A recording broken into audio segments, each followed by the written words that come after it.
The crystal chandeliers of Versailles cast fractured rainbows across the ballroom floor, each prism of light dancing like secrets whispered in the shadows. Tonight, the palace breathed with the careful rhythm of diplomacy. English lords bowing to French duchesses, treaties sealed with champagne toasts, and old wounds bandaged with silk ribbons and forced smiles. Lisette De Brielle adjusted the silver mask that curved like a fox's elegant muzzle across her face, its delicate filigree catching the candlelight as she moved. The Venetian glass beads sewn into her midnight blue gown sparkled with each breath, each stolen glance across the crowded ballroom. She should have felt triumphant. After years of war between their nations, peace had finally arrived, dressed in ermine and velvet, announced by the flourish of trumpets and the clink of crystal.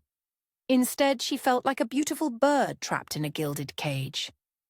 "You look as though you're plotting murder, ma chérie," murmured her cousin Celeste, appearing at her elbow in a mask of golden feathers. "Surely the English cannot be so terrible as to warrant such dark thoughts." Lisette's fingers tightened around her fan, painted with scenes of shepherdesses and their devoted swains. Such pretty lies. "I am simply observing," she replied, her voice carrying the careful modulation of a woman raised in the intricate dance of court politics. "Papa expects me to charm Lord Ashworth's son tonight. Apparently a marriage alliance would be beneficial to our interests." The word tasted bitter on her tongue. At 23, she had managed to avoid the matrimonial nets cast by ambitious fathers, but the peace treaty had brought fresh opportunities and fresh pressures. The De Brielle name carried weight in Louis XIV's court, but their coffers had grown lighter with each passing year. A wealthy English husband would solve many problems. It would also bury her heart alive. "Ah, but look around you," Celeste whispered, her voice alive with mischief. "Such handsome faces, even behind their masks. Surely there is no harm in a dance or two before duty claims its prize." Across the ballroom, the musicians struck up a pavane, its stately rhythm designed for the careful choreography of courtship. Couples began to form, their movements as precise as the political negotiations that had brought them here. Lisette watched the English delegation cluster near the throne, their dark coats a stark contrast to the peacock brilliance of the French court. They moved with military precision, even in their finery, soldiers playing at being courtiers. Her gaze drifted, then stopped. He stood apart from the others, his back against a marble pillar, and even through the black mask that covered half his face, she could see the weight he carried. Not in his shoulders. Those were broad and straight beneath his perfectly tailored coat, but in the way he held himself, as if expecting attack from any quarter. His mask was simple, unadorned, carved to resemble a falcon's fierce profile. Their eyes met across the crowded ballroom and the world shifted. Time seemed to slow, the music fading to a whisper as something electric passed between them. His eyes were grey as storm clouds, and they held her gaze with an intensity that made her breath catch. She had been stared at by many men, appreciated, evaluated, desired. But never had she felt so seen. As if he could pierce through her mask, through the careful facade she wore like armour, and glimpse the woman beneath. He straightened, his attention now fully focused on her, and she felt heat rise in her cheeks. This was dangerous. This was precisely the sort of madness that could ruin everything her family had worked for. She should look away. Instead, she smiled. It was a small rebellion, barely visible behind her fan, but he caught it. Something shifted in his expression. Surprise, perhaps, or recognition of a kindred spirit. He pushed away from the pillar with the fluid grace of a predator and began to move through the crowd toward her. "Mon Dieu," Celeste breathed beside her. "Who is that magnificent creature?" "I have no idea," Lisette murmured, and realized with a start that she didn't care.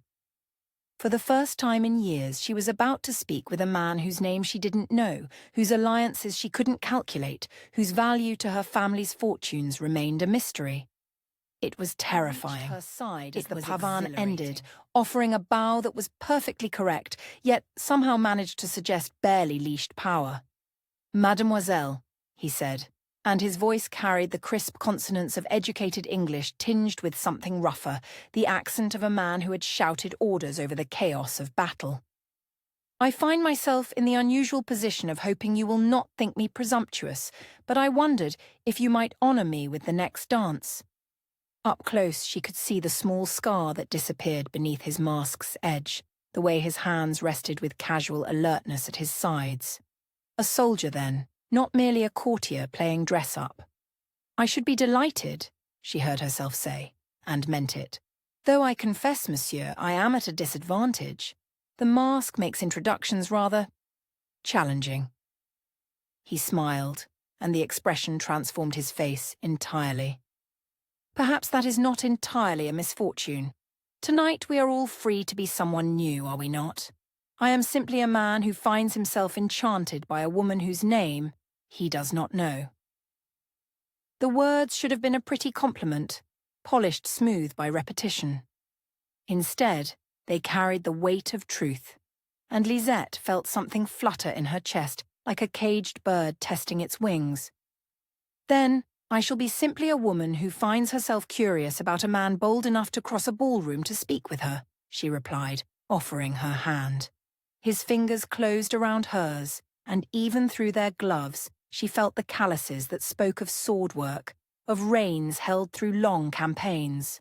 Not the soft hands of a courtier, but the practical grip of a man who had earned his place in the world through something more than birth. The musicians began a galliard, its livelier tempo a blessed relief from the formal pavane. He led her onto the floor with confident steps, and she found herself following his lead without the careful calculation she usually employed. Other dancers moved around them in prescribed patterns, but she was aware only of the man before her, the way he moved with contained grace, the manner in which his attention never wavered from her face. "You dance well for a soldier," she observed, as they came together in the figure, their hands briefly touching before they separated again. "You recognize what I am so easily?" There was amusement in his voice, but also something sharper, caution perhaps. "The way you stand, the way you move, like a man accustomed to watching his back." She tilted her head, studying him through her lashes. "Also, your hands tell stories." They came together again in the dance, and this time his grip lingered a heartbeat longer than propriety demanded. "And what stories do they tell, mademoiselle?" "That you have held a sword more often than a quill, that you have earned your place in the world through service rather than inheritance." She paused, then added with deliberate softness, "that you are a man who knows the weight of responsibility." Something flickered in his eyes, surprise, recognition, or perhaps simply the acknowledgement of a thrust well placed. "You read a great deal into rough palms and a few scars." "I read what you allow me to see." The dance parted them again, and when they reunited, she was close enough to catch the scent of his cologne, something clean and masculine, tinged with the faintest hint of leather and steel. "But perhaps I am wrong. Perhaps you are simply a courtier who affects the mannerisms of a warrior." He laughed, the sound rich and genuine. "Touché. You have a sharp wit, mademoiselle. I find myself wondering what other weapons you might carry." "Only those necessary for survival in a court where every smile might hide a blade," she replied, and was rewarded by the flash of understanding in his eyes. They danced in silence for several measures, the music weaving around them like a spell. Lisette found herself studying the line of his jaw, the way his dark hair curled slightly at his nape, the controlled strength evident in every movement. He was handsome, certainly, but it was more than that. There was an integrity to him, a solid presence that called to something deep, he said, as they promenaded through the centre of the other dancers. "You may ask. I make no promises to answer," Why do you look as though you are attending your own execution rather than celebrating peace between our nations?" The question caught her off guard. She had thought her mask adequate to hide her emotions, but apparently not from him. "Perhaps because I am not entirely certain they are different things," she said before she could think better of it. He stopped dancing so abruptly that she nearly stumbled. Around them, other couples continued their measured steps, but he seemed oblivious to everything but her face. "Forgive me," he said, his voice low and urgent. "I spoke too boldly. I only meant—" "No," she interrupted, her own voice barely above a whisper. "No, you spoke truly. I am simply not accustomed to such directness." They had drawn the attention of other dancers now, standing still in the center of the moving pattern. With visible effort, he resumed the steps, but his movements were tighter now, more controlled. "I have upset you," he said. "You have surprised me," she corrected. "There is a difference. And which is worse?" She considered this as they turned through the final figure of the dance. "Surprise, I think. It is far more dangerous." The music ended, and they stood facing each other in the sudden quiet. Around them, the other dancers began to disperse, seeking refreshment or new partners, but neither moved. The moment stretched between them, taut with possibility and the weight of words unspoken. "I should return you to your chaperone," he said finally, though he made no move to do so. "You should," she agreed, equally motionless. "And yet I find myself reluctant to end our conversation." "As do I." The admission hung in the air like a challenge. Lisette felt her heart racing, not from the exertion of the dance, but from the dangerous territory they were entering. This was how it began, with shared glances, with words that revealed too much, with the intoxicating freedom of anonymity. "Perhaps," she said carefully, "we might continue it elsewhere. The terrace offers fresh air and privacy for conversation." It was a scandalous suggestion. A proper lady did not invite a strange man to secluded spaces, particularly not at a diplomatic gathering where every gesture was observed and catalogued. But something in his eyes, a loneliness that matched her own, a hunger for genuine connection in a world of carefully constructed facades, made her bold. "I would be honored," he said, offering his arm. They made their way through the crowded ballroom, past clusters of nobles engaged in the delicate business of forming alliances and settling scores. Lisette caught sight of her father near the throne, deep in conversation with several English lords, his posture radiating the satisfaction of a man whose plans were proceeding smoothly. She wondered what he would think of her current companion, this mysterious soldier who had captured her attention so completely. The thought should have given her pause. Instead, it only made her grip her escort's arm more firmly. The terrace was a marvel of architectural genius, its white marble balustrades gleaming in the moonlight. Torches flickered in iron sconces, casting dancing shadows across the stone, while the gardens beyond stretched into darkness like a green ocean. The sounds of the ballroom faded to a distant hum, replaced by the whisper of wind through leaves and the distant splash of fountains. But his eyes were on her face rather than the view. "Yes," she agreed, though she was looking at him with equal intensity. "And peaceful. I had forgotten how much I crave silence." They moved to the balustrade, standing close enough that she could feel the warmth radiating from his body. The night air was cool against her skin, carrying the scent of roses and jasmine from the gardens below. "Tell me," she said, her voice soft in the darkness, "what brought you to court? You do not seem like a man who finds comfort in such elaborate ceremonies." He was quiet for a long moment, his hands resting on the stone barrier. "Duty," he said finally. "My family has served the crown for generations. Peace negotiations required men who understood both diplomacy and the realities of war.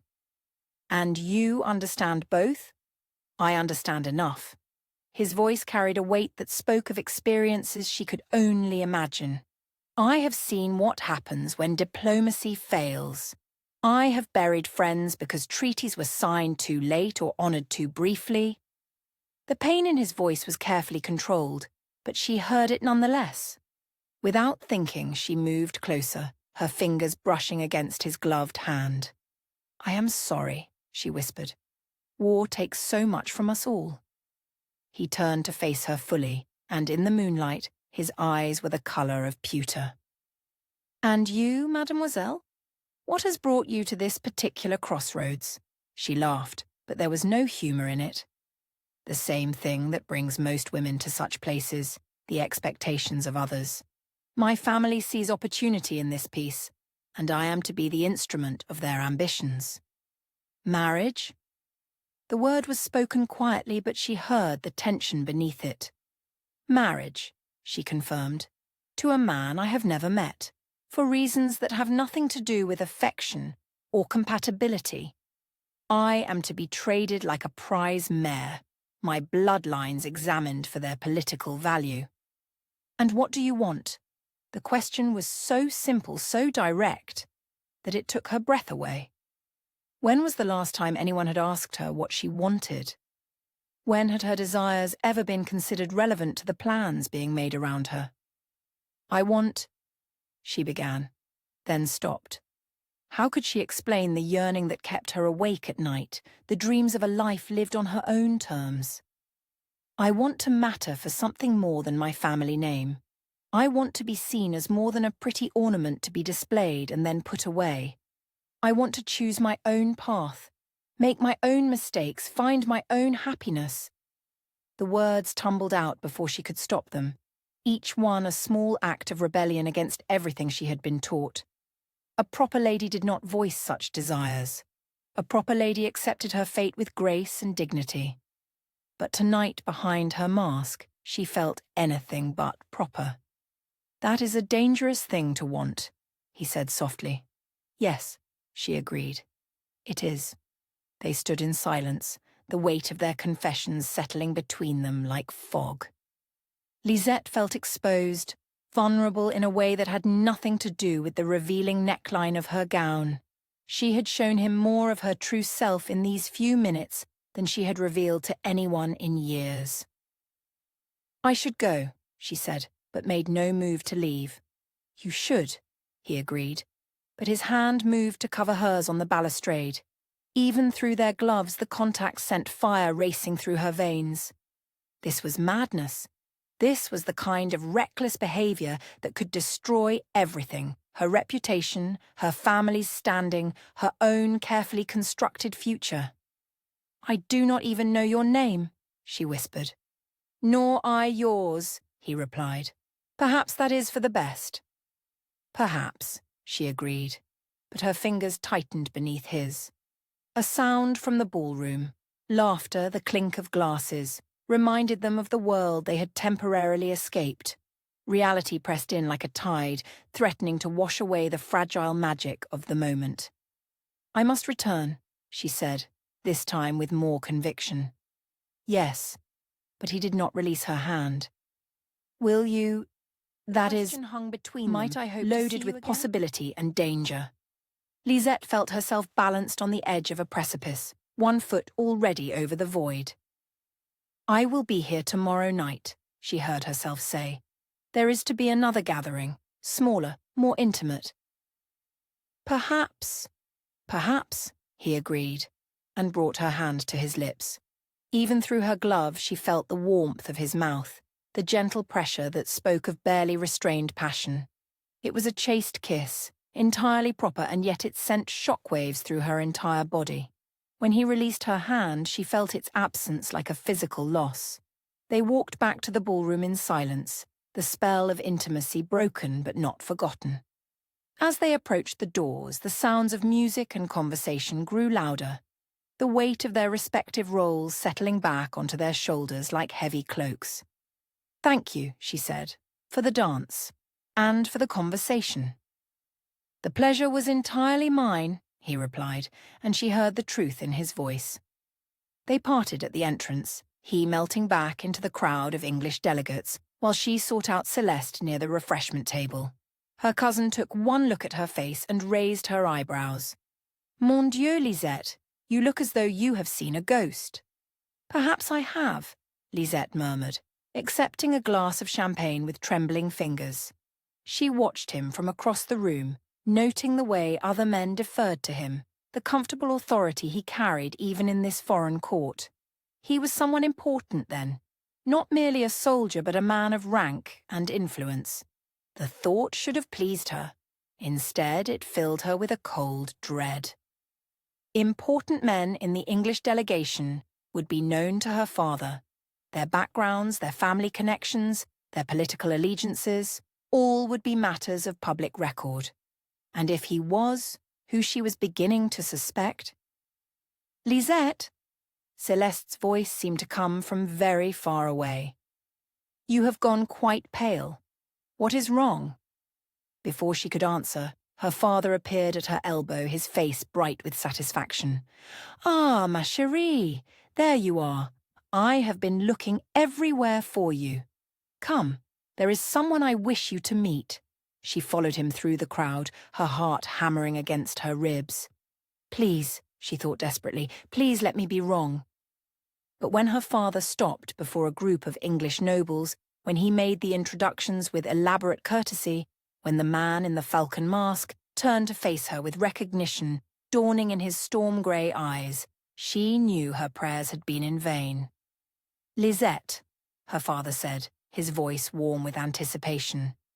Allow me to present Lord Martin Harrowden, second son of the Earl of Ashworth. Lord Harrowden, my daughter, Mademoiselle Lisette De Brielle. The world tilted on its axis. Martin Harrowden, the man whose family had been locked in bitter feud with hers for 3 generations.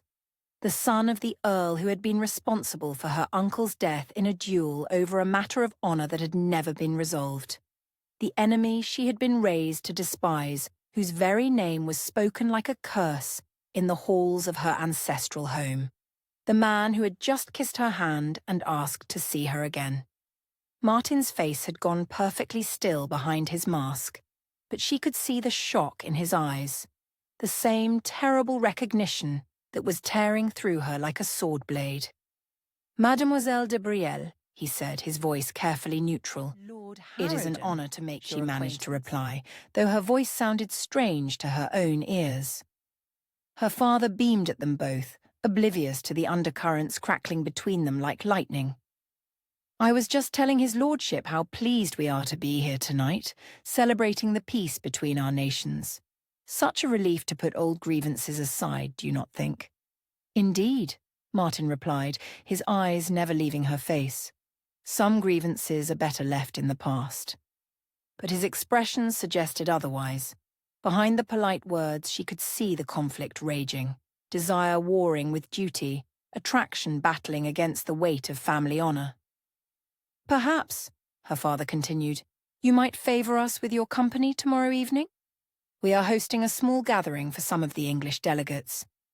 Nothing too elaborate, just an opportunity for more intimate conversation. Lisette's breath caught. Tomorrow evening, the very gathering she had mentioned to him on the terrace. The trap was closing around them with the inexorable logic of fate. I should be delighted, Martin said, though his voice carried undertones only she could hear. Excellent! Her father clapped his hands together.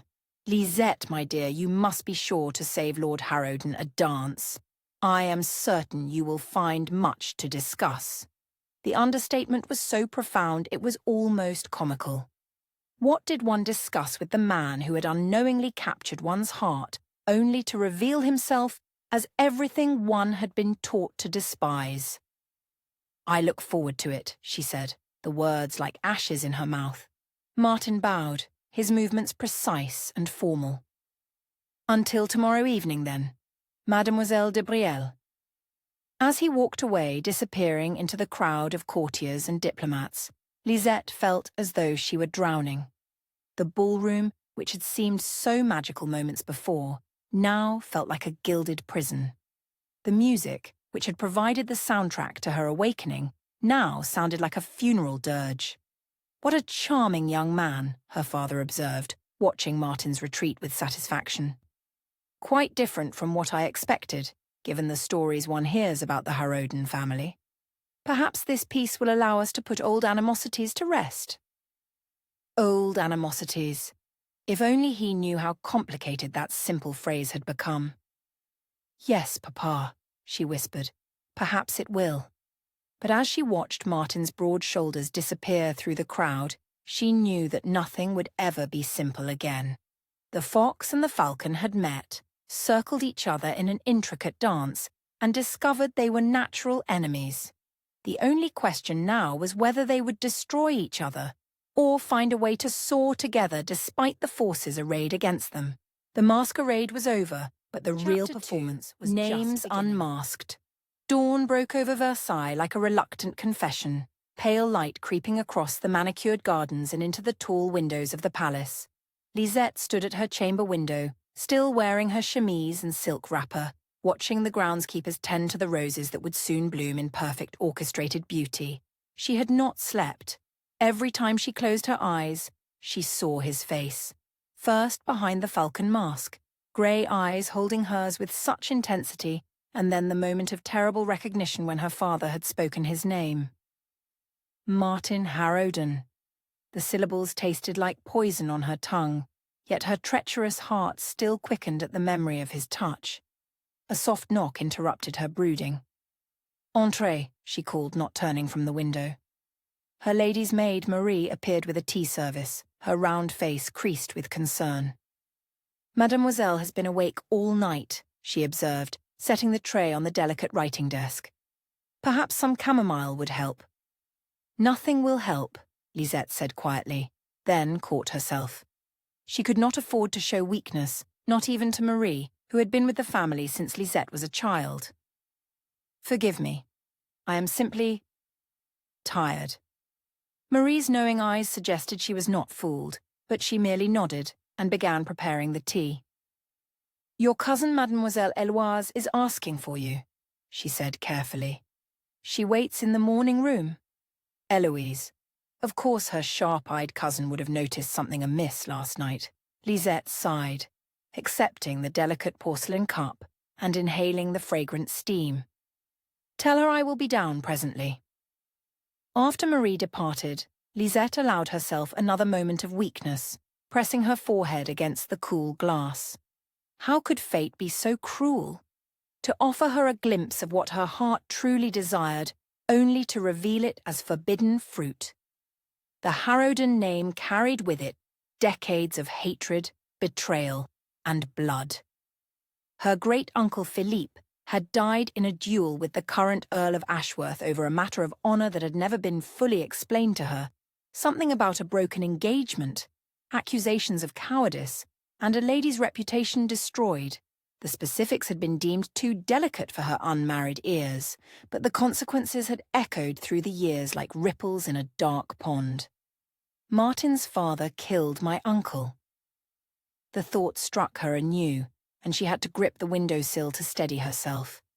How could she have felt such immediate, overwhelming attraction to the son of her family's greatest enemy? By the time she descended to the morning room, dressed in a gown of soft lavender silk that did little to brighten her pallor, she had managed to compose her features into a mask of calm. Eloise rose from her chair as Lisette entered, her dark eyes missing nothing. "Ma chérie," she said, embracing her cousin with genuine warmth, "you look terrible." "Thank you," Lisette replied dryly. "Your honesty is, as always, Lisette Senior, and had been married to a minor duke for 5 years. Long enough to have acquired the sophisticated air of a woman who understood the darker currents of court life. She was also one of the few people Lisette trusted completely." "Sit," Eloise commanded, gesturing to the chair beside her own. "Tell me what has you looking like a ghost haunting her own life." Lisette accepted a cup of chocolate from the waiting servant, using the ritual to buy herself time. How could she explain without revealing too much? "I met someone last night," she said finally. "Yes, I saw. The mysterious Englishman who swept you away for a dance." Eloise's eyes sparkled with interest. "Quite handsome from what I could see beneath that mask. And the way he looked at you." She fanned herself dramatically. Mon Dieu, the passion. I thought Papa André might need to call for the priest to perform an emergency wedding. Eloise, what? It is true. The man was practically devouring you with his eyes. And you, ma chérie, you were glowing like a woman who had just discovered fire. Her expression grew more serious. So what has dimmed that glow so completely? Lisette set down her cup with shaking hands. His name is Martin Harrowden. The silence that followed was deafening. Eloise's face went through a series of expressions, surprise, understanding, and finally a kind of horrified fascination. Harrowden? She whispered. As in, the Earl of Ashworth's son. Yes. Lisette's voice was barely audible. The same family that destroyed Uncle Philippe. Eloise sank back in her chair as if the wind had been knocked out of her. Oh, Lisette. Oh, my poor darling. She leaned forward, grasping her cousin's hands. But surely this is just a cruel jest of fate. You could not have known. I didn't know, Lisette said, her voice gaining strength. Neither of us knew. We spoke for nearly an hour, Eloise. We danced, we walked on the terrace, She trailed off, unable to voice the connection she had felt, the way her heart had recognized something in him that called to her very soul. What will you do? Before Lisette could answer, the sound of voices from the courtyard drew their attention. Through the tall windows they could see several figures walking among the geometric flower beds, English gentlemen judging by their dark coats and purposeful stride. Is that? Eloise moved to the window, then gasped. It is, the Harrowden delegation. And look, there is your mysterious cavalier. Despite herself, Lisette found her feet carrying her to the window. Martin walked slightly apart from the group, his posture military straight, his face grave in the morning light. Even from this distance she could see the tension in his shoulders, the way his hands remained clasped behind his back as if he didn't trust them to remain idle. He is very handsome, Eloise observed quietly. Without the mask, one can see he has Papa's strong jaw but his mother's gentler eyes. Such a waste that such a man should be born to the wrong name. Eloise, you are not helping. I am merely observing. Her cousin's voice carried a note of mischief that made Lisette suspicious. Tell me, what did you discuss during your moonlit conversation? Nothing of consequence, Lisette lied, but her cheeks betrayed her with a flush of colour. Nothing of consequence, Eloise repeated, clearly not believing a word.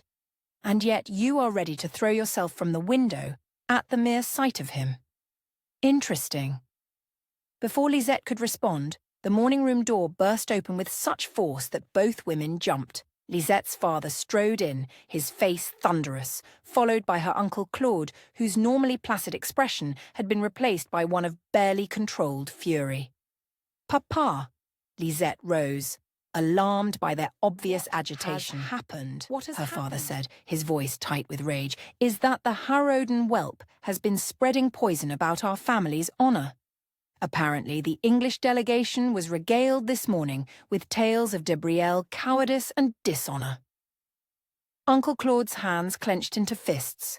He dared to suggest that Philippe provoked the duel through his own moral failings, that our family has a history of unseemly behaviour.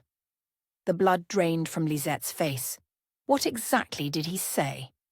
According to Lord Pemberton, young Harrowden claimed that Philippe had compromised a lady's virtue and then refused to do the honourable thing. Her father spat. That Edward Harrowden had no choice but to defend the lady's honour when Philippe proved too cowardly to face the consequences of his actions. That is a lie. Lisette's voice cracked like a whip across the room. Uncle Philippe was the most honourable man I have ever known. He would never— Of course it is a lie, Uncle Claude said grimly, but lies spoken in the right ears can do as much damage as truth. Perhaps more. Eloise moved to Lisette's side, her presence a steady comfort. What will you do? What any man of honour would do, André de Brielle declared. I will demand satisfaction. Papa, no! The words tore from Lisette's throat before she could stop them. "You cannot challenge him to a duel. The peace treaty. The peace treaty does not require us to swallow insults to our family's honor," her father said coldly. "Some things are more important than diplomatic convenience." Through the window, Lisette could see that the English delegation had stopped near the fountain at the courtyard's centre. Martin stood with his back to the palace, but even from this distance she sensed his tension. What had possessed him to speak against her family? Was last night's connection so easily dismissed? "Perhaps," Eloise said carefully. "There has been some misunderstanding. Court gossip has a way of growing in the telling." Uncle Claude shook his head. "Lord Pemberton was quite specific. He seemed to think we should know what was being said about us."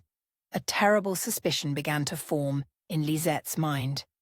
Who was present when these accusations were made? "The entire English delegation, apparently," her father replied, "including the Earl of Ashworth himself and his elder son. Edmund Harrowden, Martin's older brother, who would inherit the title and all its responsibilities. Lisette had heard whispers about him that he was more diplomatic than his younger brother, but also more ruthless in pursuing his family's interests. "I must speak with Lord Harrowden," she said suddenly. "Absolutely not." Her father's voice brooked no argument. "You will have nothing to do with any member of that cursed family." "But, Papa, if there has been some misunderstanding—" "There has been no misunderstanding." His voice rose and she saw Eloise flinch. "They have shown their true nature, and we will respond accordingly.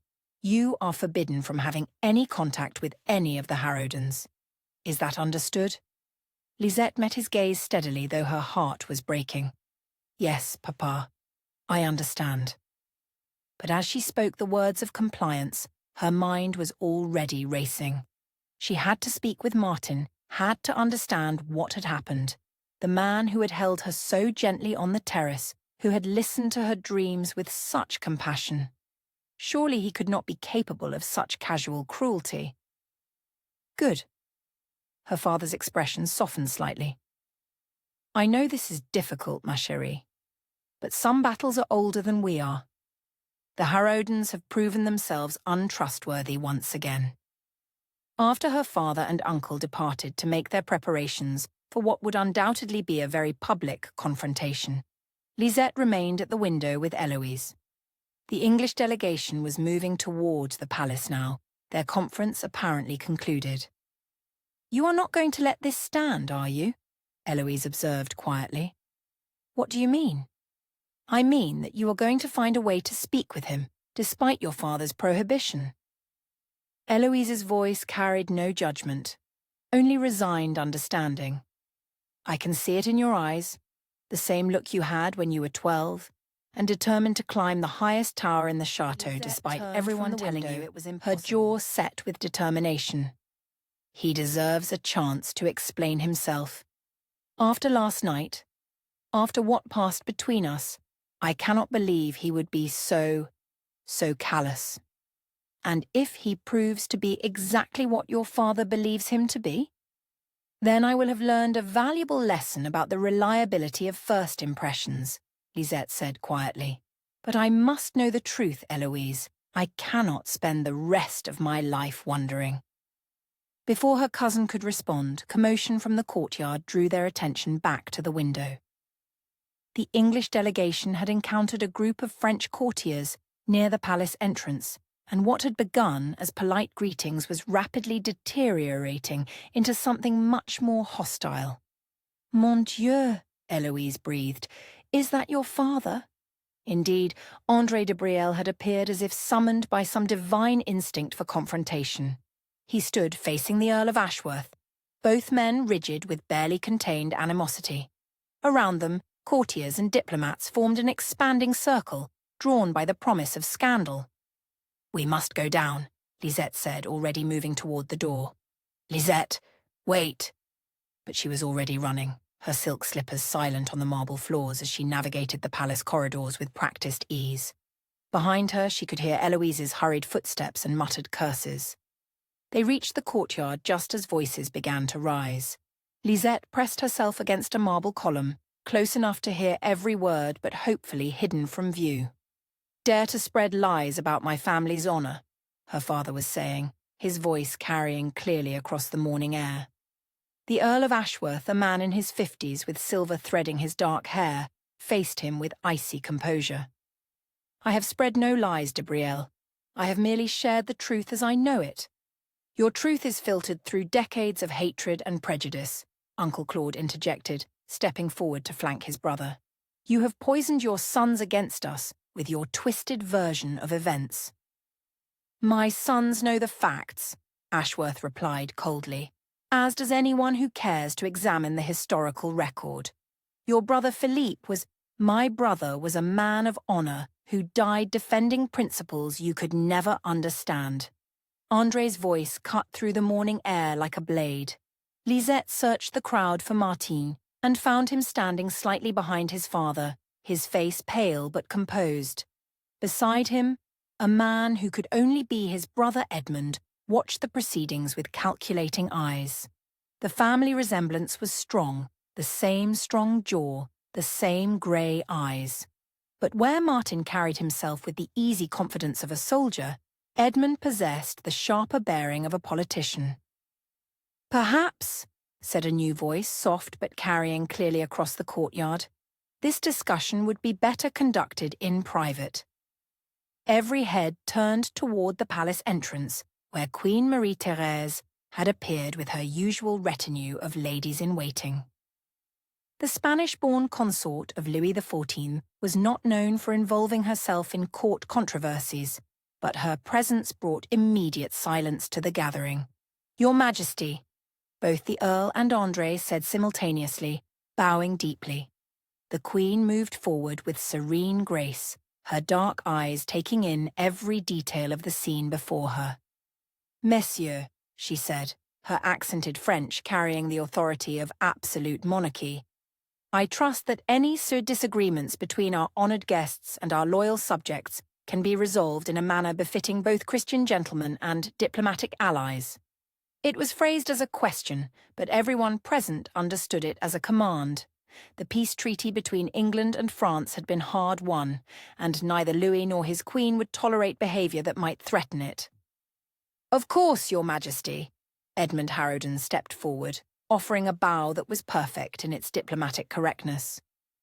"Please accept our apologies for any misunderstanding that may have arisen. The bonds between our nations are far too important to be strained by the implication that his family's honour was merely an old grievance, but the Queen's presence prevented him from voicing his objection." "Indeed," she said, her gaze moving between the two groups. "Old grievances have a way of casting shadows over present blessings. Perhaps it would be wise for all parties to remember that we are here to celebrate peace, not to revive ancient quarrels." "Your Majesty speaks wisdom," the Earl said, though his tone suggested he found the wisdom somewhat bitter. "Perhaps it would be best if my delegation returned to our quarters to prepare for this evening's gathering." "This evening's gathering?" The Queen's eyebrows rose slightly. "We are honoured to be invited to the De Brielle family's reception," Edmund explained smoothly. "Though perhaps, given the tensions that have arisen, it might be more prudent to decline the invitation." "Nonsense," the Queen said, and Lisette heard the steel beneath the silk. "Social obligations must be honoured, particularly those involving diplomatic courtesies. I am certain that both families will comport themselves with the dignity befitting the occasion." Again, it was not a request. From her hiding place, Lisette watched Martin's face tighten with what looked like pain. He had not spoken during the entire confrontation, had not defended himself against her father's accusations, or added his voice to his family's position. Instead, he stood like a man watching his own execution. The crowd began to disperse under the Queen's watchful eye, the various groups moving with the careful choreography of a formal dance. As the Harrowden delegation passed near her column, Lisette pressed herself deeper into the shadows, but not deep enough. Martin's head turned, and their eyes met across the space of a heartbeat. She saw his step falter, saw the muscle in his jaw tighten as he recognized her. For a moment she thought he might break away from his group, might approach her despite the public disaster that had just unfolded. Instead, he looked away and continued walking. The dismissal hit her like a physical blow. After everything they had shared last night, after the connection she had felt burning between them like a living flame, he could simply look away? "Lisette," Eloise appeared at her side, concern evident in her voice. "Are you all right?" "No," she whispered, her throat tight with unshed tears. "I am very far from all right." They made their way back to the morning room in silence, both lost in their own thoughts. It was only when they were safely behind closed doors that Eloise spoke again. "Perhaps it is for the best," she said gently. "If he is truly capable of such callousness, then you are better off discovering it now." But Lisette shook her head. "Something is wrong, Eloise. This morning's accusations, the way he looked at me just now, none of it fits with the man I spoke to last night. People wear masks even when they are not at masquerade balls," her cousin pointed out. "Perhaps you saw only what he wanted you to see." "Or perhaps," Lisette said slowly, an idea beginning to form, "someone else is pulling the strings." Before Eloise could ask what she meant, Marie appeared in the doorway, her face flushed with excitement. "Mademoiselle," she said breathlessly, "a message has arrived for you." She held out a small piece of paper, folded and sealed, but bearing no identifying mark. Lisette took it with trembling fingers, her heart hammering against her ribs. "Who delivered it?" Eloise asked sharply. "A young page, mademoiselle. He said only that it was to be given to Mademoiselle Lisette immediately." Lisette broke the seal with careful fingers, unfolding the paper to reveal a few lines written in a bold, masculine hand. "I must speak with you before it is too late. Please. M." She stared at the words until they blurred before her eyes. He wanted to see her. Despite everything that had happened, despite the public humiliation and the renewed hostilities between their families, he was reaching out to her. "What does it say?" Eloise asked. Lisette folded the note carefully, pressing it against her heart.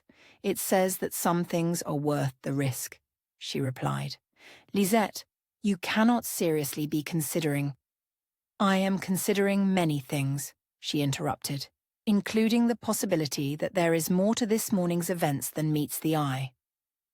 She moved to her writing desk, pulling out paper and ink. If Martin wanted to speak with her, then she would give him the chance. But she would not go to him as a naive girl, blinded by infatuation.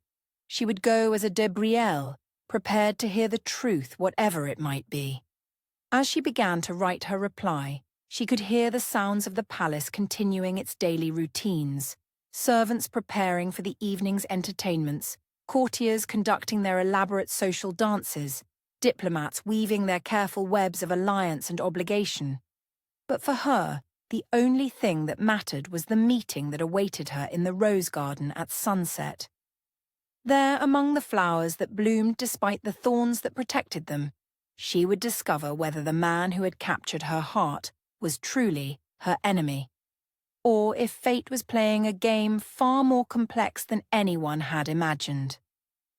The afternoon stretched before her like an eternity, each minute crawling by with agonizing slowness. But as the sun began its descent toward the western horizon, painting the palace walls in shades of gold and amber, Lisette felt her resolve strengthen. Tonight, the masks would come off completely, and whatever the cost, she would finally know the truth. Chapter 3. Letters Across a Channel. 3 weeks later, the Falcon arrived at dawn, a shadow against the pearl-grey sky that swept across the English countryside like a whispered secret. Martin stood at the window of his family's ancestral seat, Ashworth Manor, watching the magnificent bird circle the tower before settling on the stone ledge with practiced ease. His heart hammered against his ribs as he untied the small leather pouch from the falcon's leg, his fingers trembling despite the morning chill. 3 weeks since that disastrous confrontation in the courtyard at Versailles. 3 weeks since he had been recalled to England in disgrace, his father's fury still echoing in his ears. 3 weeks since he had last seen her face.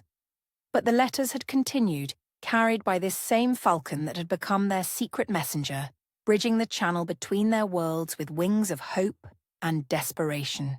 My dearest Martin, the autumn light has returned to Versailles, painting the gardens in shades of gold and amber that remind me of the evening we first walked together on the terrace. How strange that beauty should cause such pain now, when once it brought only wonder. Papa grows more insistent about the arrangements he is making. There is talk of announcements, of formal engagements that will bind me to a future I cannot bear to contemplate. Count Renard visited again yesterday. Such a proper, ambitious man, everything a father could wish for his daughter.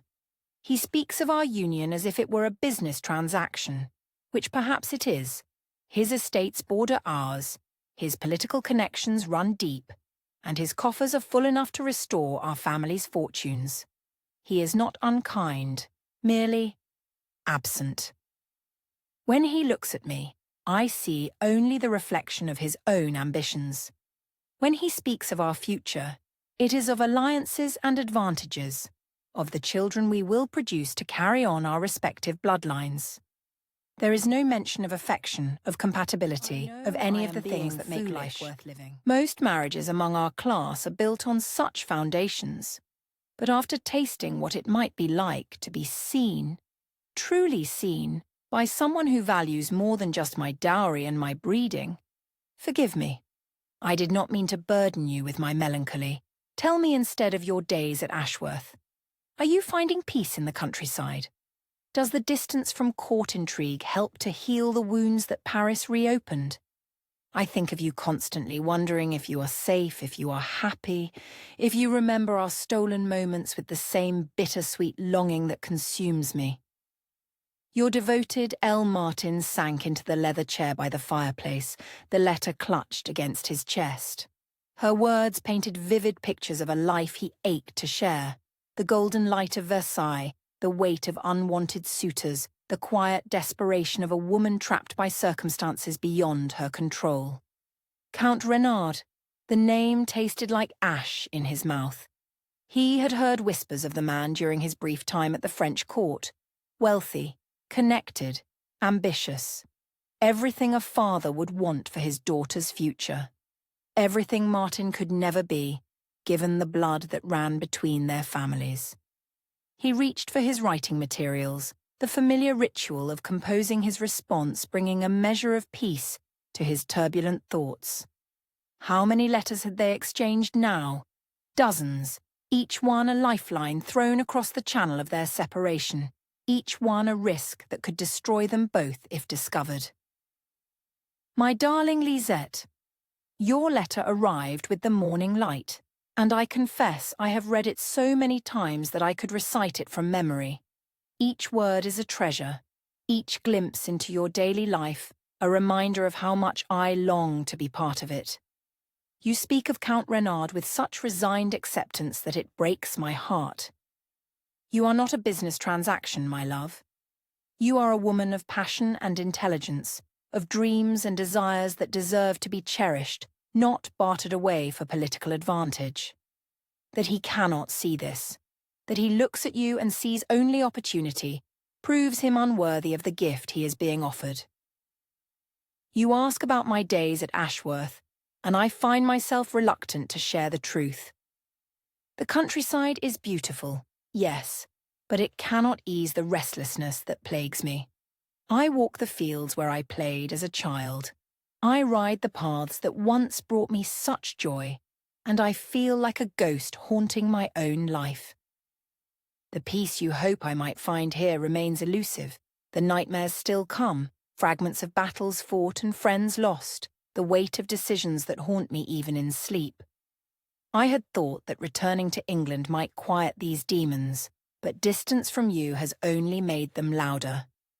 Edmund grows increasingly concerned about my state of mind. He watches me with the careful attention of a brother who fears I might do something rash. Perhaps he is right to worry. I have been contemplating actions that would have been unthinkable just months ago. But I cannot bear the thought of you married to another, especially one who sees you only as a means to an end. You deserve to be loved for who you are, not what you represent.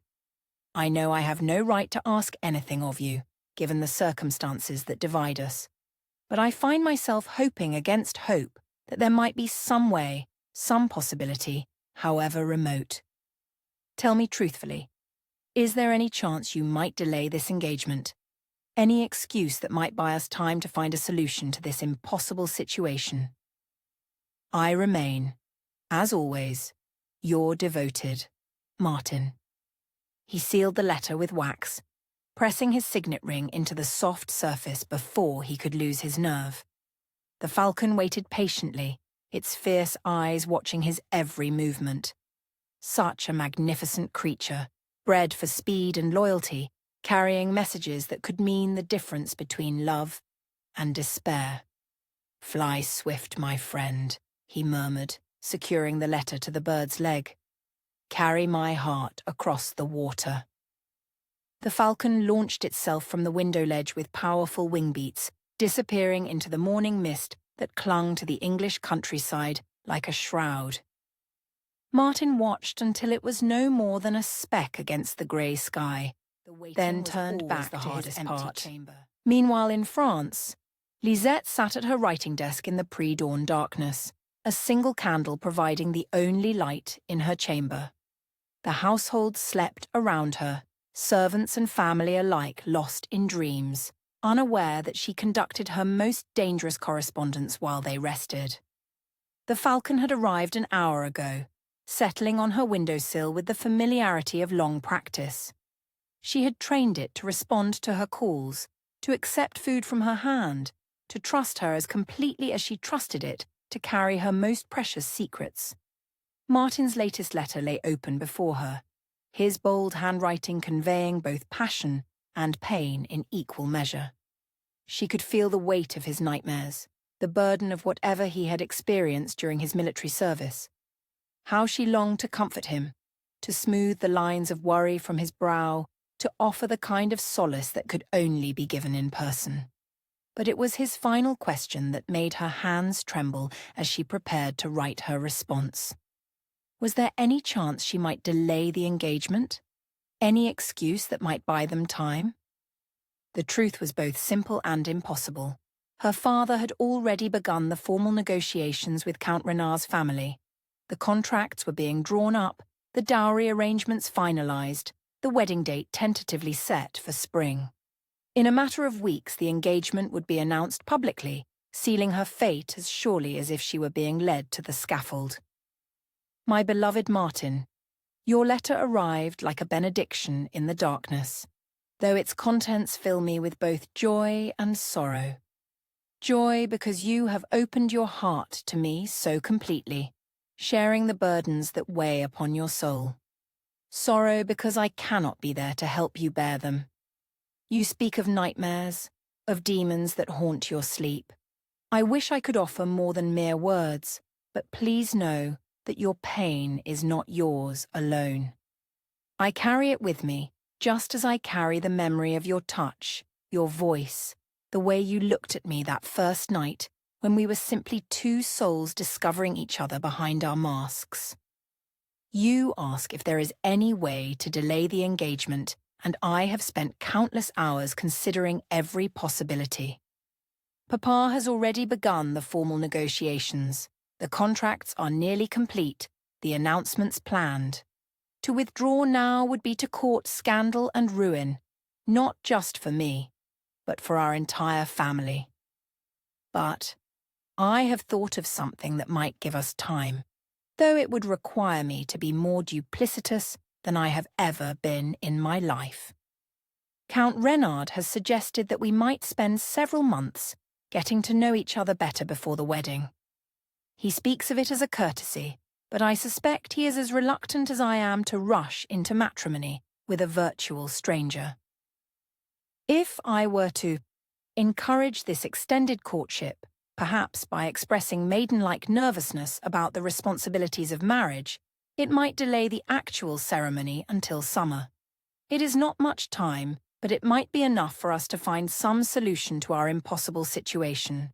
The risk is enormous. If Papa suspected I was stalling, if he discovered our correspondence, I do not wish to imagine the consequences. But for the chance to be with you, to explore this connection that burns between us despite every obstacle, I am willing to gamble everything. There is something else I must tell you, something that has been weighing heavily on my mind. Yesterday, I overheard a conversation between Papa and Uncle Claude that has left me deeply troubled.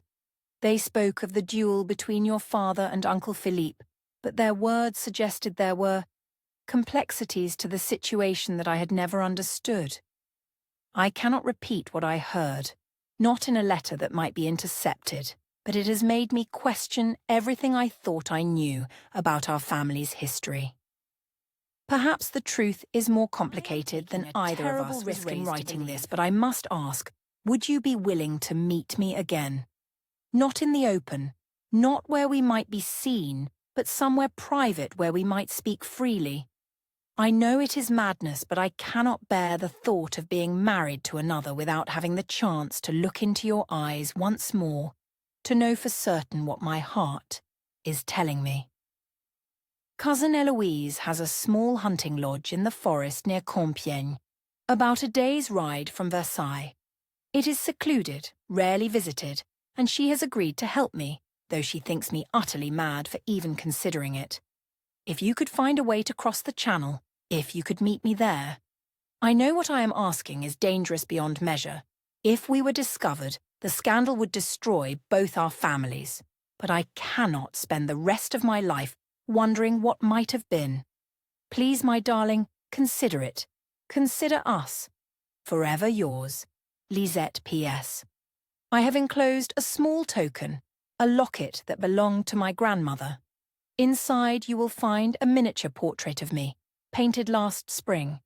It is not much, but perhaps it will remind you that somewhere across the water someone loves you completely. She sealed the letter with shaking hands, adding the small locket to the leather pouch that would carry her words and her heart across the Channel. The falcon waited patiently, its fierce eyes reflecting the candlelight as she secured the package to its leg. "Fly true, my friend," she whispered, stroking the magnificent bird's feathers. "Carry my love to the one who holds my heart." As the falcon disappeared into the darkness, Lisette remained at her window, watching the eastern horizon for the first signs of dawn. In a few hours she would have to assume her role as the dutiful daughter, the obedient maiden preparing for an advantageous marriage. She would smile at Count Renard's stilted compliments, listen to her father's plans for her future, and pretend that her heart was not already given to another. But for now, in the secret darkness before dawn, she allowed herself to dream of a different future. A future where love mattered more than politics, where hearts could choose their own paths, where two souls separated by history and circumstance might find a way to be together. The sound of movement in the corridor outside her chamber brought her back to reality. Marie would be arriving soon to help her dress for the day, and she needed to hide all evidence of her clandestine correspondence. But as she tucked Martin's letters into their hiding place, beneath a loose floorboard, she allowed herself one last moment of hope. Love had survived worse obstacles than family feuds and arranged marriages. If their connection was as strong as she believed it to be, if their hearts were truly meant to beat as one, then perhaps they could find a way to overcome even the forces arrayed against them. The locket was already on its way to England, carrying her portrait and her heart across the dark waters. Soon Martin would hold her image in his hands, would see her face even in their separation. And perhaps, if the fates were kind, they would find a way to be together in truth, not just in dreams and desperate letters. But first, she had to survive the day ahead, and the announcement that would change everything. Later that morning, the breakfast room at the De Brielle chateau was bright with morning sunlight streaming through tall windows, casting geometric patterns across the polished table. Lisette sat beside her father, picking at her food while he read correspondence from Paris. The familiar routine of their morning meal usually brought her comfort, but today every clink of silverware seemed unnaturally loud, every silence pregnant with impending disaster. "Ah," her father said, setting down a particularly thick letter with satisfaction. "Excellent news, ma chérie. Count Renard's family has agreed to our terms." Lisette's fork clattered against her plate. "Terms?" "The marriage contract," he explained, his eyes bright with triumph. "The dowry arrangements, the property settlements, the date of the ceremony. Everything has been finalized." Her mouth went dry. "And when?" "The engagement will be announced next week, at the Duchess of Montmorency's ball. The wedding will take place in May, a spring ceremony, as you have always wanted. The words echoed in her mind like a death knell. When had she ever expressed such a preference? When had anyone bothered to ask what she wanted? "Papa," she said carefully, "might we not take more time to become acquainted before making such a public announcement? I barely know Count Renard, and he barely knows me." Andre de Brielle set down his coffee cup with a sharp click. "What is there to know? He is wealthy, well-connected, and from a good family. You are beautiful, intelligent, and well-bred. It is a perfect match." "Perfect for whom?" The words slipped out before she could stop them. Her father's expression hardened. "Perfect for our family's future, Lisette. Perfect for securing our position at court. Perfect for ensuring that you will never want for anything." "Except love," she whispered. "Love?" He laughed, but there was no humor in it. "My child, love is a luxury we cannot afford. Our family's debts grow heavier with each passing month. Count Renard's wealth will clear them all and restore our position. This marriage will secure your future and that of your children. But what if I cannot come to care for him? What if we are completely incompatible? Then you will learn to accommodate each other, as married couples have done for centuries." His voice softened slightly. "Lisette, I know this seems daunting, but marriage is about partnership, not passion. Renard is a good man who will treat you well. In time, affection will grow. In time, as if love were a crop that could be cultivated through proximity and good intentions. As if the fire that burned in her heart for Martin could be transferred to another through sheer force of will." "May I at least request a longer courtship?" she asked desperately. "A chance to know him better before the wedding?" Her father considered this, his expression thoughtful. Renard himself suggested something similar. He believes a few months of proper courtship would be beneficial to your future happiness. Very considerate of him, I thought. Hope fluttered in her chest like a caged bird. A few months? It wasn't much, but it was something. Time to correspond with Martin, time to plan, time to find some way out of this impossible situation. "Then perhaps we might delay the wedding until summer," she suggested carefully. "June, perhaps, or even July." "I will discuss it with Renard," her father agreed, "but the engagement announcement will proceed as planned. Once that is made public, there can be no question of withdrawal." Lisette nodded, her throat too tight to speak. The trap was closing around her, each day bringing her closer to a future she could not bear to contemplate. But she had bought herself time, precious weeks or months during which anything might happen. As her father returned to his correspondence, she excused herself and fled to her chamber. There, in the safety of her private space, she allowed herself to cry, for the love she might never have, for the future she was losing, for the impossible choice between duty and desire that was tearing her heart in two.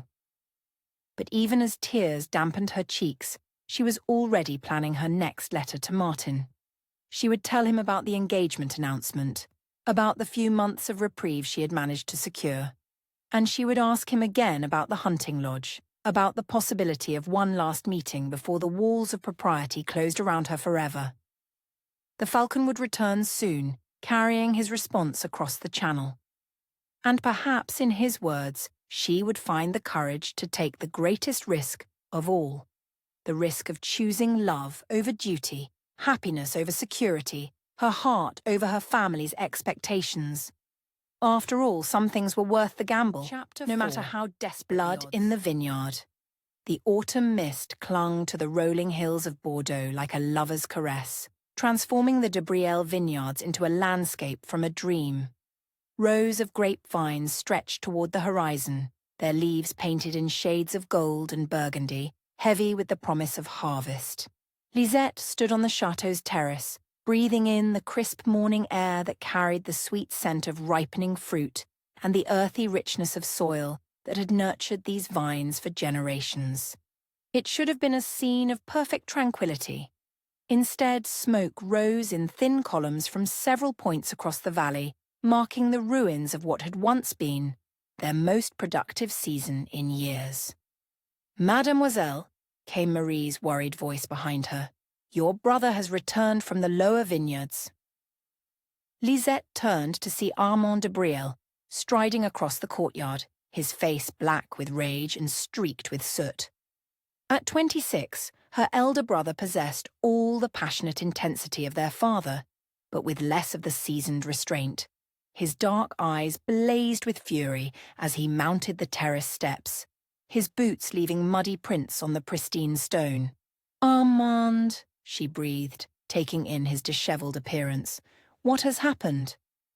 "What has happened," he spat, "is treachery of the basest kind." He pulled off his riding gloves with sharp, angry movements. "3 of our finest cellars have been destroyed, wine worth more than 10,000 livres gone.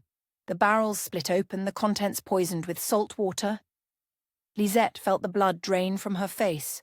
"Poisoned? But who would—" "The same bastards who have been undermining our family for 3 generations. Armand's voice cut through the morning air like a blade. "I found this nailed to the door of the master cellar." He thrust a piece of parchment toward her, and she read the words with growing horror. "The De Brielle name is poison. Now your wine matches your reputation. A friend of truth." The paper bore no seal, no signature beyond that cryptic phrase, but Lisette felt ice forming in her stomach. "Armand, you cannot know for certain who—" "Cannot know?" His laugh held no humour. "Sister, your innocence would be charming if it were not so dangerous. Who else profits from our ruin? Who else has reason to destroy our harvest, just as we were finally recovering from last year's poor yield?" Before she could respond, their father appeared in the doorway, his face grave. Behind him walked a man Lisette recognized with a sinking heart. Count Renard, dressed impeccably despite the early hour, his pale eyes taking in every detail of the scene before him. "Armand," André de Brielle said grimly, "explain to Count Renard what you have discovered." Her brother's jaw tightened, but he repeated his account with military precision. As he spoke, Lisette found herself studying her intended husband's reaction. Renard listened with the same calculating attention he brought to all matters, his expression revealing nothing beyond polite concern. "Most distressing," the Count murmured when Armand finished. "Have you any evidence beyond this provocative note?" "Evidence?" Armand's voice rose dangerously. "What more evidence do we need? The Harrowdens have been trying to destroy us for decades. Now they strike at our livelihood directly." "My son," André warned, "we must be careful not to make accusations we cannot prove." "Accusations," Armand rounded on his father. "Papa, they have cost us nearly a year's income. Our creditors will not wait for harvest next season. Without this year's wine sales, we face financial ruin." The words hung in the air like a death sentence. Lisette felt Count Renard's gaze shift to her, studying her reaction with uncomfortable intensity. She forced herself to remain composed, though her heart was hammering against her ribs. "Perhaps," Renard said quietly. This unfortunate incident merely reinforces the wisdom of our upcoming alliance. The resources of my family will ensure that the De Brielles weather this temporary setback, as if the destruction of their livelihood were merely an inconvenience to be absorbed by marriage contracts and financial arrangements. Lisette felt sick. "Your generosity is most appreciated," her father said, though she heard the bitter taste of dependency in his voice. "However, this attack cannot go unanswered. Our honor demands satisfaction." "And satisfaction you shall have," Armand declared. "I ride for Calais tonight. If the Harrowdens want to play such games, they will learn that De Brielle blood runs hot." "Armand, no!"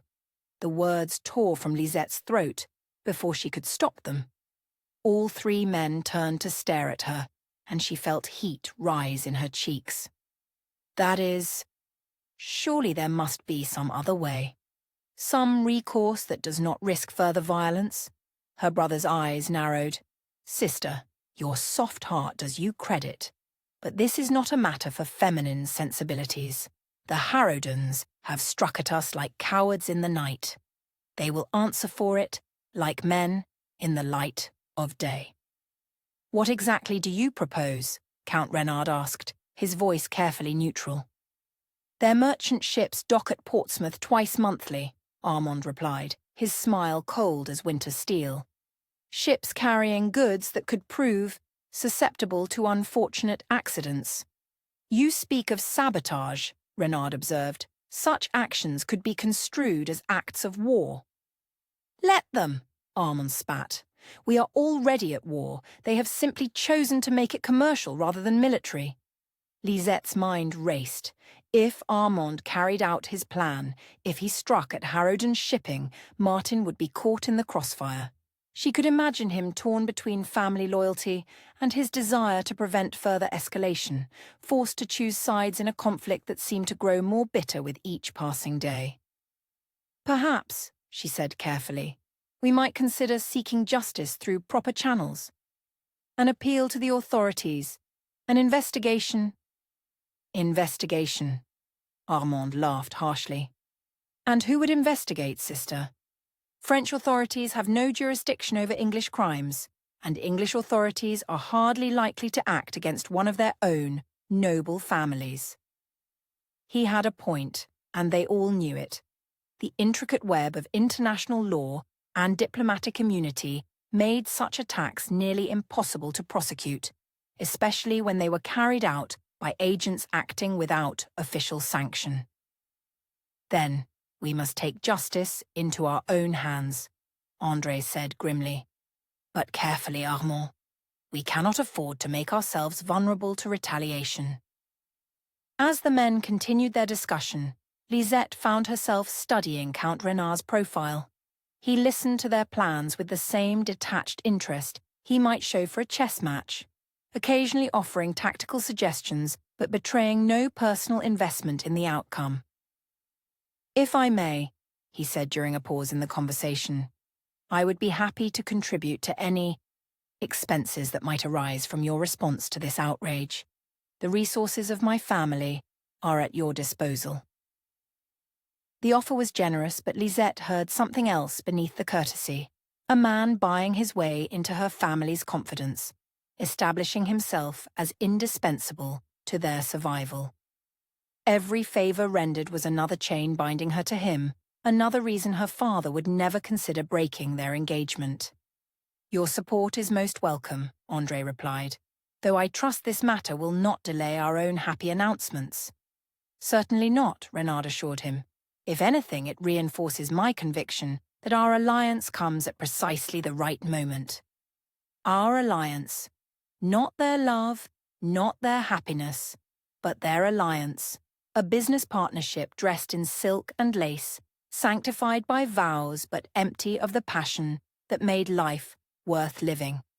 Later that afternoon, after Armand had departed with a purse full of gold and murder in his eyes, Lisette found herself alone in the chateau's library. The room had always been her sanctuary, its tall shelves lined with books that offered escape from the constraints of her daily life. Today, however, Even the familiar comfort of leather bindings and aged parchment could not quiet her troubled thoughts. She had written to Martin twice since learning of the sabotage, but had sent neither letter. What could she say? That her brother was planning retaliation that might destroy everything they had built together? That her family's financial ruin made her marriage to Count Renard not just advantageous, but necessary? The corridor made her look up. Count Renard appeared in the doorway, his expression unreadable. "Forgive the intrusion," he said, "but I hoped we might speak privately." Her pulse quickened, but she forced herself to smile. "Of course. Please sit." He settled into the chair across from her desk, his movements precise and economical. For a long moment he simply studied her face with those pale, calculating eyes. "You seem troubled by today's events," he observed finally. "Any decent person would be troubled by such wanton destruction," she replied carefully. "Indeed. Though I confess myself curious about the intensity of your reaction." He leaned back in his chair, steepling his fingers. "When your brother announced his intention to retaliate, you seemed particularly distressed." Warning bells chimed in her mind. "I dislike violence in any form. Surely that is understandable." Understandable, certainly. Admirable, even. His smile was thin, cold. "Though one might wonder if your distress stems from concern for the potential victims of your brother's justice." The words hung in the air between them like a drawn blade.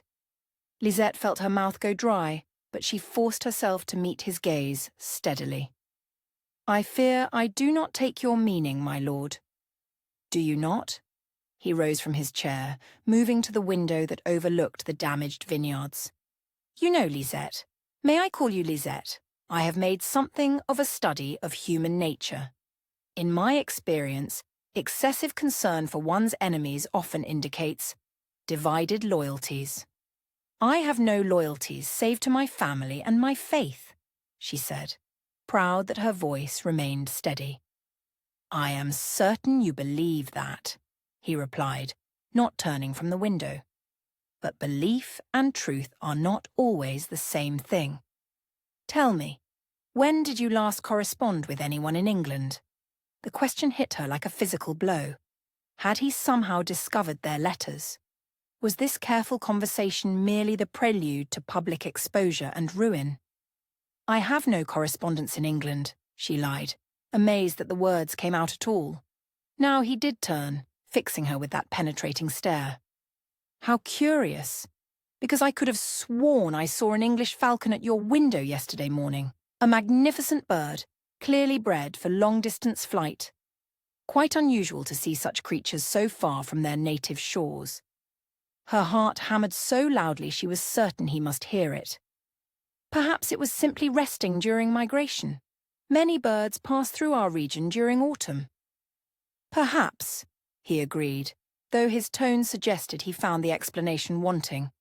"Still, it struck me as noteworthy, particularly given the timing, coming so soon after news of your family's troubles." The conversation was becoming dangerous, each exchange a step closer to the precipice of discovery. Lisette forced herself to laugh, a sound she hoped conveyed feminine confusion rather than desperate fear. "My lord, I confess your interest in ornithology surprises me. Surely there are more pressing matters to discuss." "Indeed there are," he said, returning to his chair. "Such as the timing of our engagement announcement. I understand there was some discussion of delaying the ceremony itself?" Grateful for the change of subject, she nodded. "Papa thought we might benefit from a longer courtship, an opportunity to become better acquainted before taking such a momentous step." How thoughtful of him. "And how do you feel about this extended acquaintance?" The question seemed innocent enough, but she sensed hidden depths beneath its surface. "I believe wisdom lies in proceeding with due consideration," she said carefully. "Due consideration," he repeated. "Yes, I suppose one must consider all one's options before making irreversible. The word irreversible made her skin crawl. Was he warning her, threatening her, or simply making conversation? "Count Renard," she said, deciding boldness might serve her better than evasion. "If you have something specific you wish to discuss, perhaps it would be better to speak plainly." His smile was sharp as a blade. "Very well. I believe your heart is not entirely free, Lisette. I believe someone else has captured your affections, and that this someone is connected to your family's enemies." The words hit her like a thunderbolt, stripping away all pretense and leaving her exposed. For a moment she could only stare at him, her mind racing to find some response that might salvage the situation. "That is quite an accusation," she managed finally. "It is an observation, not an accusation," he corrected, "and not necessarily a problem, provided certain understandings are reached." "Understandings?" He leaned forward, his expression becoming almost intimate. "I am not a romantic, Lisette. I do not require your love, only your loyalty. If your heart harbours feelings for another, that is between you and your conscience. But your actions, your reputation, your future, those belong to me." The casual possessiveness in his voice made her stomach turn. "And if I cannot accept such terms, then I fear your family's financial difficulties will prove insurmountable," he said with devastating calm. "The debts will mount, the creditors will press their claims, and the De Brielle name will be remembered only as a cautionary tale about the dangers of living beyond one's means." It was blackmail, dressed in silk and delivered with a smile, but blackmail nonetheless. He was offering her a choice: submit to a marriage of convenience while quietly pining for another, or watch her family face ruin. "You are very blunt, my lord." "I find honesty refreshing in a world full of pretty lies," he replied. "So, tell me, Lisette, can you accept a marriage built on mutual benefit rather than mutual affection?" She wanted to scream, to rage against the unfairness of it all, to demand the right to choose her own fate. Instead, she found herself nodding slowly. "I understand the terms you propose," she said quietly. "Excellent." His smile widened, becoming almost genuine. "I believe we shall deal very well together, you and I, provided, of course, that your other interests remain appropriately discreet." The threat was clear enough. He would tolerate her feelings for Martin, might even allow their correspondence to continue, as long as nothing threatened the public facade of their engagement. It was a devil's bargain, but it was also a lifeline. "I understand completely," she said. "I thought you might." He rose, straightening his waistcoat with satisfaction. "Well then, I believe we have reached a most satisfactory arrangement. The engagement announcement will proceed as planned, and our wedding will take place in June. Until then, you may conduct your affairs as you see fit, within reason." After he left, Lisette remained motionless in her chair, feeling as though she had just signed away her soul. The library that had always been her refuge now felt like a cage, its familiar books transformed into the bars of her prison. But even as despair threatened to overwhelm her, a spark of defiance flickered in her chest. Renard thought he had trapped her, had reduced her to a pawn in his larger game. He had no idea that she was already planning her next move. That evening, as the chateau settled into sleep, she finally wrote the letter she had been composing in her mind all day. "I write to you from the depths of despair, Martin, but also with desperate urgency. The vineyard attacks have escalated the conflict between our families beyond anything I had imagined. Armand has gone to England with revenge in his heart, and I fear what he might do in the name of family honour. More immediately threatening is Count Renard's growing suspicion of our correspondence. He has not accused me directly, but his questions grow more pointed with each conversation. I believe he knows about the falcon, though he cannot yet prove anything. Strangely, this may work to our advantage. He has made it clear that he requires only my public compliance, not my private affections. As long as we are discreet, he will not interfere with our correspondence, though he will certainly use his knowledge as leverage to ensure my cooperation. The engagement announcement will be made next week, and the wedding is set for June. I have perhaps 7 months of freedom before the door closes forever. 7 months to find some solution to our impossible situation. My beloved, I must ask you something that will test every fibre of your honour. Your brother's merchant ships, the ones Armand plans to target, could you warn them? Could you find some way to prevent the destruction without revealing your source?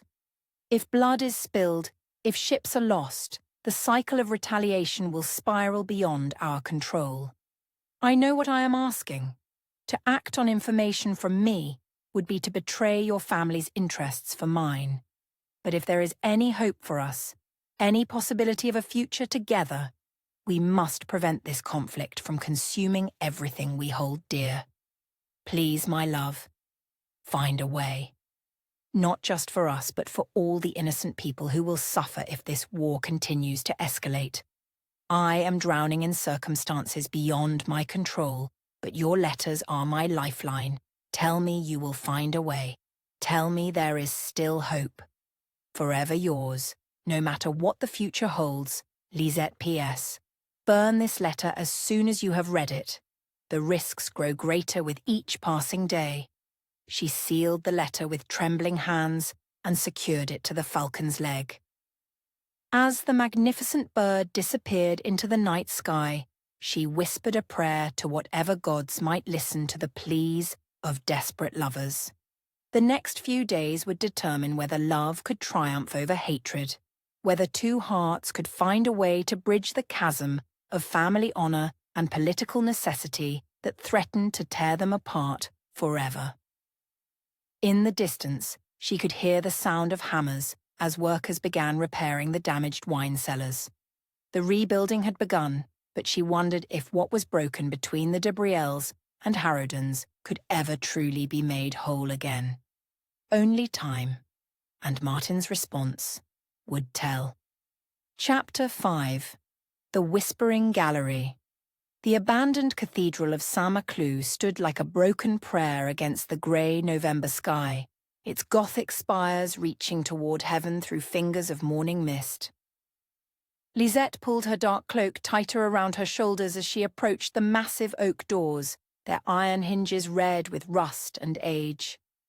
The building had been empty for over a decade, ever since fire had claimed its roof and the church had declared it beyond salvation. How fitting, she thought with bitter irony, that she should meet her beloved in a place that God himself had seemingly forsaken. Her heart hammered against her ribs as she pushed through the heavy door, its protest echoing through the vast nave like a cry of warning. Inside, shafts of pale light filtered through broken stained glass windows, painting rainbow fragments across stone floors carpeted with fallen leaves and the detritus of abandonment. The altar stood bare and cold at the far end, stripped of its golden ornaments, while overhead the damaged roof showed patches of grey sky like wounds in the cathedral's crown. She had ridden hard from Versailles, her excuse of visiting a sick cousin in Rouen barely accepted by her father's suspicious questioning. Count Renard's knowing smile as she departed had sent ice through her veins, but she could not, would not, miss this chance. Martin's last letter had been desperate, filled with anguish over his failure to prevent Armand's attack on the merchant vessels. 3 ships damaged, cargo worth thousands of pounds lost to the bottom of Portsmouth harbour, and the cycle of retaliation spinning ever faster towards something that might destroy them. I must see you, must hold you, must know that this madness has not poisoned what exists between us. I will be in Rouen on the 15th, the old cathedral of Saint-Maclou, at noon. If you cannot come, if the risks are too great, I will understand. But if there is any hope left for us, any possibility that love might triumph over this hatred that consumes our families, then please, come to me. She had memorized every word before burning the letter, as had become her dangerous habit. Now, standing in the cathedral's ruined splendor, she wondered if she had been a fool to accept such a risk. If they were discovered here, Alone together in this isolated place, no excuse could save her reputation or her family's honor. But the alternative? A lifetime of wandering, of dreams left unfulfilled and love left unexpressed, was worse than any scandal. Lisette. The voice came from the shadows near the choir stalls, soft as a prayer and twice as sacred. She turned, her breath catching as Martin stepped into the pale light that streamed through a broken rose window. He looked thinner than she remembered, his face drawn with the strain of the past weeks, but his grey eyes held the same intensity that had captured her heart that first night at Versailles. Martin. His name was barely a whisper on her lips, but it carried all the longing and desperation of the weeks they had been apart. For a moment they simply stared at each other across the length of the nave, drinking in the sight they had both dreamed of through countless lonely nights. Then he was moving toward her, his long strides eating up the distance between them, and she was running to meet him, propriety forgotten in the overwhelming need to be close to him again. They met halfway, colliding with desperate intensity, his arms closing around her with fierce protectiveness, while she pressed her face against his chest, breathing in the familiar scent of leather and steel that clung to him like a second skin. "You came," he murmured into her hair, his voice rough with emotion. "I was afraid. I thought perhaps the risks. Nothing could have kept me away," she whispered against the fine wool of his coat. "Nothing in this world or the next." He pulled back just enough to cup her face in his gloved hands, his thumbs tracing the high curve of her cheekbones with reverent gentleness. "You are even more beautiful than I remembered," he said softly. "More beautiful than any dream could capture." "And you look as though you have not slept in weeks," she replied, her own hands coming up to cover his. "Martin, what has this cost you? What have I cost you?" His smile was sad, tinged with the weariness of a man carrying burdens too heavy for his shoulders. "You have cost me nothing but sleepless nights thinking of you. It is everything else, the attacks, the retaliation, the weight of family expectations, that has taken its toll." She searched his face, seeing the new lines around his eyes, the tension in his jaw that spoke of constant vigilance. "I received your last letter. About Armand's attack on your ships. I am so sorry, my love. I tried to warn him away, tried to make him see reason, but—" "Hush." He pressed a finger gently to her lips, silencing her apology. "You are not responsible for your brother's actions any more than I am responsible for my father's. We cannot carry the weight of our family's hatred upon our own shoulders." "But we are carrying it," she said, her voice breaking slightly. "Every day, every choice we make, every letter we exchange, it all weighs us down a little more. How long can we continue like this, Martin? How long before the burden becomes too great to bear?" Instead of answering immediately, he took her hand and led her deeper into the cathedral, toward the spiral staircase that wound upward to what had once been the bell tower. The steps were worn smooth by centuries of monastic feet, treacherous in the dim light that filtered down from above. "Where are we going?" she asked, lifting her skirts to navigate the narrow stairs. "To a place where we can speak freely," he replied, "where even God might grant us privacy for her hand secure in his, until they emerged onto a narrow gallery that circled the interior of the cathedral near its highest point. From here, they could see the entire nave spread below them like a miniature kingdom, while above them the damaged roof created a lattice of broken beams and open sky. "The Whispering Gallery," Martin explained, his voice taking on a strange, echoing quality in the circular space. "In the old days, monks would come here to pray in solitude. They say that words spoken here carry special power, that God listens more closely to prayers offered from such heights." Lisette moved to the stone balustrade, her hands gripping the cold marble as she looked down at the altar far below. "And what would you pray for, if God were truly listening?" Martin moved behind her, his hands coming to rest on either side of hers on the balustrade, his body warm against her back despite the chill air. "I would pray for time," he said quietly. "Time to find a solution to this impossible situation. Time to explore what burns between us without the weight of family honor crushing it before it can bloom."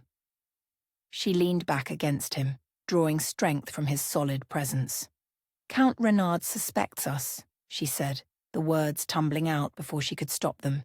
"He has not accused me directly, but his questions grow more pointed each day. He knows about the falcon, knows someone is corresponding with me from England." She felt Martin's body tense behind her. "Has he threatened you?" "Not threatened exactly. He has made it clear that he requires only my public compliance, not my private affections. As long as our friendship remains discreet, he will not interfere." "Friendship?" Martin's laugh was bitter. "Is that what we call this fire that consumes us both?" She turned in his arms, finding herself trapped between his body and the stone balustrade, close enough to see the flecks of silver in his grey eyes. "What would you call it?" "Love," he said simply. "Pure, desperate, impossible love." The word hung between them like a sacred vow, finally spoken aloud after weeks of dancing around its edges in letters and whispered longings. Hearing it from his lips sent shockwaves through her entire being, as if her heart had suddenly remembered how to beat properly after months of irregular rhythm. "Martin," she whispered, her hands coming up to rest against his chest, feeling the strong, steady beat of his heart beneath her palms. "I know it is madness," he continued, his voice low and urgent. "I know that loving you could destroy us both, could tear apart what little peace exists between our families. But I cannot stop myself, Lisette. I cannot pretend that what I feel for you is anything less than absolute devotion." Tears blurred her vision as she looked up at him. "I love you too," she whispered. "God help me. I love you with every fibre of my being. You have become the sun around which my entire world revolves." His hands cupped her face with infinite tenderness, his thumbs brushing away the tears that spilled down her cheeks. "Then what are we to do? How do we honour this love while honouring our duties to our families?" "I do not know," she admitted, her voice breaking. "All I know is that I cannot marry Count Renard while my heart belongs entirely to you. I cannot speak vows of fidelity to one man while dreaming of another." "The engagement announcement will be made next week," she finished. "And after that there can be no question of withdrawal without scandal that would destroy my family's reputation forever." Martin's jaw tightened with frustration. "There must be something we can do. Some way to prevent this travesty without destroying everyone we care about." "Such as what?" "You are the second son of an English earl, bound by duty to your family's interests. I am a French nobleman's daughter, promised to another for the sake of political alliance. What solution could possibly exist for such an inheritance?" he said suddenly, his voice filled with desperate conviction. "I could leave England entirely, start fresh somewhere new. France, Italy, even the colonies. Somewhere we could be together without the weight of our family's expectations." The suggestion was so shocking, so completely at odds with everything she knew about honour and duty, that she could only stare at him in amazement. "Martin, you cannot mean that. Your family, your responsibilities." "What responsibilities?" he asked bitterly. "To carry on a feud that began before I was born? To perpetuate hatred over grievances I barely understand? My brother Edmund will inherit the title and all that comes with it. I am useful to them only as a soldier and a spare. Neither role requires my presence in England." "But your career, your future?"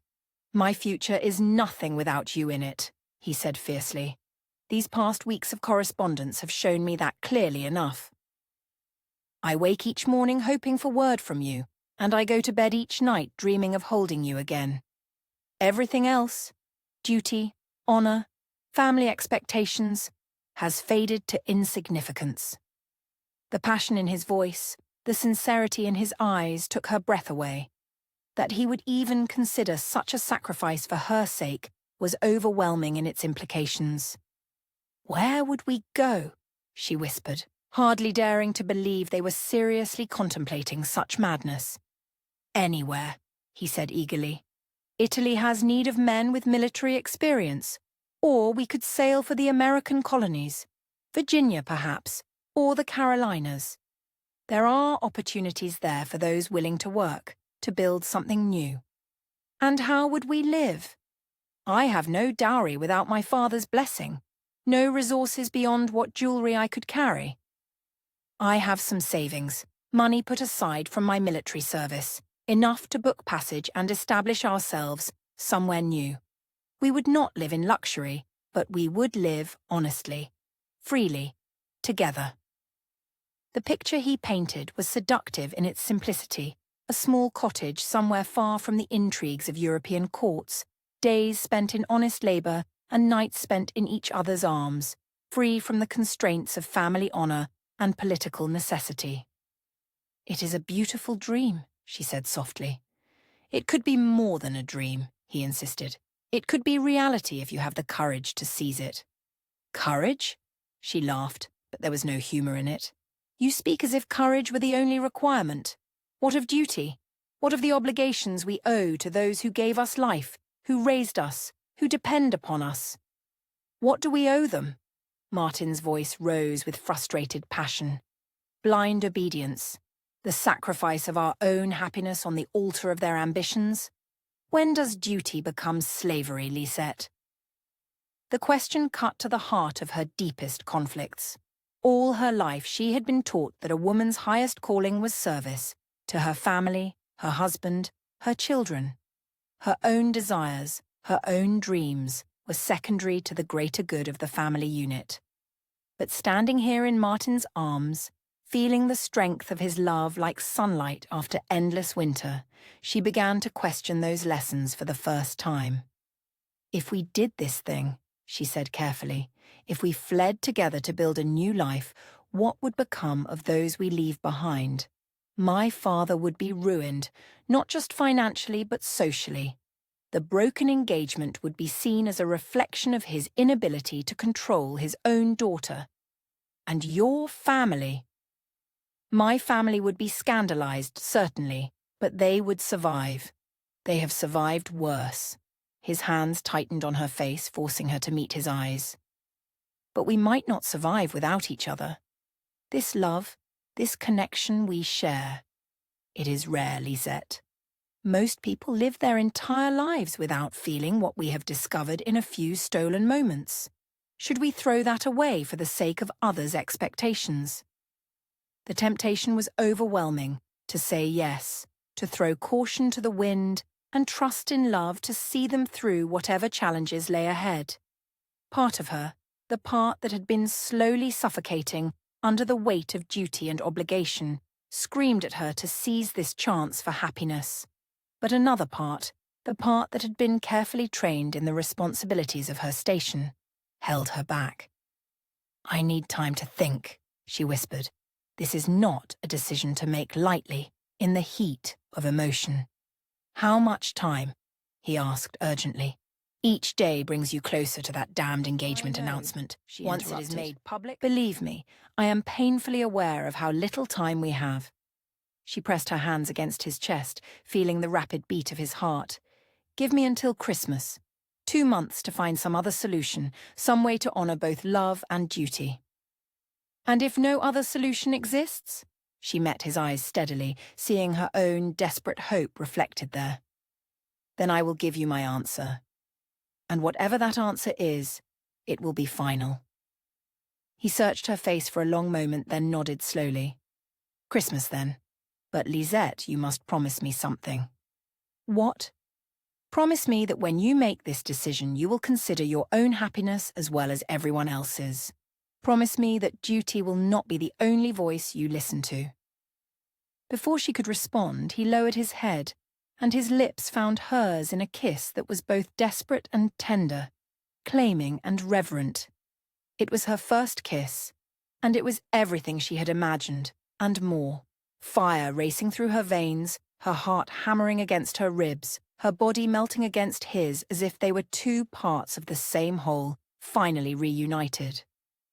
She had read about such moments in poetry, had heard whispered descriptions from married friends, but nothing had prepared her for the reality of Martin's mouth on hers, his hands tangled in her hair, his body pressed against hers with barely restrained passion. When they finally broke apart, both were breathing hard, their faces flushed with desire and desperate longing.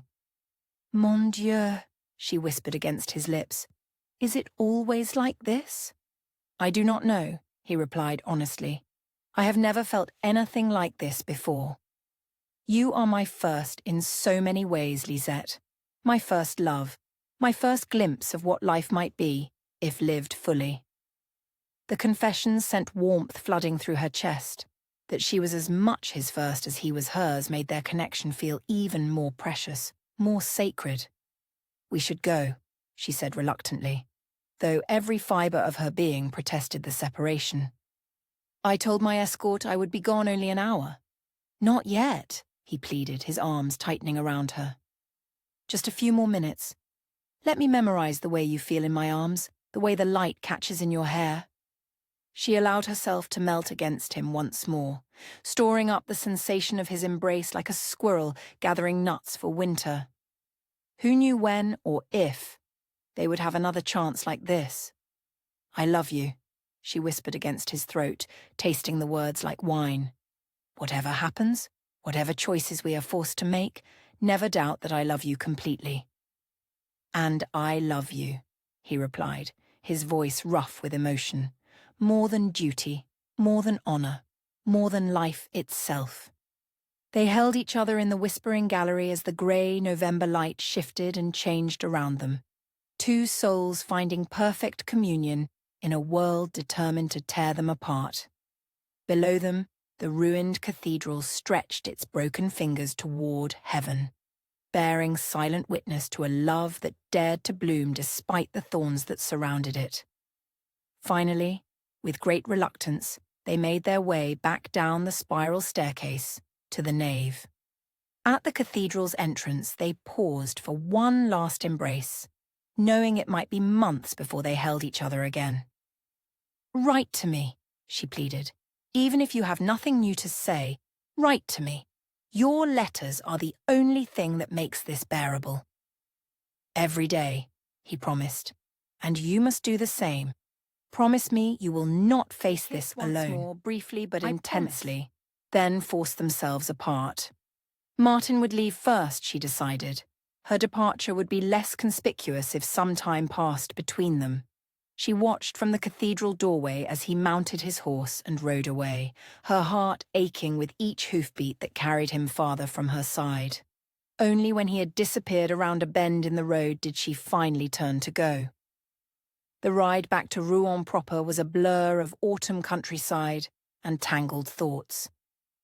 Martin's proposal echoed in her mind, the possibility of escape, of a new life built on love rather than obligation. It was tempting beyond measure, but was it realistic? Could two people raised in luxury and privilege truly find happiness in exile and relative poverty? And what of the consequences to those they left behind? Her father's ruin would be complete without the advantageous marriage to Count Renard. Uncle Claude would lose his home, her cousins their prospects. The ripple effects of her selfish choice would destroy dozens of innocent lives. But then she remembered the feel of Martin's lips on hers, the strength of his arms around her, the way he looked at her as if she were the most precious thing in his world. Was she prepared to sacrifice that rare and beautiful love for the sake of others' expectations? Christmas, she reminded herself. She had until Christmas to find another solution, some way to honor both love and duty. Perhaps something would present itself, some miracle that would allow her to keep both her family's respect and Martin's love. She was so lost in thought that she barely noticed the lone rider who fell in to step behind her on the road back to town. It was only when she reached the inn where her escort waited that she realized she had been followed.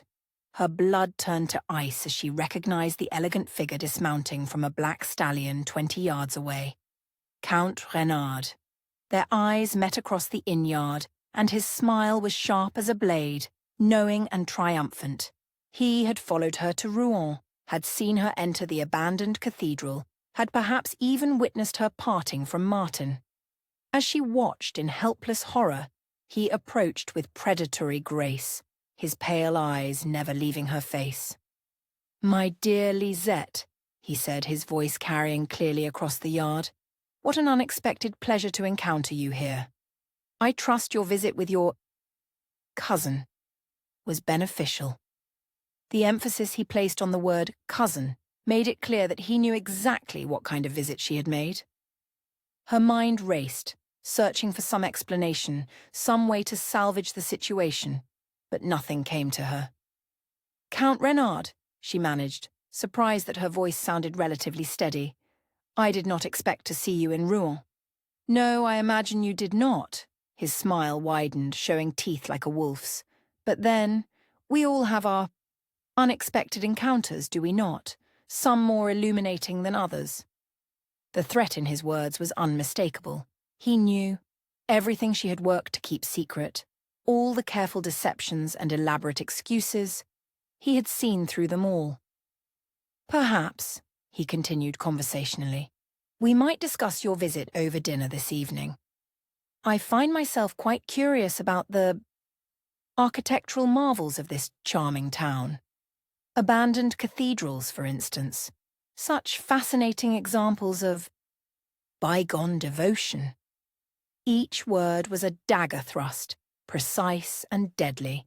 He was playing with her, enjoying her obvious distress, savouring the moment of complete power he held over her fate.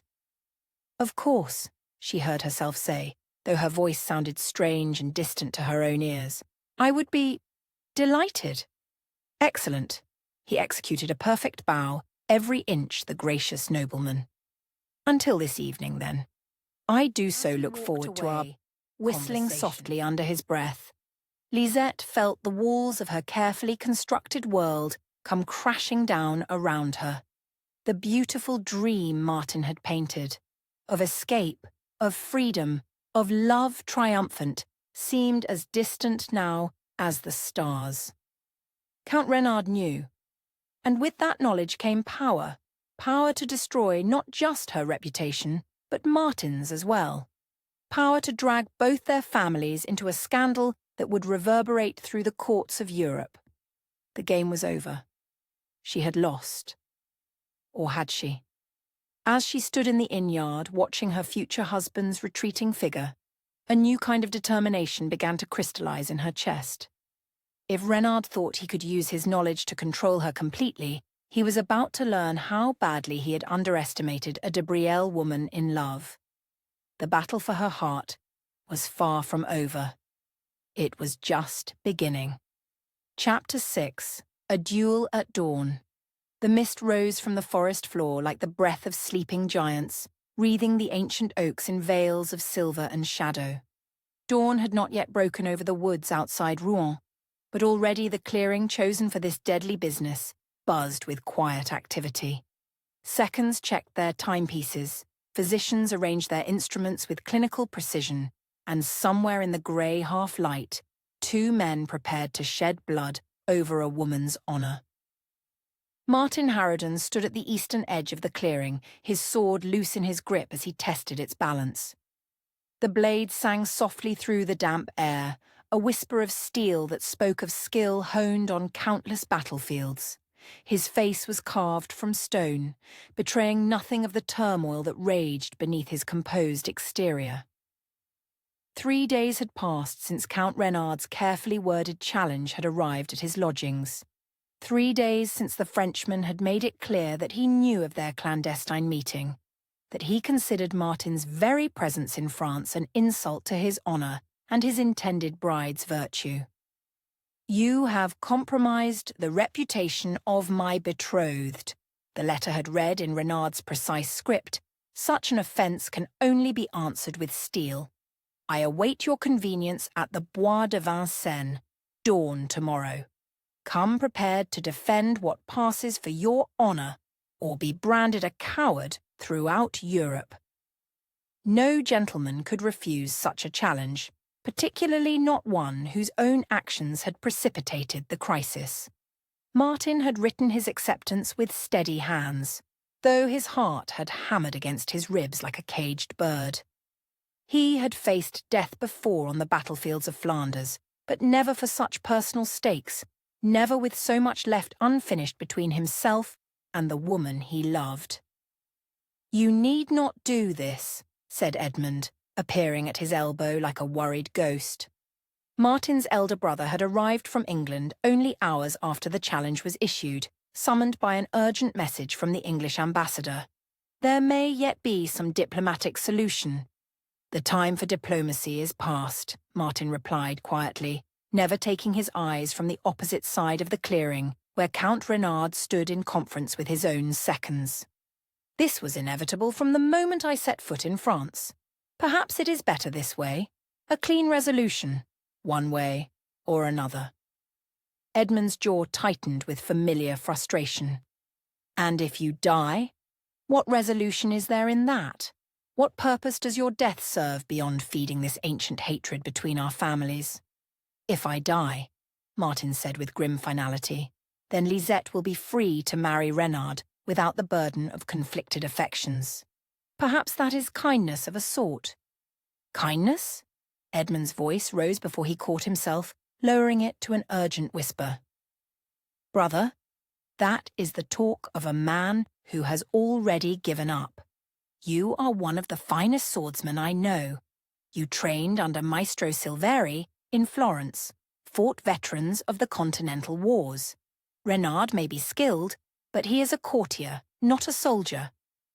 "Courtiers can be dangerous too," Martin observed, watching as his opponent performed a series of practice lunges.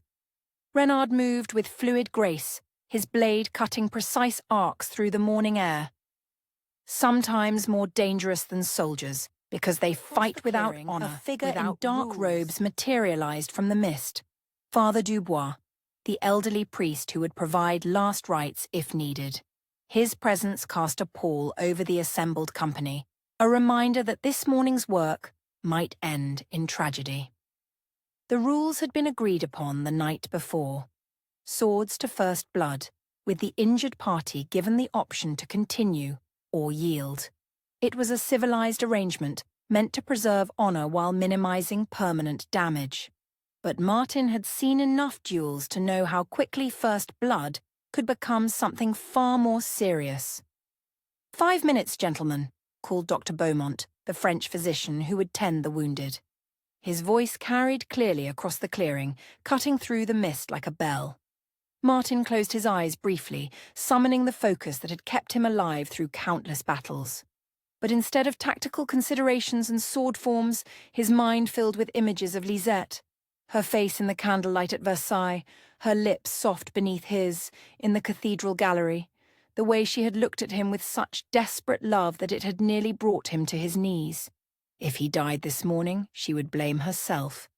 That knowledge was almost harder to bear than the prospect of death itself. "Martin." The voice was so unexpected, so impossible, that for a moment he thought his mind was playing tricks on him. But when he opened his eyes, she was there. Lisette, wrapped in a dark cloak with her hood pulled low, her face pale as moonlight in the grey dawn. "Lisette," he breathed, stepping toward her before Edmund's restraining hand on his arm stopped him. "What are you doing here? How did you—" "Marie heard the servants talking," she said, her voice tight with controlled panic. "Word of the challenge spread through the household last night. I rode through the darkness to reach you." Her presence here was scandal incarnate, an unmarried woman at a duel involving her intended husband and her secret lover. The gossips would feast on this for months. But Martin found he could not regret seeing her, even under such circumstances. "You should not be here," he said gently. "This is no place for a lady." "This entire disaster is my fault," she replied fiercely. "If anyone has the right to be here, it is I." Before either brother could respond, Count Renard's voice cut across the clearing like a whip. How touching. The faithless bride has come to bid farewell to her lover. Martin's hand tightened on his sword hilt as Renard approached, flanked by his seconds. The Count's pale eyes fixed on Lisette with cold amusement, taking in her dishevelled appearance and obvious distress. "My lord," Lisette said, raising her chin with the dignity that marked her as nobility, despite her desperate circumstances. "I have come to beg you to reconsider this madness. Surely we can resolve this matter without bloodshed." "Resolve it?" Renard's laugh was sharp as breaking glass. "Mademoiselle, you were discovered in clandestine conference with this English dog, embracing him like the veriest trollop. How exactly do you propose we resolve such a stain upon your honour and mine?" The insult hung in the air like a poisonous cloud. Martin stepped forward, his sword rising instinctively, but Lisette's hand on his arm stayed him. "I will not have you speak of her in such terms," Martin said, his voice deadly quiet. "You will not have?" Renard's eyebrows rose in mock surprise. "My dear fellow, I think you mistake your position here. She is my betrothed, not yours. Any concern for her reputation is mine to express." "Your betrothed in name only," Lisette interjected, her voice gaining strength. "An arrangement forced upon me for political necessity, not born of any mutual affection." "Affection?" Renard turned his cold gaze upon her. "My dear girl, I thought we had established that affection was not required for our arrangement.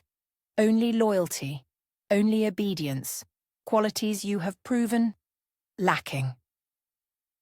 The casual cruelty in his tone made Martin's blood boil. How dare this man speak to her as if she were a possession to be managed rather than a woman deserving of respect? "If you have grievances against me, Renard, then face me with your sword," Martin said, his patience finally exhausted. "Leave her out of this." "Oh, but she is the very heart of this," Renard replied smoothly. "Everything we do here this morning is for her benefit, to determine which of us is worthy of her. Attentions." The way he spoke the word attentions made it sound sordid, reducing their love to something base and shameful. Martin felt his control slipping, the careful discipline of years beginning to crack under the weight of insult and provocation. "Gentlemen," interrupted Dr. Beaumont, consulting his pocket watch with the air of a man accustomed to violence. Took their positions, one from each side, standing ready to call the engagement. Father Dubois withdrew to a respectful distance, his prayer book open in his hands. Lisette remained at the edge of the clearing, her face a mask of barely controlled anguish. "Last chance to withdraw, English," Renard called as they took their positions. "Apologize for your presumption. Swear never to set foot in France again, and I might be merciful."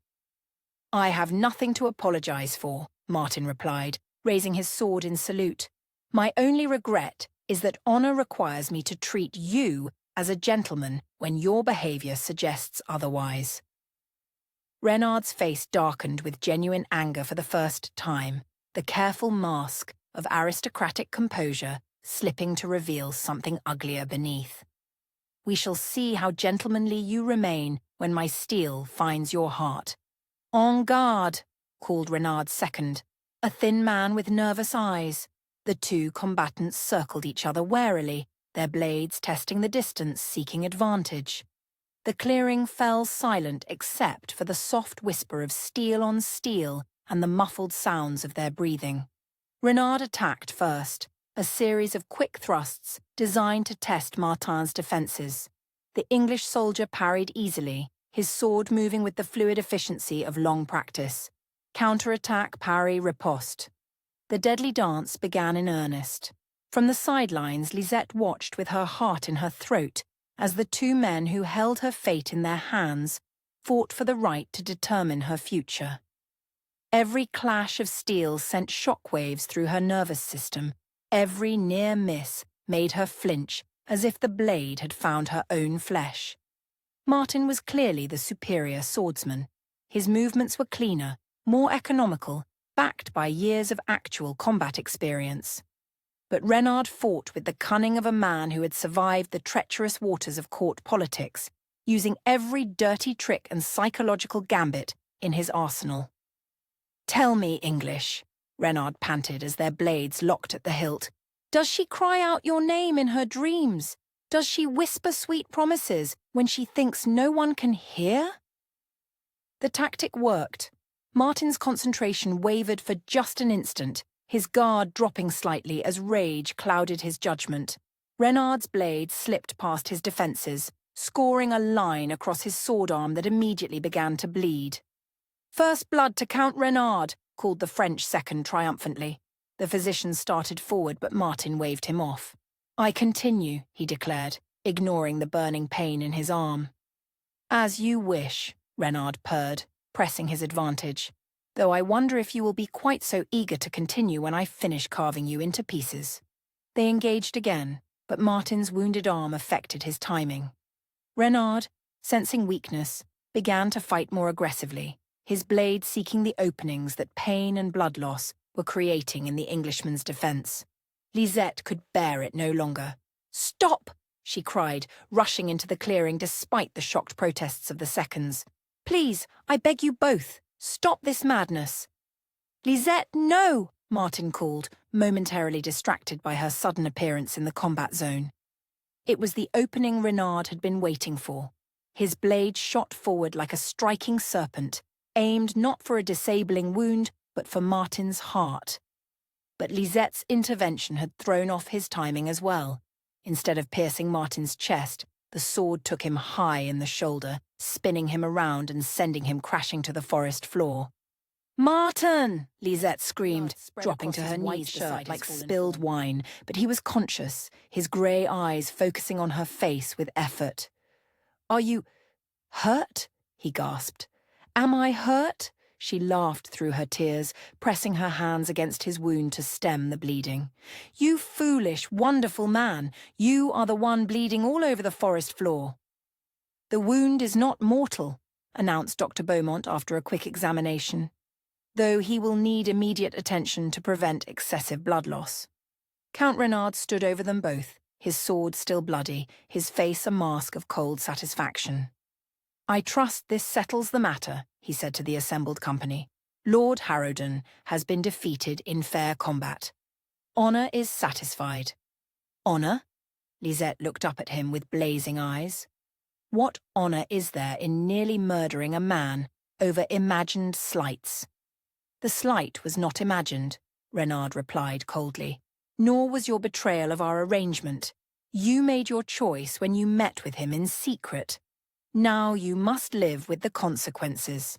He sheathed his sword with theatrical flourish, then turned to address the seconds and witnesses. "Gentlemen, I trust you will remember that Lord Harrowden fought bravely but was defeated in fair combat. Any suggestion otherwise would be unfortunate." The threat was clear. The official story would be that Reynard had emerged victorious, defending his honour and his bride's reputation. Any deviation from that narrative would be met with consequences. As the various officials began to disperse, Edmund knelt beside his wounded brother. "We need to get you to a proper physician," he said urgently. "This field dressing will not suffice." "No." Martin struggled to sit up despite Lisette's protests. "We cannot linger. Word of this will spread like wildfire. If I am found on French soil after this—" He was right, and they all knew it. The duel had been technically legal, but the political ramifications would be severe. An English lord wounded in combat with a French count over a woman's honour. The diplomatic community would be scandalised. "My carriage is nearby," Lisette said quietly. "I can take you to a safe house, someone who will not ask questions." "Absolutely not," Edmund interjected. "Lisette, you have risked enough already. Your reputation, my reputation is already in ruins," she replied with bitter finality. "What is one more scandal added to the pile?" Martin caught her hand in his grip weak but determined. "Promise me," he whispered. Promise me you will not suffer for this. Whatever Renard demands, whatever sacrifices he requires—" "Hush," she said, pressing her fingers to his lips. "Save your strength. We can discuss such things when you are not bleeding to death in a forest clearing." But even as she spoke words of comfort, her mind was racing ahead to the consequences this morning would bring. Count Renard had won more than a duel. He had gained complete leverage over her future. The public nature of the combat, the witnesses who had seen her rush to Martin's aid, the blood on her dress from tending his wounds, all of it would fuel the gossip mills for months to come. By evening, the story would be in every salon in Versailles. By week's end, it would reach the English court. The scandal would be magnificent, ruinous, and impossible to contain. 3 hours later, at Versailles, Queen Marie-Thérèse sat in her private receiving chamber, her dark eyes fixed on the kneeling figure before her, with an expression of profound disappointment. Word of the morning's events had reached the palace with unseemly speed, carried by servants and courtiers who delighted in spreading scandalous news, the Queen said quietly. Lisette stood slowly, her travelling dress still stained with Martin's blood, her hair dishevelled from the frantic ride back to the palace. She had barely had time to see Martin safely delivered to a discreet physician before being summoned to this audience. "Your Majesty," she began, but the Queen's raised hand silenced her. "We are informed," the Queen said, her Spanish accent more pronounced than usual, a sign of deep emotion, "that you were present at a duel this morning, a duel fought between your intended husband and an English lord with whom you have been conducting a clandestine correspondence." There was no point in denial. Too many people had witnessed her presence in the clearing, had seen her rush to Martin's aid. "Yes, Your Majesty." "And you feel no shame for this behaviour? No remorse for the scandal you have brought upon our court?" Lisette raised her chin, meeting the Queen's gaze directly. "I feel shame that my actions led to bloodshed, Your Majesty, but I cannot feel remorse for loving someone with my whole heart." A murmur ran through the assembled courtiers, shock at her boldness, admiration for her honesty, calculation as they adjusted their own positions based on this new information. The Queen's expression remained unreadable. "Love," she repeated slowly. "You speak of love as if it were license for any behaviour, any betrayal of duty and honour." "I speak of love as the greatest force in human existence," Lisette replied. "Greater than duty, greater than honour, greater than the political convenience of arranged marriages." The silence that followed was deafening. Several ladies-in-waiting gasped audibly at such revolutionary sentiment expressed so publicly, but the Queen's face showed no anger, only a deep, weary sadness. "Child," she said finally, her voice gentle but implacable, "you speak pretty words, but you live in the real world, a world where queens marry for alliance, where noble daughters secure their families' futures through advantageous matches, where love is a luxury we can rarely afford. Then perhaps the world needs changing, Your Majesty." Another gasp from the assembled courtiers, to suggest that the established order might be flawed, that centuries of tradition might be wrong. It bordered on heresy. The Queen rose from her chair, her movements deliberate and regal. "Mademoiselle de Brielle, your behaviour has brought scandal upon our court and embarrassment to your family. The King's peace depends upon maintaining cordial relations with our English guests, yet your actions have created a diplomatic incident that threatens that peace." Lisette felt ice forming in her stomach. This was worse than mere social disgrace. This was political catastrophe. "Therefore," the Queen continued, "we find ourselves with no choice but to remove you from court until this matter can be resolved. You will return to your family's estates and remain there until further notice. Any attempt to communicate with Lord Harrowden or to interfere in diplomatic proceedings will result in permanent exile from France." Exile? The word escaped Lisette's lips as barely a whisper. Your choice of actions has led to this choice of consequences, the Queen replied with finality. Count Renard has graciously agreed to proceed with your engagement despite this unfortunate incident. The formal announcement will be made as planned. But, Your Majesty, the matter is closed. The Queen's voice carried the absolute authority of monarchy. You will depart within the hour. Guards will escort you to ensure you cause no further disruption. As Lisette was led from the chamber, her mind reeled with the swiftness of her fall from grace. In the span of a single morning, she had lost everything: her place at court, her freedom of movement, her ability to communicate with Martin. The walls of her prison were closing with inexorable to overwhelm her. A spark of defiance flickered in her chest. The Queen could exile her body, Count Renard could claim her hand in marriage, but her heart remained her own. And as long as that heart continued to beat, she would find a way to fight for the love that gave her life meaning. Meanwhile, in a small house on the outskirts of Rouen, Martin lay fevered and delirious from his wounds, calling out her name in his sleep, while Edmund made desperate arrangements for their immediate departure from France. The duel had been won and lost, but the war for their future was far from over. Dawn had brought blood to the forest clearing, but it had also brought clarity. No force on earth, no matter how powerful, could truly separate two hearts that had chosen to beat as one. The real battle was just beginning. Chapter 7. The Garden Prison. The November rain drummed against the tall windows of Lisette's chamber like impatient fingers, each droplet a reminder of the world beyond her reach. From her seat in the window alcove, she could see the formal gardens of Château de Brielle, stretching toward the horizon, geometric patterns of boxwood and lavender that had been her code playground as a child, now transformed into the boundaries of an elegant prison.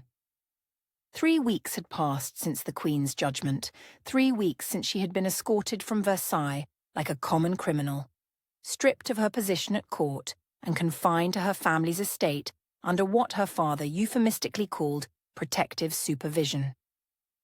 The reality was far less genteel. Guards at every door, servants instructed to report her every movement, and a growing sense that the walls of her childhood home had become the bars of an inescapable cage.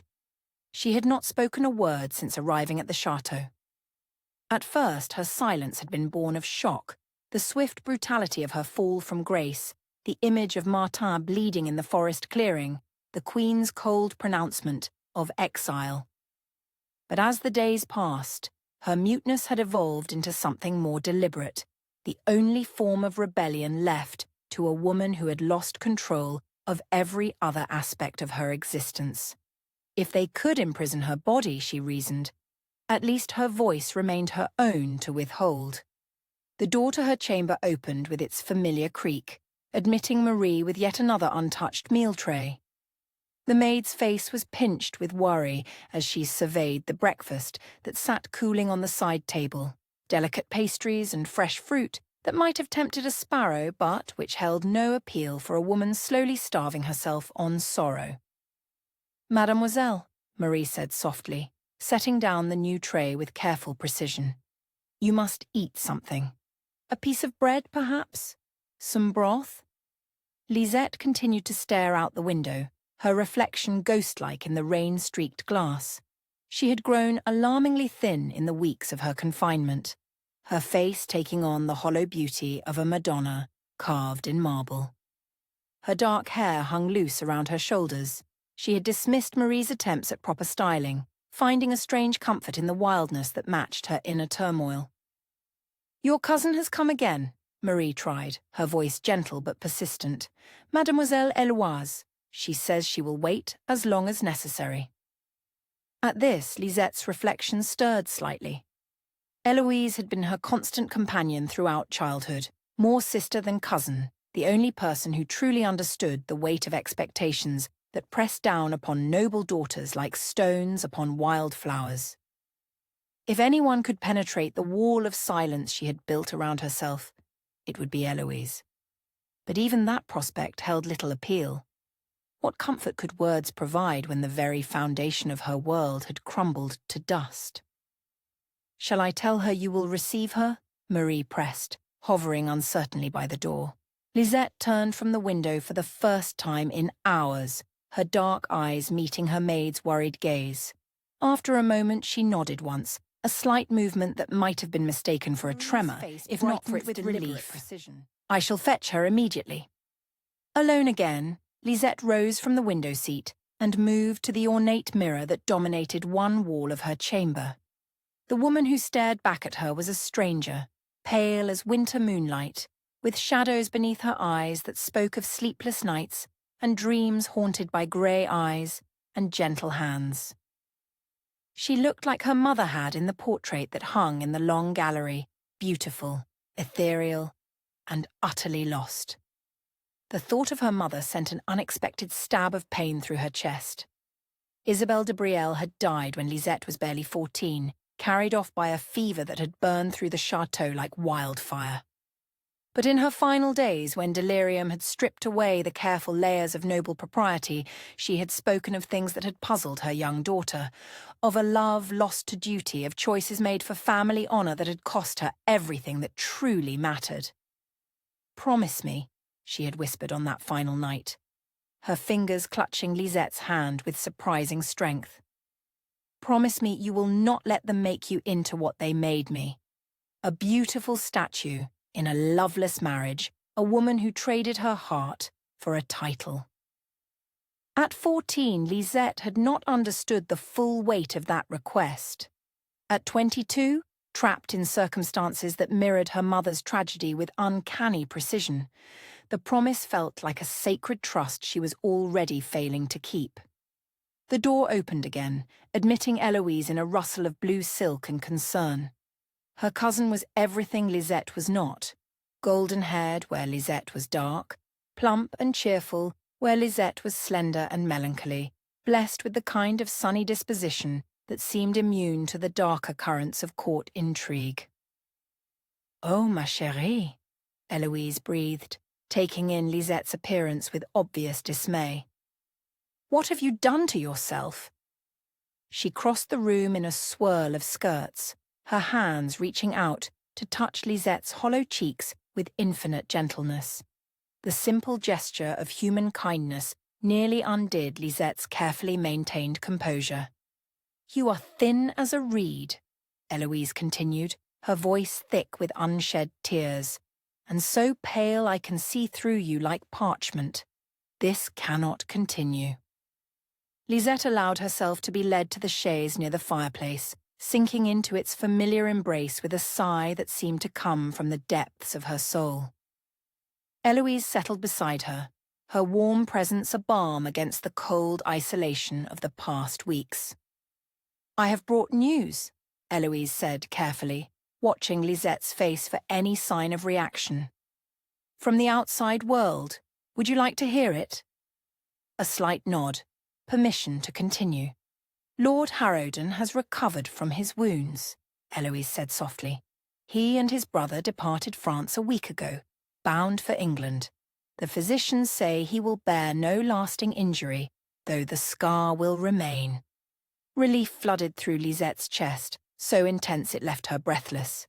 He was alive, whole, safe from the consequences of their impossible love. That knowledge was worth any amount of personal suffering. "There is more," Eloise continued, her voice growing cautious. "Word has reached London of the duel and its circumstances. The English court is reportedly scandalised by the affair. Some say Lord Harrowden may face censure from his own family for the diplomatic embarrassment he has caused. This news struck Lisette like a physical blow.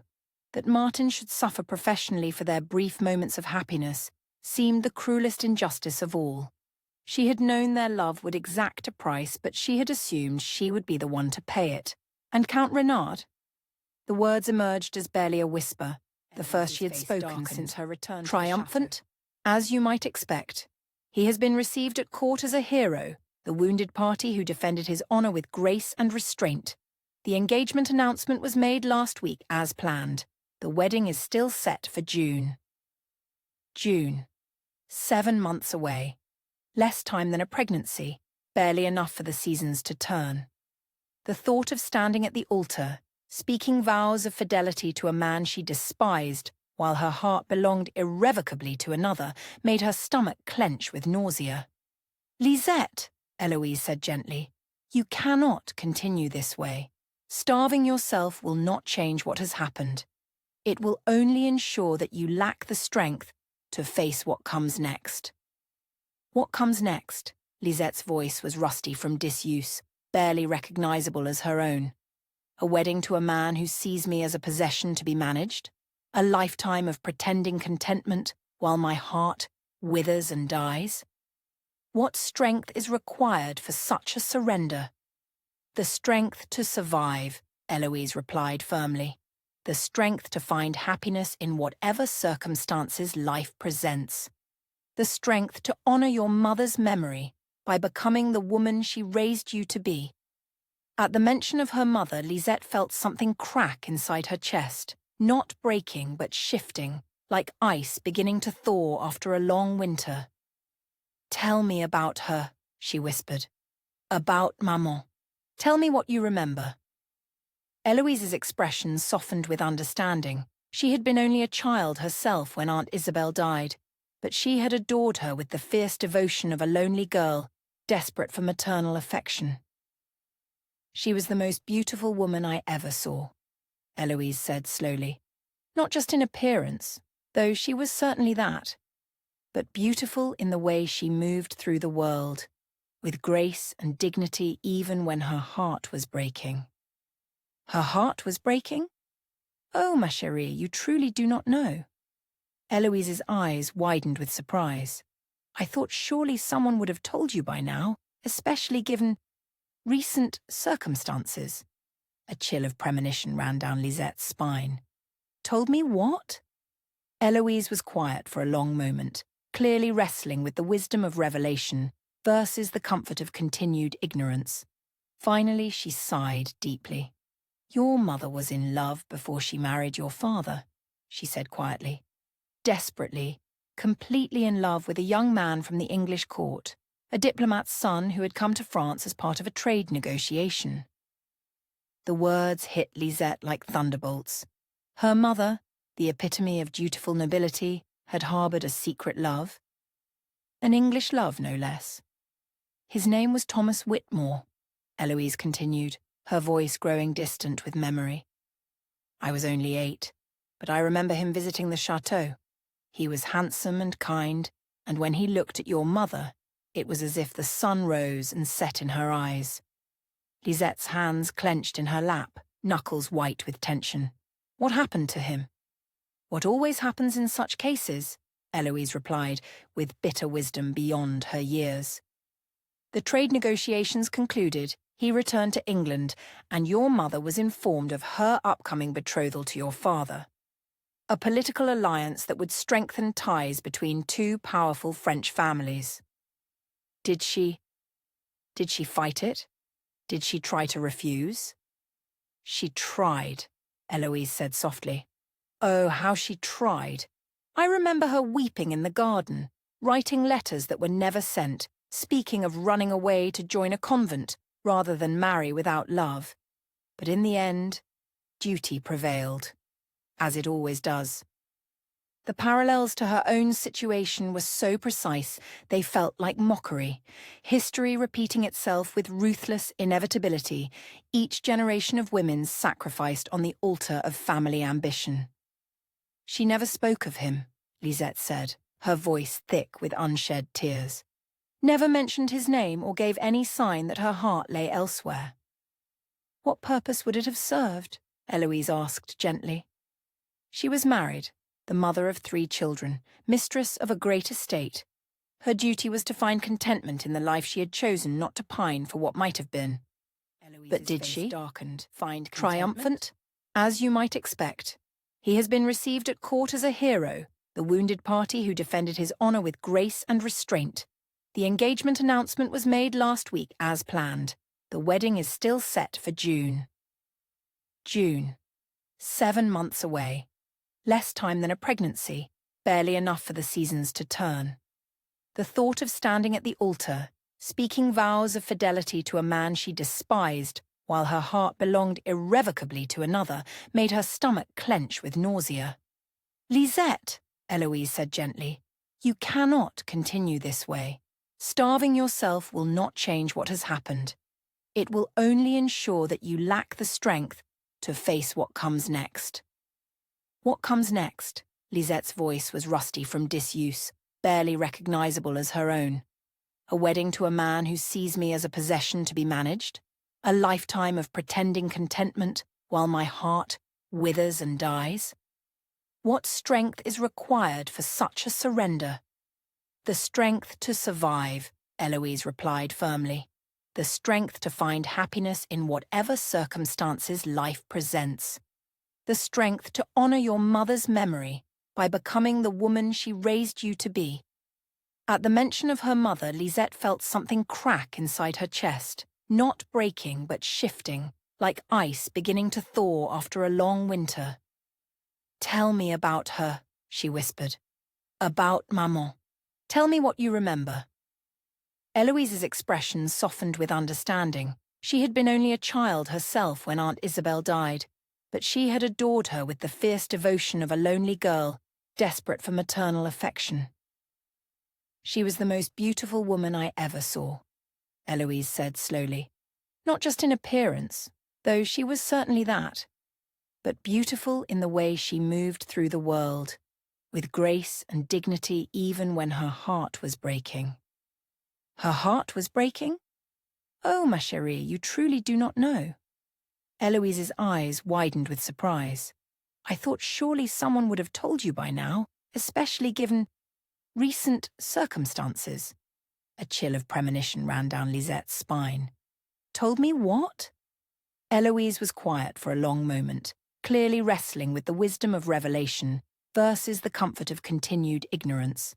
Finally, she sighed deeply. "Your mother was in love before she married your father," she said quietly. "Desperately, completely in love with a young man from the English court, a diplomat's son who had come to France as part of a trade negotiation." The words hit Lisette like thunderbolts. Her mother, the epitome of dutiful nobility, had harbored a secret love. An English love, no less. "His name was Thomas Whitmore," Eloise continued, her voice growing distant with memory. "I was only 8, but I remember him visiting the chateau. He was handsome and kind, and when he looked at your mother, it was as if the sun rose and set in her eyes." Lisette's hands clenched in her lap, knuckles white with tension. "What happened to him?" "What always happens in such cases," Eloise replied, with bitter wisdom beyond her years. "The trade negotiations concluded, he returned to England, and your mother was informed of her upcoming betrothal to your father. A political alliance that would strengthen ties between two powerful French families. Did she fight it? Did she try to refuse?" "She tried," Eloise said softly. "Oh, how she tried. I remember her weeping in the garden, writing letters that were never sent, speaking of running away to join a convent rather than marry without love. But in the end, duty prevailed, as it always does." The parallels to her own situation were so precise they felt like mockery, history repeating itself with ruthless inevitability, each generation of women sacrificed on the altar of family ambition. "She never spoke of him," Lisette said, her voice thick with unshed tears. "Never mentioned his name or gave any sign that her heart lay elsewhere." "What purpose would it have served?" Eloise asked gently. "She was married, the mother of 3 children, mistress of a great estate. Her duty was to find contentment in the life she had chosen, not to pine for what might have been. But did she, in the air between them, heavy with implications neither woman wanted to confront directly. "She loved you and your brothers fiercely," Eloise said carefully. "She took pride in her household, her charitable works, her position in society, But sometimes, when she thought no one was watching, I would catch her staring out the window with such longing in her eyes, as if she were searching the horizon for a ship that would never come. Tears began to slide down Lisette's cheeks, the first she had shed since her return to the chateau. They fell silently, carrying with them weeks of suppressed grief and newfound understanding of her mother's hidden sorrow. "She made me promise," Lisette whispered. "On her deathbed, she made me promise not to let them turn me into what they had made her. I thought I understood what she meant, but now you see that she was trying to save you from repeating her tragedy," Eloise finished softly.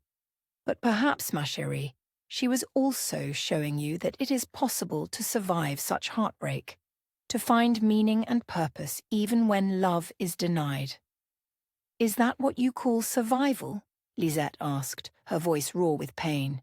"Becoming a beautiful statue, going through the motions of life while your heart slowly turns to stone?" "No," Eloise said firmly, surprising her with the strength in her voice. "I call it choosing to live fully within whatever circumstances we are given. Your mother could have spent her entire marriage bitter and resentful, poisoning everyone around her with her unhappiness. Instead, she chose to pour her frustrated love into her children, her community, her faith. She chose to transform her pain into something beautiful." The words resonated with uncomfortable truth. Lisette had always admired her mother's grace, her seemingly effortless ability to navigate the complexities of noble society with dignity and poise. To learn that such composure had been built on a foundation of suppressed heartbreak only made it more remarkable. "But I am not her," Lisette said quietly. "I do not have her strength, her ability to accept what cannot be changed." "You have more strength than you realize," Eloise replied. "The fact that you are still here, still fighting in your own way, proves that. But strength without sustenance is merely stubbornness. You must eat, Lisette. You must regain your physical health if you hope to face the challenges ahead." As if summoned by their conversation, Marie appeared in the doorway carrying a tea service and a plate of delicate sandwiches. She moved quietly, clearly hoping not to interrupt the first real conversation her mistress had engaged in since her return. "Thank you, Marie," Eloise said warmly, accepting the tray and dismissing the maid with a gentle nod. When they were alone again, she turned to Lisette with determination. "One sandwich," she said, offering the plate, "for your mother's memory, if not for your own sake." Lisette stared at the food for a long moment, her stomach clenching with a mixture of hunger and revulsion. But something in Eloise's words, in the revelation of her mother's hidden strength, stirred a spark of resolution into it, the flavors exploding across her tongue with startling intensity. She had forgotten how food could taste when one's mind was focused on something other than misery. "Good," Eloise said with satisfaction. "Now tell me about him, about Lord Harrowden. I want to understand what could inspire such devotion, such willingness to risk everything." The request caught Lisette off guard. In all the weeks of silence and isolation, no one had asked her about Martin as a person rather than as a scandal to be managed or a problem to be solved. "He is—" she began, then stopped, struggling to find words adequate to describe the man who had claimed her heart so completely.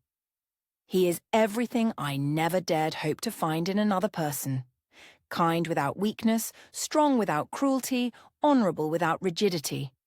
When he looks at me, I feel as though he sees not the role I play or the position I hold, but the woman I truly am beneath all the pretense." "And you love him," Eloise said softly.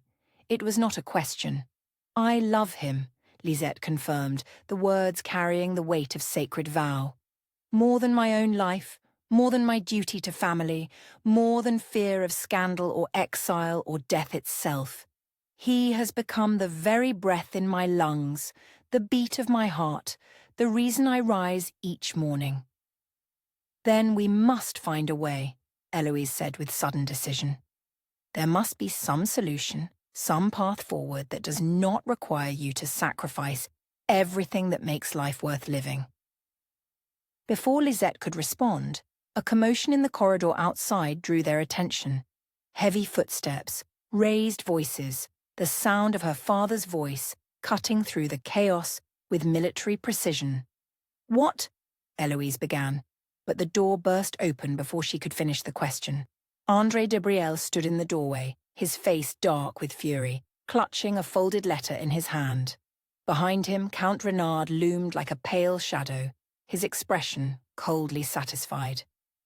"You faithless little whore," her father spat, his voice thick with disgust. "Did you think we would not discover your continued treachery?"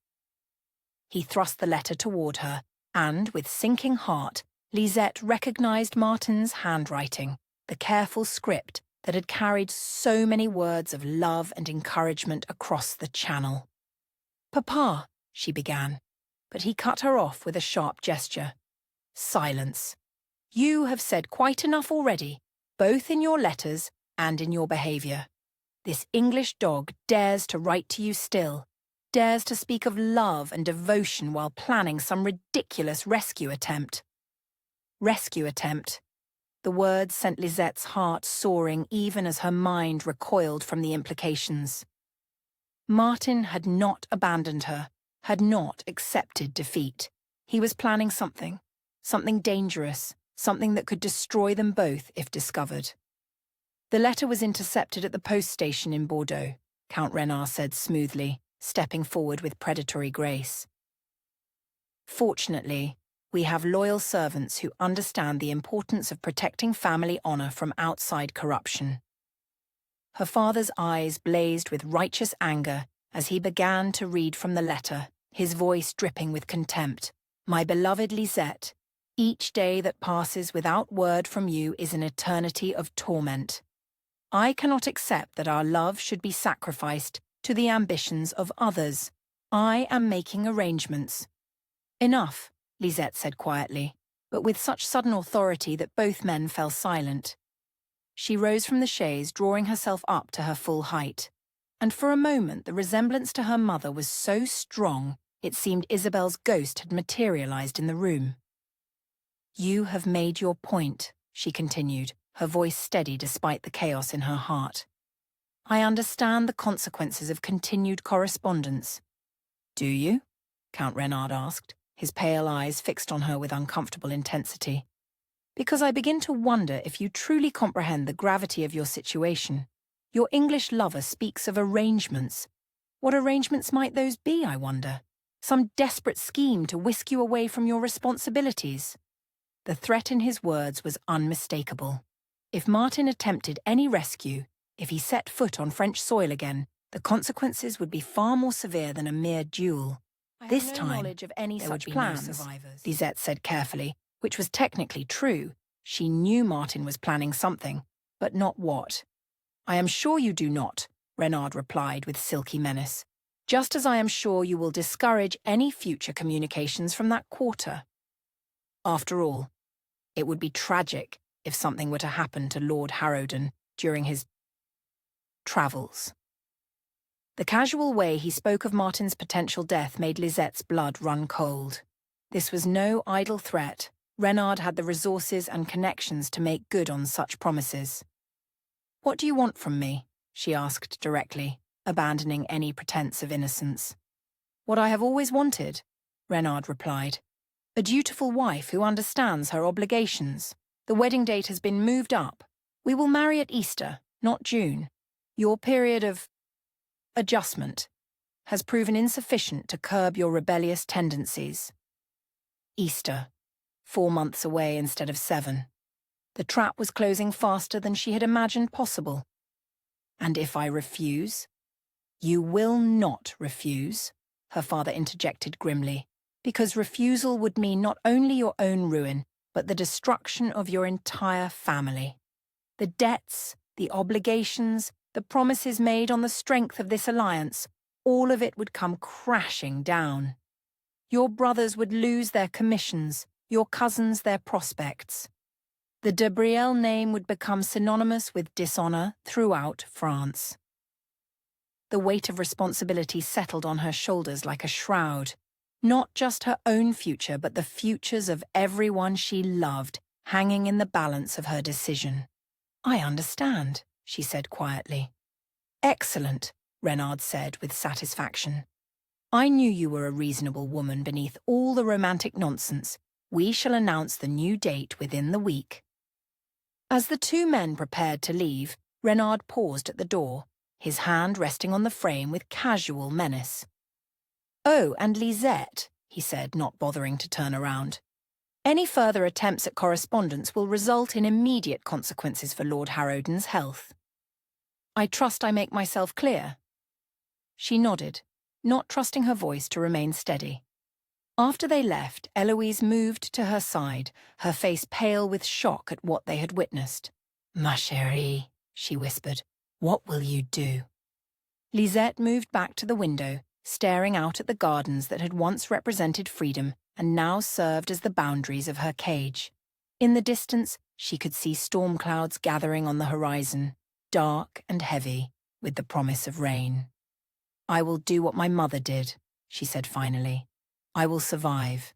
I will find a way to transform this pain into something beautiful. And somehow, some way, I will find a path that honors both love and duty." "But how?" Eloise asked desperately.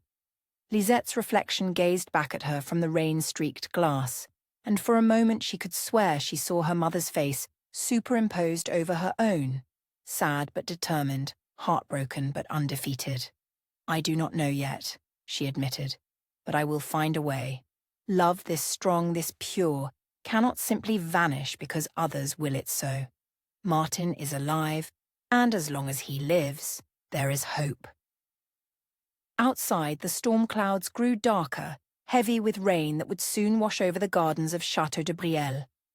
But in the window alcove of her chamber, a young woman drew strength from her mother's memory and began to plan her own form of resistance. The garden prison could hold her body, but her heart remained free. And in that freedom lay the seeds of whatever salvation 8. might yet be possible. A brother's wrath. The December wind howled across the Yorkshire moors like a banshee, driving sleet against the diamond-paned windows of Harrowden Manor with relentless fury. Inside the ancient stone walls, Martin stood before the fire in his father's study, his left shoulder still stiff from the sword wound that had nearly cost him his life. The physical pain had long since faded, but the ache in his chest where his heart should be remained as sharp as ever. 6 weeks had passed since the duel, 6 weeks since he had last seen Lisette's face or heard her voice. The silence from France was deafening. No letters, no messages, no word of whether she lived or died or suffered under the weight of consequences he had brought upon her. The not knowing was slowly driving him mad. He stared into the flames, seeing her dark eyes in every flicker of light, hearing her whispered words of love in every gust of wind that rattled the shutters. She haunted his days and tormented his nights, a ghost of impossible love that refused to be exorcised by time or distance. The study door burst open without ceremony, admitting Edmund in a swirl of rain-dampened wool and barely contained rage. Martin's elder brother had grown increasingly volatile in the weeks since their return from France, his usual diplomatic composure cracking under the strain of managing the scandal that threatened to destroy their family's reputation. "Still brooding by the fire like some lovesick poet?" Edmund said, his voice dripping with disdain. "How perfectly fitting for the man who has single-handedly brought disgrace upon 4 centuries of Harrowden honour." Martin didn't turn from the fireplace. "Good morning to you as well, brother." "There is nothing good about this morning, or any morning since we fled France like common criminals," Edmund snapped, moving to pour himself a generous measure of brandy despite the early hour. "Do you have any idea what your romantic folly has cost us? Any conception of the damage you've done?" "I am well aware of the consequences," Martin replied quietly. "Believe me, they weigh upon my conscience every waking moment." "Your conscience?"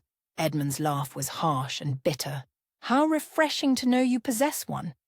though it seems rather selective in its operation, concerned with the welfare of French whores but blind to the suffering of your own family. The insult to Lisette's honour hit Martin like a physical blow. He spun from the fireplace, his grey eyes blazing with dangerous intensity. "You will not speak of her in such terms. I will speak of her however I choose," Edmund shot back, his own temper finally breaking free of its restraints. "She is nothing to me but the cause of our family's ruin. A French nobleman's daughter who led you around by your cock until you forgot every principle of honour and duty you were raised to uphold." Martin's hand moved instinctively to where his sword would normally hang, but found only empty air. They were in their father's study, not on some continental battlefield, and the weapons here were words rather than steel. "You know nothing of what transpired between us," Martin said, his voice deadly quiet. "Nothing of the woman she is, or the love we shared." "Love?" Edmund's voice rose to near shouting pitch. "You call it love to destroy a woman's reputation, to force her into marriage with a man she despises, to bring scandal down upon both your families in service of your selfish desires?" Each accusation hit its mark with devastating precision. These were the very thoughts that tormented Martin's sleepless nights, the guilt that gnawed at him like acid. He had told himself that their love was pure, sacred, worth any sacrifice, but what if Edmund was right? What if his pursuit of personal happiness had brought nothing but misery to everyone he claimed to care about? "More complex than you can understand," he said. But the words sounded weak even to his own ears. "Complex?" Edmund slammed his glass down on the desk with enough force to crack the crystal. "There is nothing complex about duty, Martin. Nothing complex about honour. You serve your family, your country, your class, not your own base appetites. That is what separates us from the beasts of the field." "And what of love?" Martin asked desperately.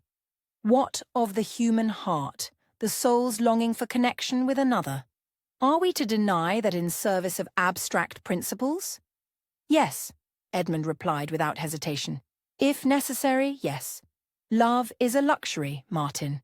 A pleasant diversion when it aligns with duty, a dangerous indulgence when it does not. Great men learn to master their hearts, not be mastered by them." The conversation was interrupted by a soft knock at the study door. Both brothers turned as Higgins, the family's ancient butler, entered with his usual gravity. "Forgive the interruption, my lords," he said with formal courtesy. "Mr. Blackwood has arrived from London. He says the matter of your father's will cannot be delayed any longer." Martin felt his stomach clench with dread. Their father had died of a fever just days before Martin's departure for France, but the reading of the will had been postponed pending his return. Now, with the family's reputation in tatters and debts mounting from the costs of his medical care and funeral, the financial reckoning could no longer be avoided. "Show him in," Edmund said grimly. Mr. Blackwood proved to be a thin, nervous man with the pale complexion of someone who spent his days buried in legal documents. He clutched a leather portfolio to his chest, like a shield as he entered the study, his eyes darting between the two brothers with obvious discomfort. "My lords," he began, his voice reedy with anxiety, "I regret that circumstances require us to conduct this business under such difficult conditions. The recent events in France have naturally complicated certain aspects of your father's final wishes." "Just read the damn thing," Edmund said sharply. "We're grown men, Blackwood. We can handle whatever surprises our father may have left us." The solicitor nodded and broke the wax seal on the document with trembling fingers. As he began to read in his high nasal voice, the true scope of their predicament became clear. The late Earl had been more deeply in debt than anyone had realized. Gambling debts, investment losses, the costs of maintaining multiple properties on a dwindling income had all taken their toll. The entailed estates would pass to Edmund along with the title, but there were precious few liquid assets to accompany them. "To my younger son, Martin," Blackwood read, I leave the sum of £5,000, my collection of military histories, and my hopes that he will find an honourable path in life that brings credit to our family name. £5,000. It was a respectable inheritance for a second son under normal circumstances, but hardly enough to support the kind of grand gesture Martin's fevered imagination had been contemplating. Dreams of sweeping Lisette away to a new life in America or Italy suddenly seemed embarrassingly naive. There is, however, a provision, Blackwood continued, his voice growing even more hesitant. Should either son bring scandal upon the family name through behaviour unbecoming a gentleman, his inheritance is to be held in trust until such time as his conduct demonstrates like a blow to the solar plexus. His father had anticipated this possibility, had seen fit to include safeguards against the very situation that now engulfed them. Who determines what constitutes genuine reform? Edmund asked, though his satisfied expression suggested he already knew the answer. The head of the family, Blackwood replied. In this case, that would be you, my lord. As the new Earl, you have complete discretion over the release of your brother's inheritance. Martin sank into a leather chair, the full implications of their situation crashing over him like a cold wave. Without his inheritance, he had no resources to support himself, let alone mount any kind of rescue mission to France. He was completely dependent on Edmund's goodwill, and his brother's goodwill was currently in very short supply. I see, Edmund said with grim satisfaction, and I suppose it goes without saying that continuing to pursue a scandalous affair with a French nobleman's betrothed would constitute behaviour unbecoming a gentleman. I would think so, yes, Blackwood agreed nervously. After the solicitor left, the brothers faced each other across the width of their father's study like opposing generals preparing for battle. The fire crackled in the grate, but the atmosphere in the room had grown arctic. So there it is, Edmund said finally. The choice is simple, Martin.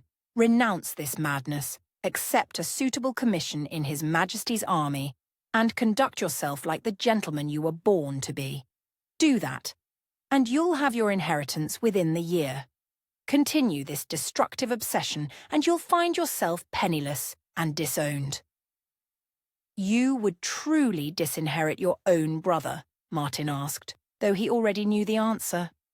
I would save him from himself, Edmund replied coldly, as is my duty as head of this family. Our name has survived the Wars of the Roses, the Civil War, and a dozen other calamities. I will not see it destroyed by one man's inability to control his passions. Martin stared into the fire, watching his dreams crumble to ash. Without money, without resources, without even his family's support, what hope did he have of helping Lisette? What right did he have to make promises he could never keep? I need time to consider, he said finally. You have until the new year, Edmund replied. Accept a military commission by then, and this unfortunate episode can be forgotten. Refuse. He shrugged eloquently. After Edmund left, Martin remained alone in the study, surrounded by the portraits of ancestors who had served king and country with unflinching loyalty. Their painted eyes seemed to judge him, to find him wanting in the virtues that had made the Harrowden name synonymous with honour. Perhaps Edmund was right. Perhaps his pursuit of personal happiness had been nothing more than selfish indulgence dressed up in romantic language. Perhaps the honourable thing would be to accept defeat, to let Lisette marry Count Renard and find what contentment she could in her new life. But even as these thoughts tormented his mind, his heart rebelled against them. Love was not selfish. It was the most selfless emotion imaginable, the willingness to sacrifice everything for another's happiness. And he could not believe that such a pure feeling could be inherently evil, no matter what the conventions of society might dictate.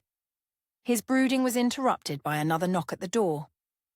This time Higgins announced a visitor Martin had not expected to see again. Lady Catherine Ashford, daughter of the Duke of Marlborough, and one of the most beautiful women at the English court. Catherine entered the study like a conquering goddess. her golden hair perfectly arranged despite the storm outside, her emerald silk gown a calculated display of wealth and position.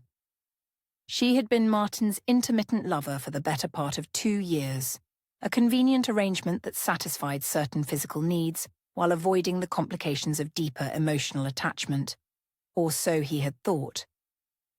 "Martin," she said, her voice warm with apparent affection. "I came as soon as I heard about your difficulties. Are you quite recovered from your injuries?" "Quite recovered, thank you," he replied carefully, wondering what had brought her to Yorkshire in such weather. Catherine rarely travelled anywhere that didn't offer immediate social advantages. She moved closer, her hand reaching out to touch his arm with practiced familiarity. "When word reached London of the duel, of your wounds, I confess I was quite beside myself with worry." The concern in her voice seemed genuine, but Martin had learned to be wary of Catherine's emotional displays. She was a creature of the court, skilled in the arts of manipulation and misdirection. "It was kind of you to come," he said, gently disengaging from her touch. "Though I fear the weather has made your journey unnecessarily difficult." "A little storm never daunted an Ashford," she replied with a laugh that sounded like silver bells. "Besides, I had business in the north. My father is considering investments in coal mining, terribly vulgar but profitable." She moved to warm her hands by the fire, presenting her profile in a way that emphasized the classical perfection of her features. Catherine had always been beautiful, but there was something different about her today, a calculating quality that set Martin's nerves on edge. "I suppose you've heard the gossip from France," she said casually, not looking at him. "About this French girl who has captured your imagination so thoroughly." Martin's body tensed despite his efforts to remain calm. "I don't discuss my private affairs." "Of course not," Catherine agreed, turning to face him with a smile that didn't reach her eyes. "But the ton does so love to speculate. They say she's quite beautiful, this Mademoiselle De Brielle. Dark and exotic, utterly unlike English roses like myself." The comparison was pointed, designed to wound. Catherine had always been proud of her fair beauty, her pedigree, her unquestionable suitability as a wife for a man of Martin's station. "They say," she continued, her voice growing softer, more dangerous, "that you fought for her like some knight from a romantic ballad. How thrilling it must have been for her to inspire such devotion in a man of honour." "Catherine," Martin said quietly, "what are you really doing here?" Her mask slipped for just a moment, revealing something ugly beneath the practiced charm. "I'm trying to understand how I was so thoroughly supplanted in your affections. We had an understanding, Martin. Nothing formal, of course, but an understanding nonetheless. I had assumed that when you tired of military life, we might explore more permanent arrangements." The admission surprised him. In all their months of occasional intimacy, Catherine had never hinted at deeper feelings or long-term expectations. She had seemed as content as he with their casual arrangement. "I never made any promises," he said carefully. "No," she agreed, her voice turning sharp. "You never made promises. You simply took what I offered and then cast me aside for the first exotic creature who caught your fancy. Do you know how that feels, Martin? To be discarded like a worn glove?" Her pain seemed genuine, and Martin felt a stab of guilt. He had never intended to hurt Catherine, had never realised she harboured expectations beyond their casual arrangement, but he also could not pretend to feelings he did not possess. "I'm sorry if I misled you," he said sincerely. "That was never my intention." "Oh, I'm sure it wasn't," she replied, her composure returning like armour sliding into place. "Men rarely intend the pain they cause. They simply follow their desires and expect the world to accommodate them." She moved toward the door, then paused with her hand on the handle. "You know, I met your brother in London before travelling north. Charming man, very concerned about the family's reputation. We had quite an illuminating conversation about the costs of scandal, the importance of maintaining social standing. A chill ran down Martin's spine. "What did you discuss?" "Oh, this and that," she said airily. "The weather, the state of the roads, the curious way that rumours spread through society like wildfire.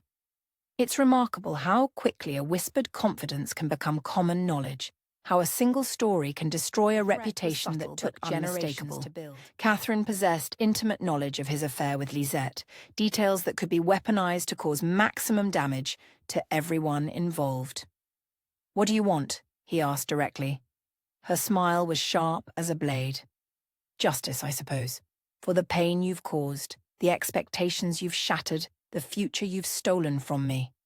But mostly, I want to see how long true love lasts when it's tested by real adversity." "You would destroy an innocent woman to satisfy your wounded pride?" "Innocent?" Catherine laughed, the sound harsh and bitter. "She conducted a clandestine affair with an engaged woman's lover, compromised herself at secret rendezvous, created scandals that embarrassed 2 royal courts. How exactly does that qualify as innocent?" "She fell in love," Martin said desperately. "That is her only crime." "Then she should have been more careful about whom she chose to love," Catherine replied without mercy. "Some men are worth any sacrifice. Others—" She let the sentence hang unfinished, the implication clear. After she left, Martin stood alone in the study, feeling the walls of his world closing in from all directions. Edmund's ultimatum, his father's posthumous judgment, Catherine's veiled threats. Everywhere he turned, the forces of convention and social expectation were marshalling against the possibility of love, triumphant. But even as despair threatened to overwhelm him, a spark of defiance flickered in his chest. Let them scheme and threaten and manipulate. Let them use every weapon in their considerable arsenal. He would not abandon Lisette to face her fate alone, not while breath remained in his body. The question was how to reach her, how to help her, when every avenue seemed blocked by hostile forces. The answer, when it came to him, was so dangerous, so fraught with potential for disaster, that a wiser man would have dismissed it immediately. But love had never been wise, and desperate times called for desperate measures. As the storm raged outside Harrowden Manor, Martin began to formulate a plan that would either reunite him with the woman he loved or destroy them both in the attempt. Either outcome seemed preferable to the slow death of accepting defeat. The war for their future was far from over. If anything, it was just beginning. Chapter 9.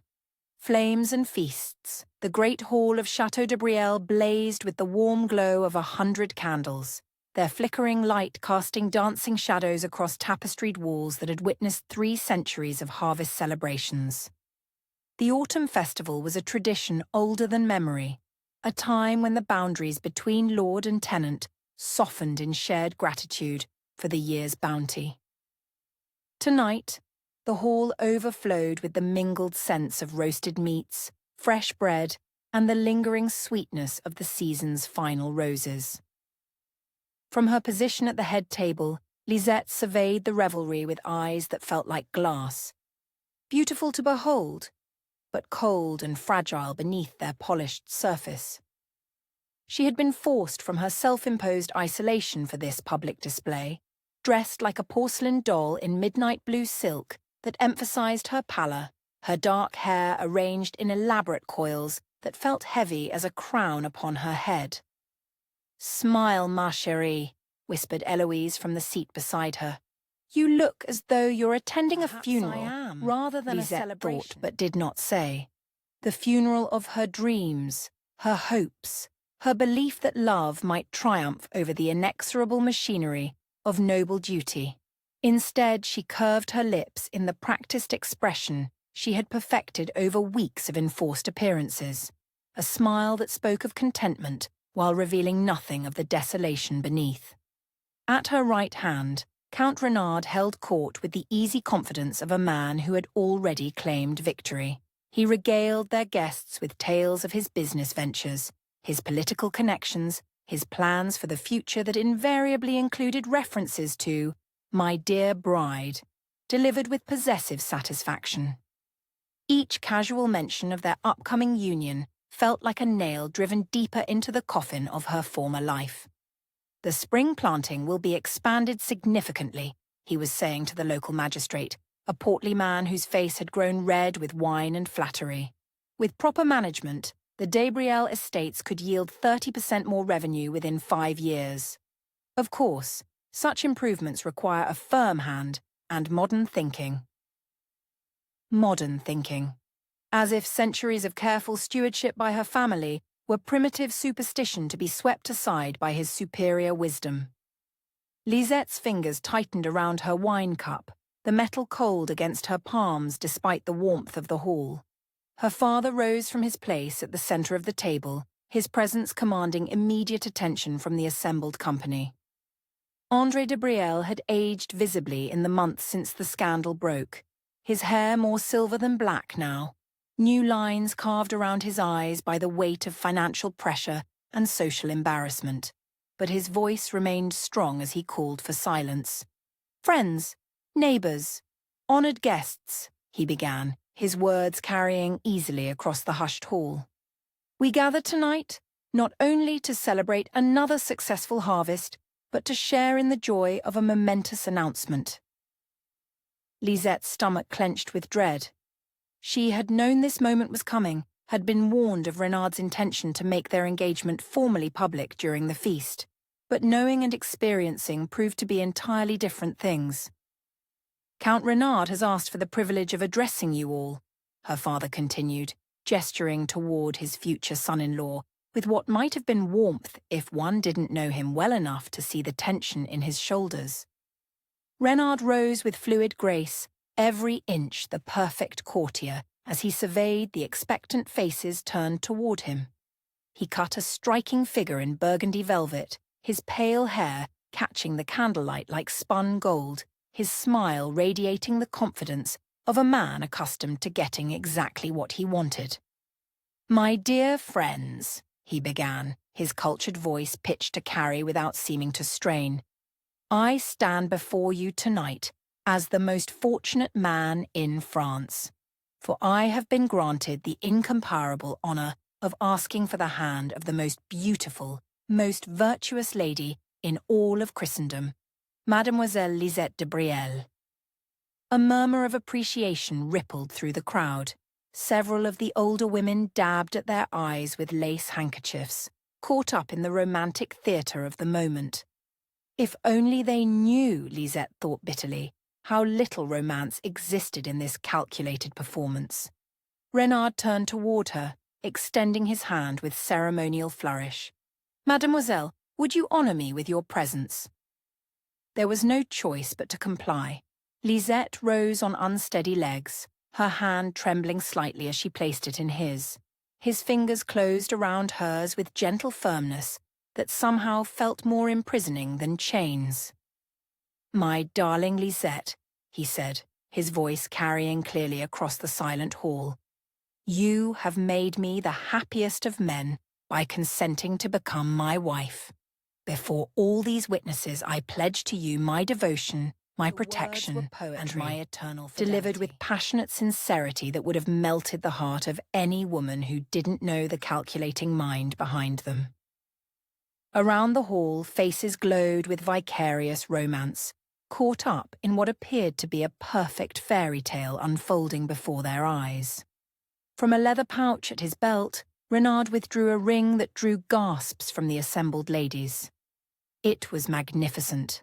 A sapphire the size of a robin's egg, surrounded by diamonds that caught the candlelight and threw it back in brilliant fragments. The kind of ring that spoke of wealth, status, and the power to fulfill a woman's every material desire. "With this ring," he said, lifting her left hand toward his lips, "I bind myself to you forever." The metal was cold as it slid onto her finger, heavy with the weight of obligation and surrender. Lisette stared down at the glittering stone that now marked her as Renard's property, feeling as though she were watching someone else's life unfold from a great distance.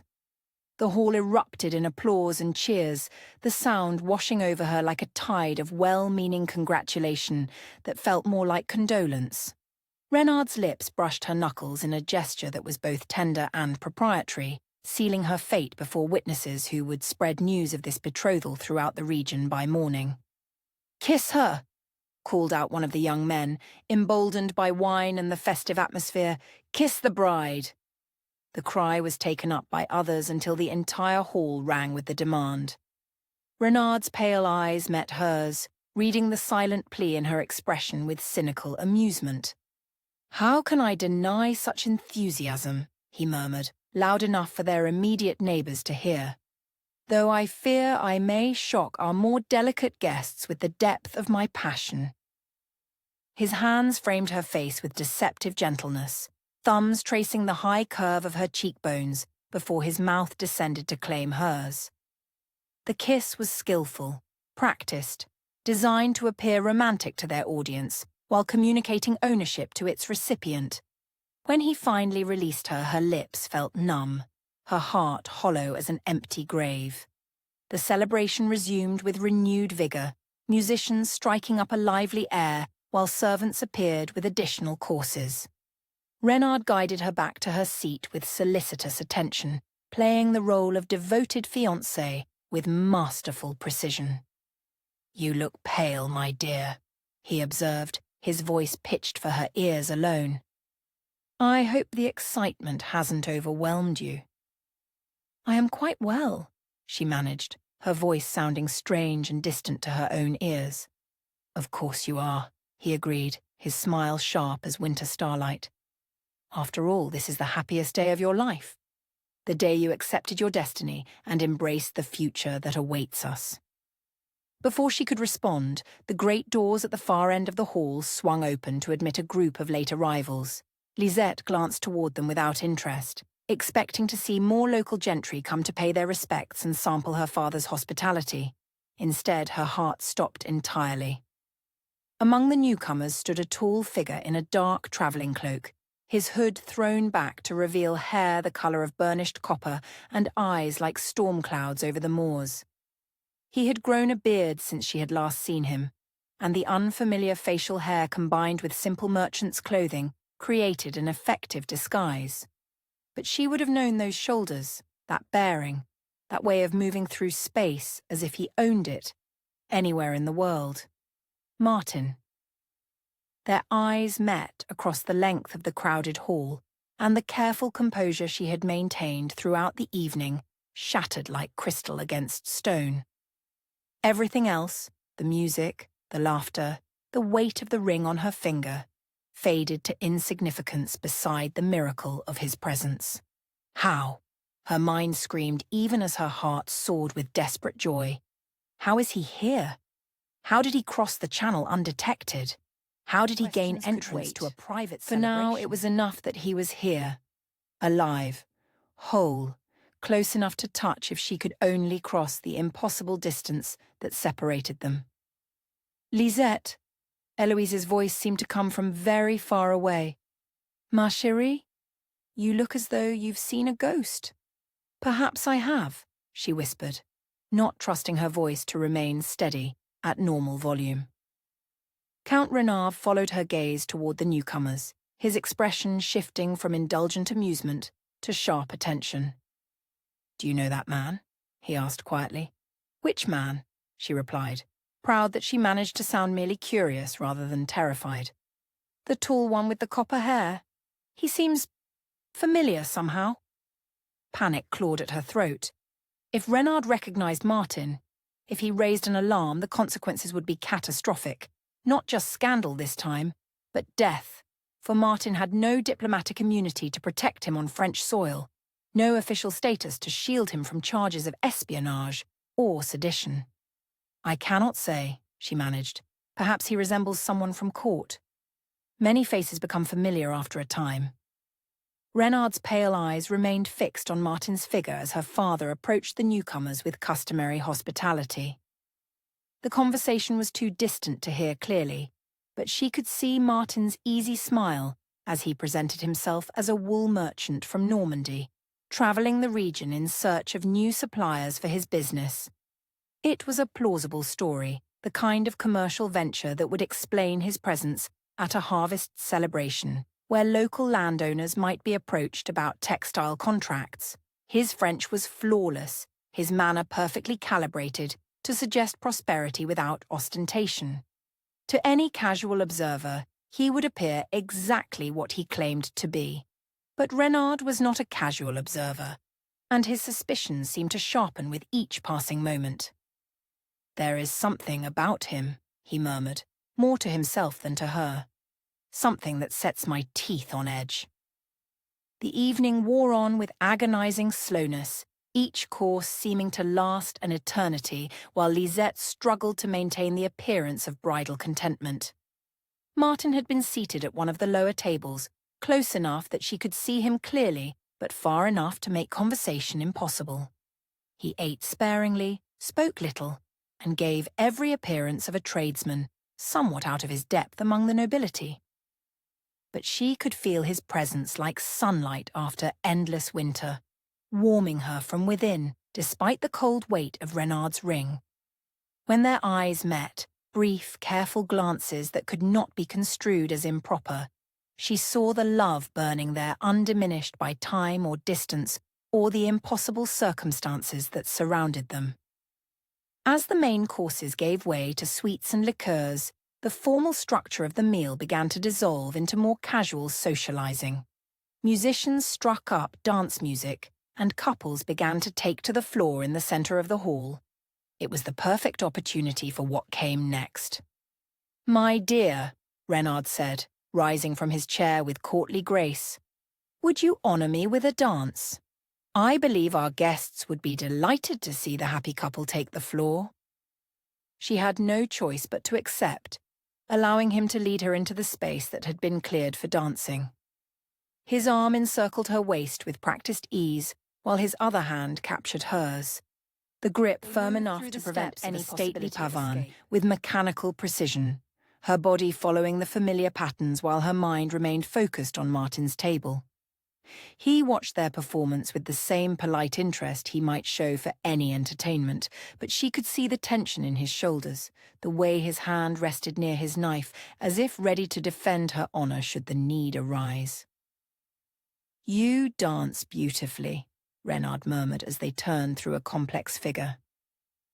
"Though you seem somewhat distracted, I hope the excitement of our announcement hasn't fatigued you." "Not at all," she replied automatically. "I am simply overwhelmed by the generosity of our guests." "Indeed, though I must say some of our guests seem more interested in studying you than in celebrating with us." Her blood turned to ice. "I'm sure I don't know what you mean." "The wool merchant," Renard clarified, his voice taking on that silky tone that meant danger. "He has watched your every movement since the dancing began. One might almost think he had some particular interest in the bride." Before she could respond, the dance brought them close to Martin's table, near enough to hear his voice as he conversed with a local vintner about the quality of the year's grape harvest. His accent was perfect, his knowledge of viticulture impressive, his manner exactly what one would expect from a successful Norman merchant. But as they passed within arm's reach, their eyes met for one electric instant, and she saw something that made her heart race with equal measures of joy and terror.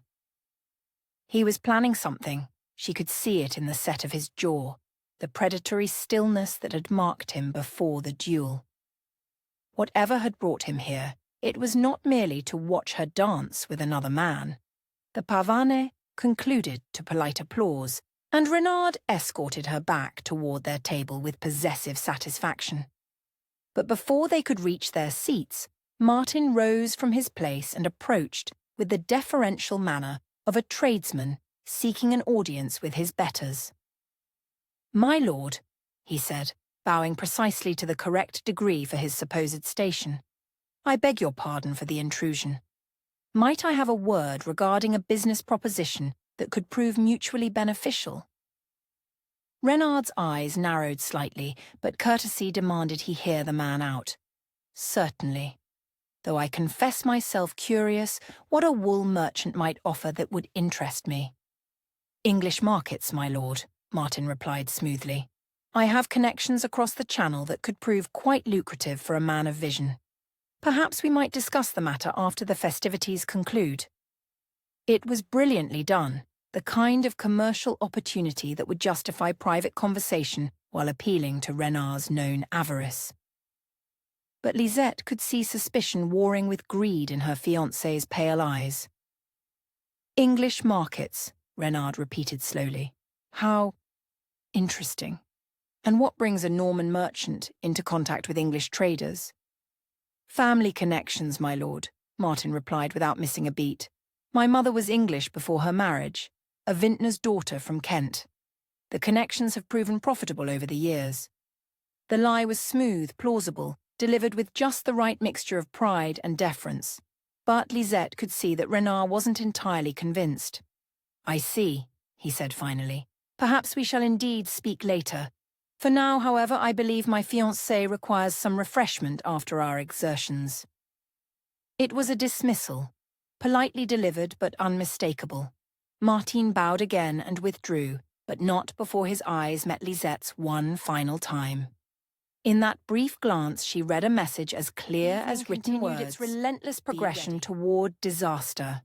Renard grew increasingly suspicious, his questions about the wool merchant becoming more pointed with each passing hour.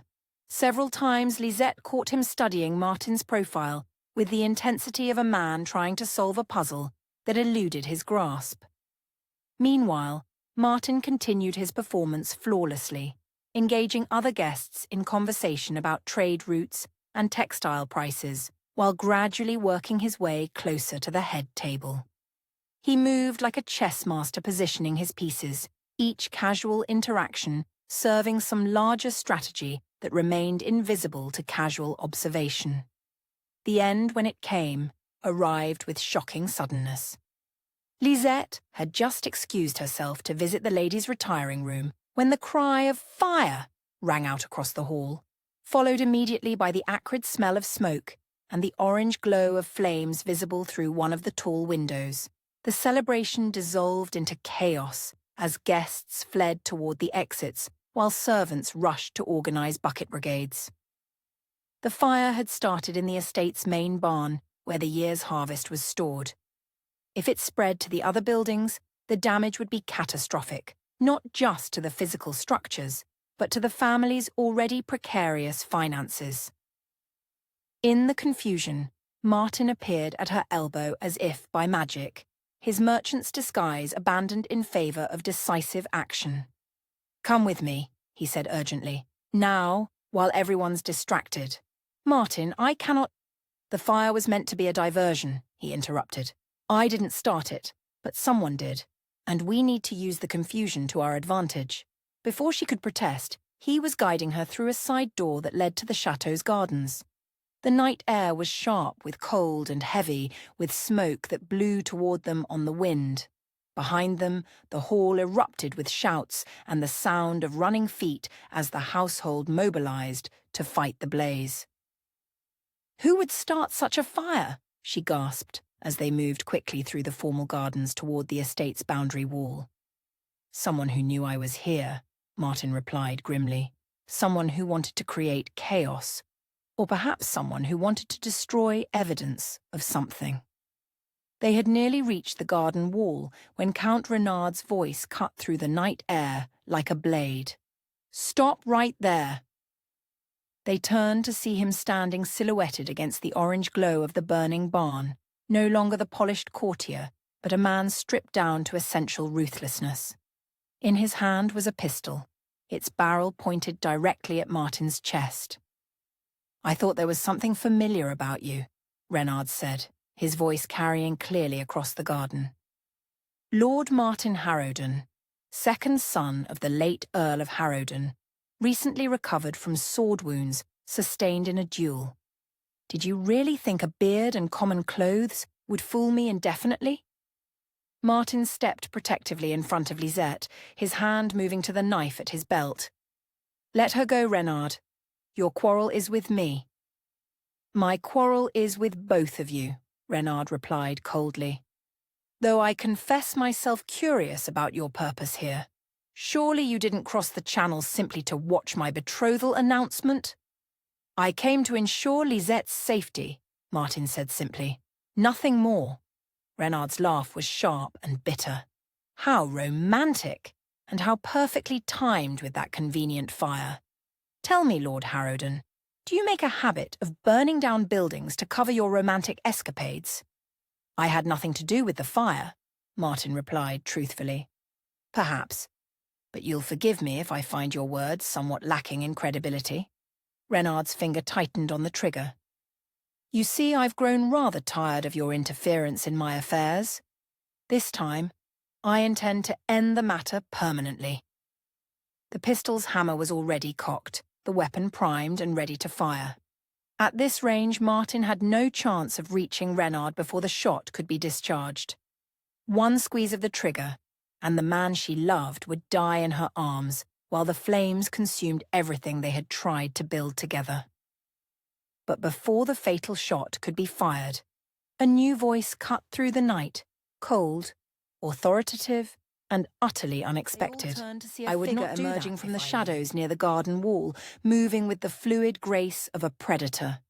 The newcomer was tall and lean, dressed in dark clothing that rendered him nearly invisible against the night sky.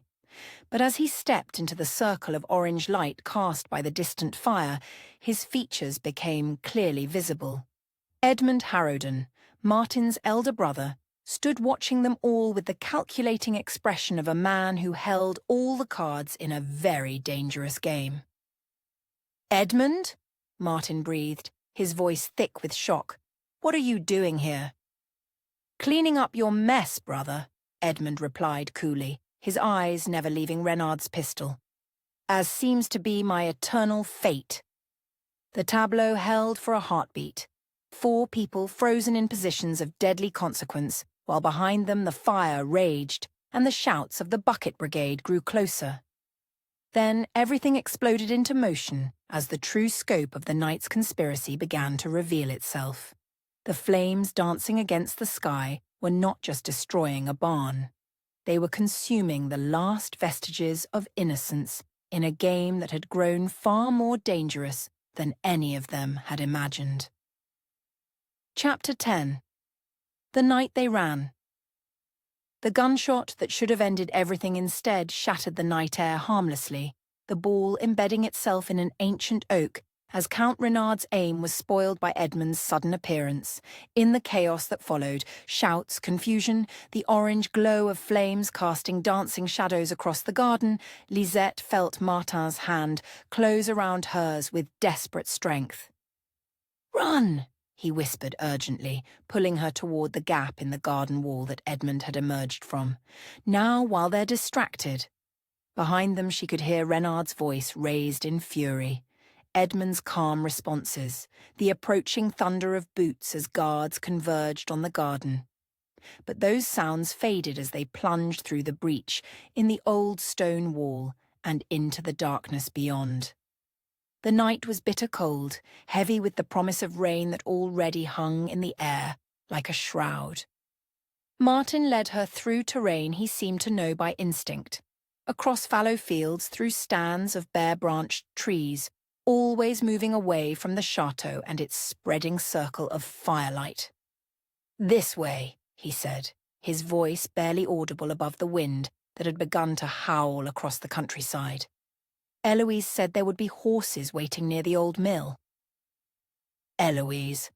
The name hit her like a physical blow, bringing with it the realization of what her cousin had risked to make this escape possible. Dear, loyal Eloise, who had somehow found a way to communicate with Martin, to coordinate this desperate flight that could cost them all their lives. They crested a low hill and saw the mill below them, an ancient stone structure that had ground grain for the estate for 3 centuries, now abandoned in favor of more modern facilities closer to the village.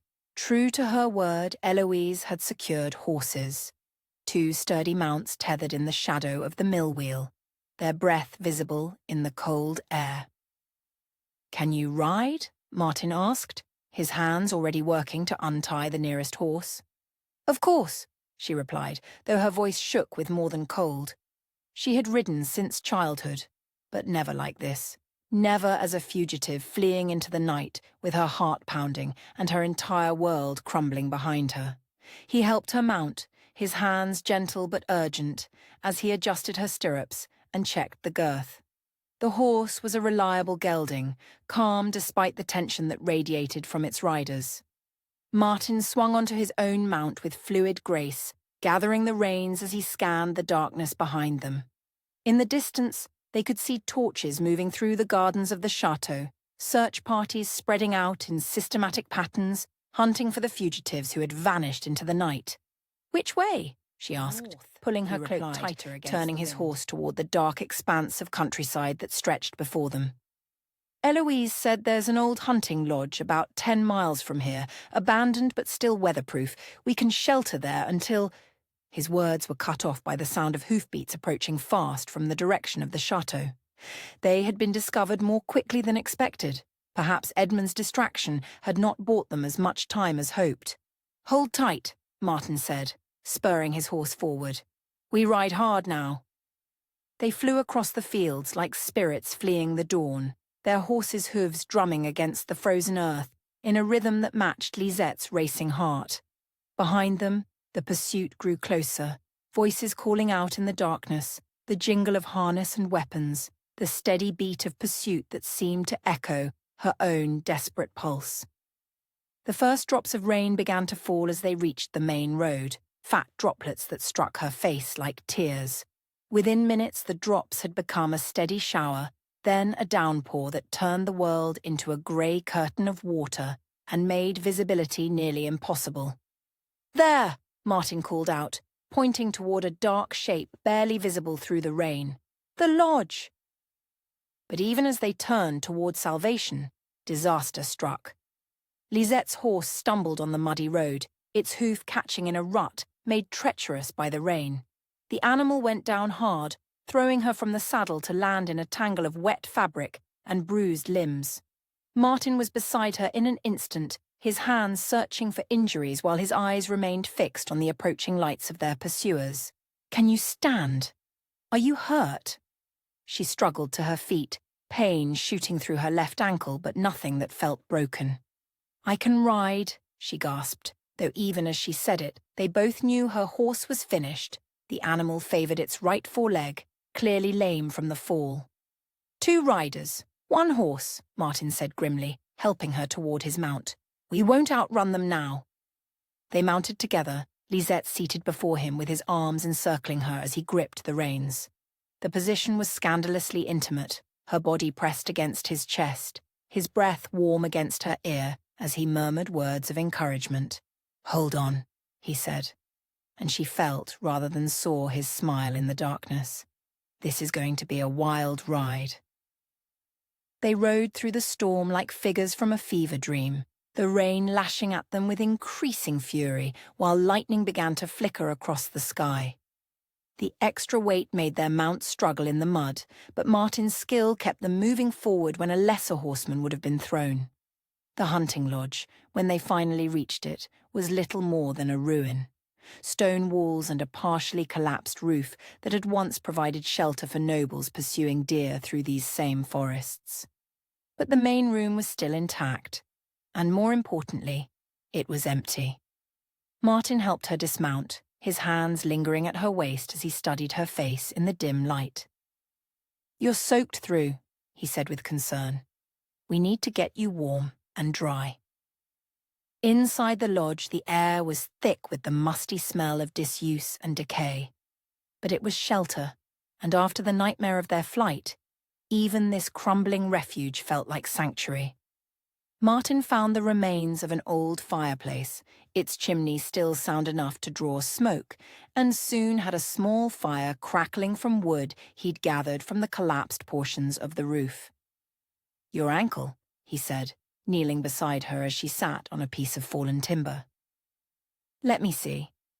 She allowed him to examine the injury, his fingers gentle as they probed for breaks or serious damage. The intimacy of the moment was overwhelming, alone together for the first time since their rendezvous in the cathedral, with no servants or chaperones or social conventions to maintain distance between them. "Just a sprain," he diagnosed, his voice rough with relief. The fire cast dancing shadows across his face, highlighting the exhaustion and strain of the past hours. His beard was beaded with rain, his hair damp and dishevelled, his clothes sodden from their ride through the storm. He looked nothing like the polished diplomat she had met at Versailles, and everything like the man she had fallen in love with. "Martin," she said softly, "what are we doing? Where can we possibly go from here?" He sat back on his heels, his grey eyes reflecting the firelight as he considered the question that had no easy answer. "I don't know," he admitted. "I only knew I couldn't let you marry him. I couldn't let you sacrifice your life for duty while I sat safely in England, playing the role of the honourable gentleman who accepts defeat." "But the cost," she whispered. "What this will mean for your family, for mine. The scandal, the disgrace." "Some things are worth any cost," he interrupted, his voice fierce with conviction. "Some things are worth burning the world down for." She stared at him in the flickering firelight, seeing not just the man who had risked everything to reach her, but the depth of love that had driven him to such desperate measures. "You fool," she said, but her voice was soft with tenderness rather than reproach.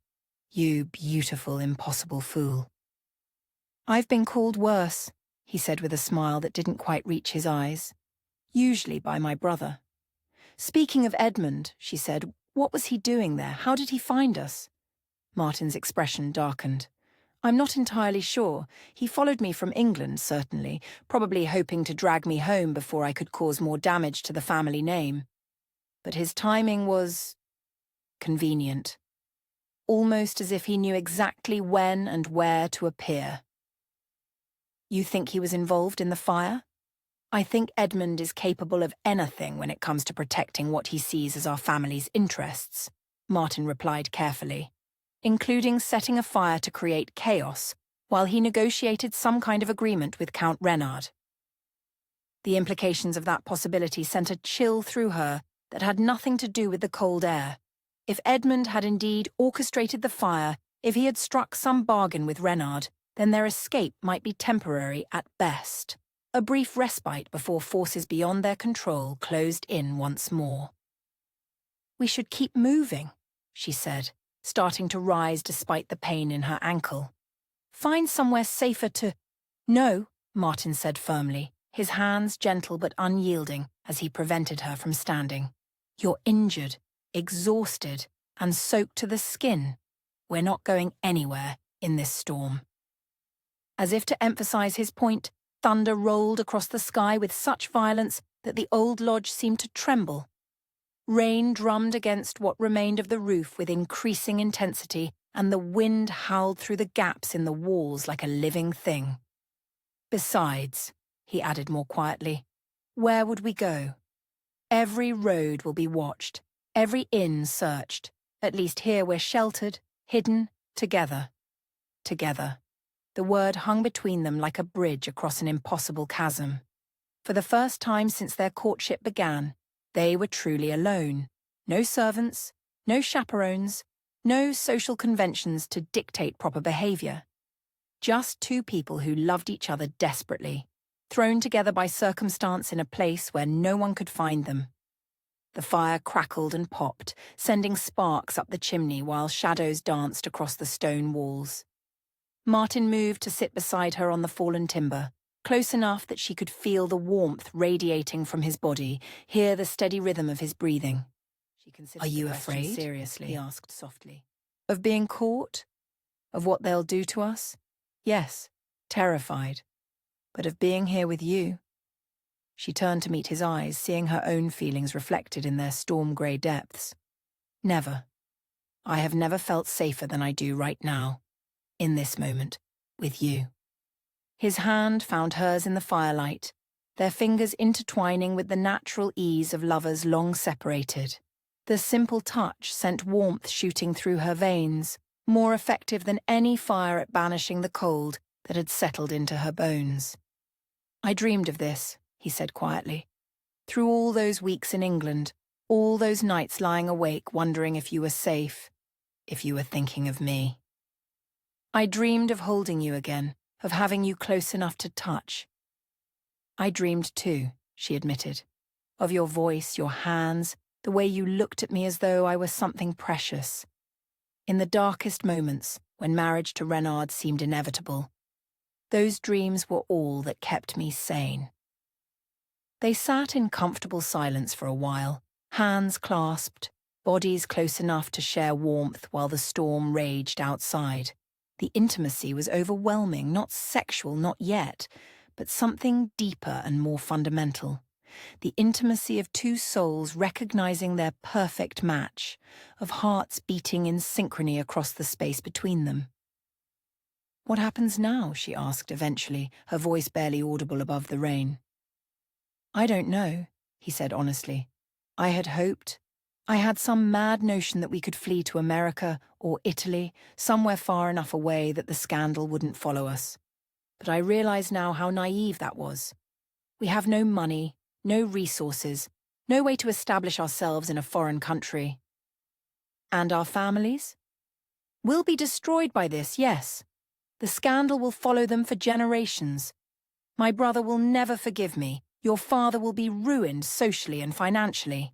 Everyone we love will pay the price for our happiness. The brutal honesty of his assessment should have been devastating, but instead Lisette felt a strange sense of relief. At least now they were acknowledging the full scope of what their love had cost, the price that others would pay for their choice to follow their hearts. Do you regret it? She asked. Knowing what we know now, would you choose differently? Martin was quiet for a long moment, staring into the fire as he wrestled with the question. When he finally spoke, his voice was rough with emotion. I regret the pain we've caused others.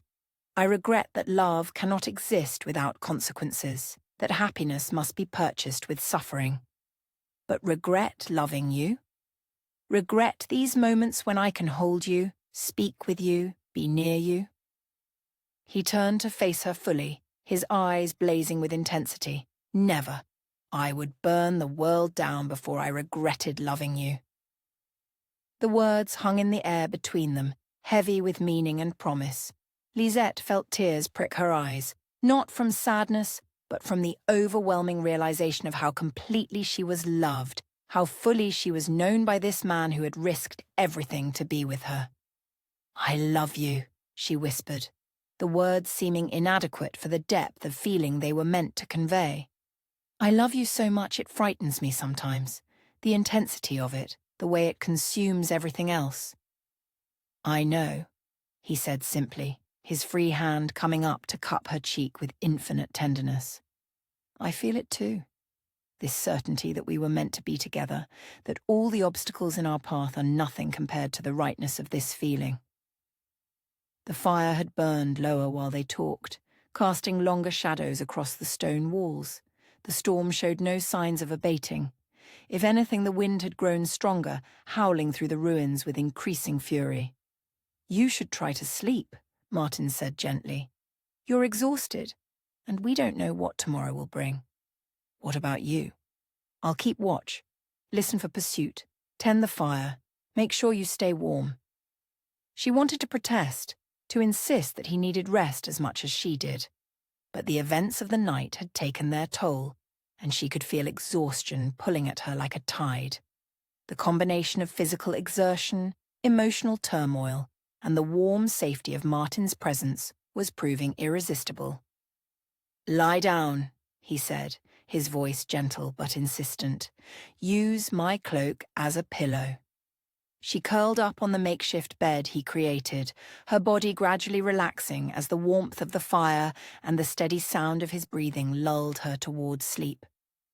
But just as she was drifting off, his voice brought her back to drowsy awareness. Lisette?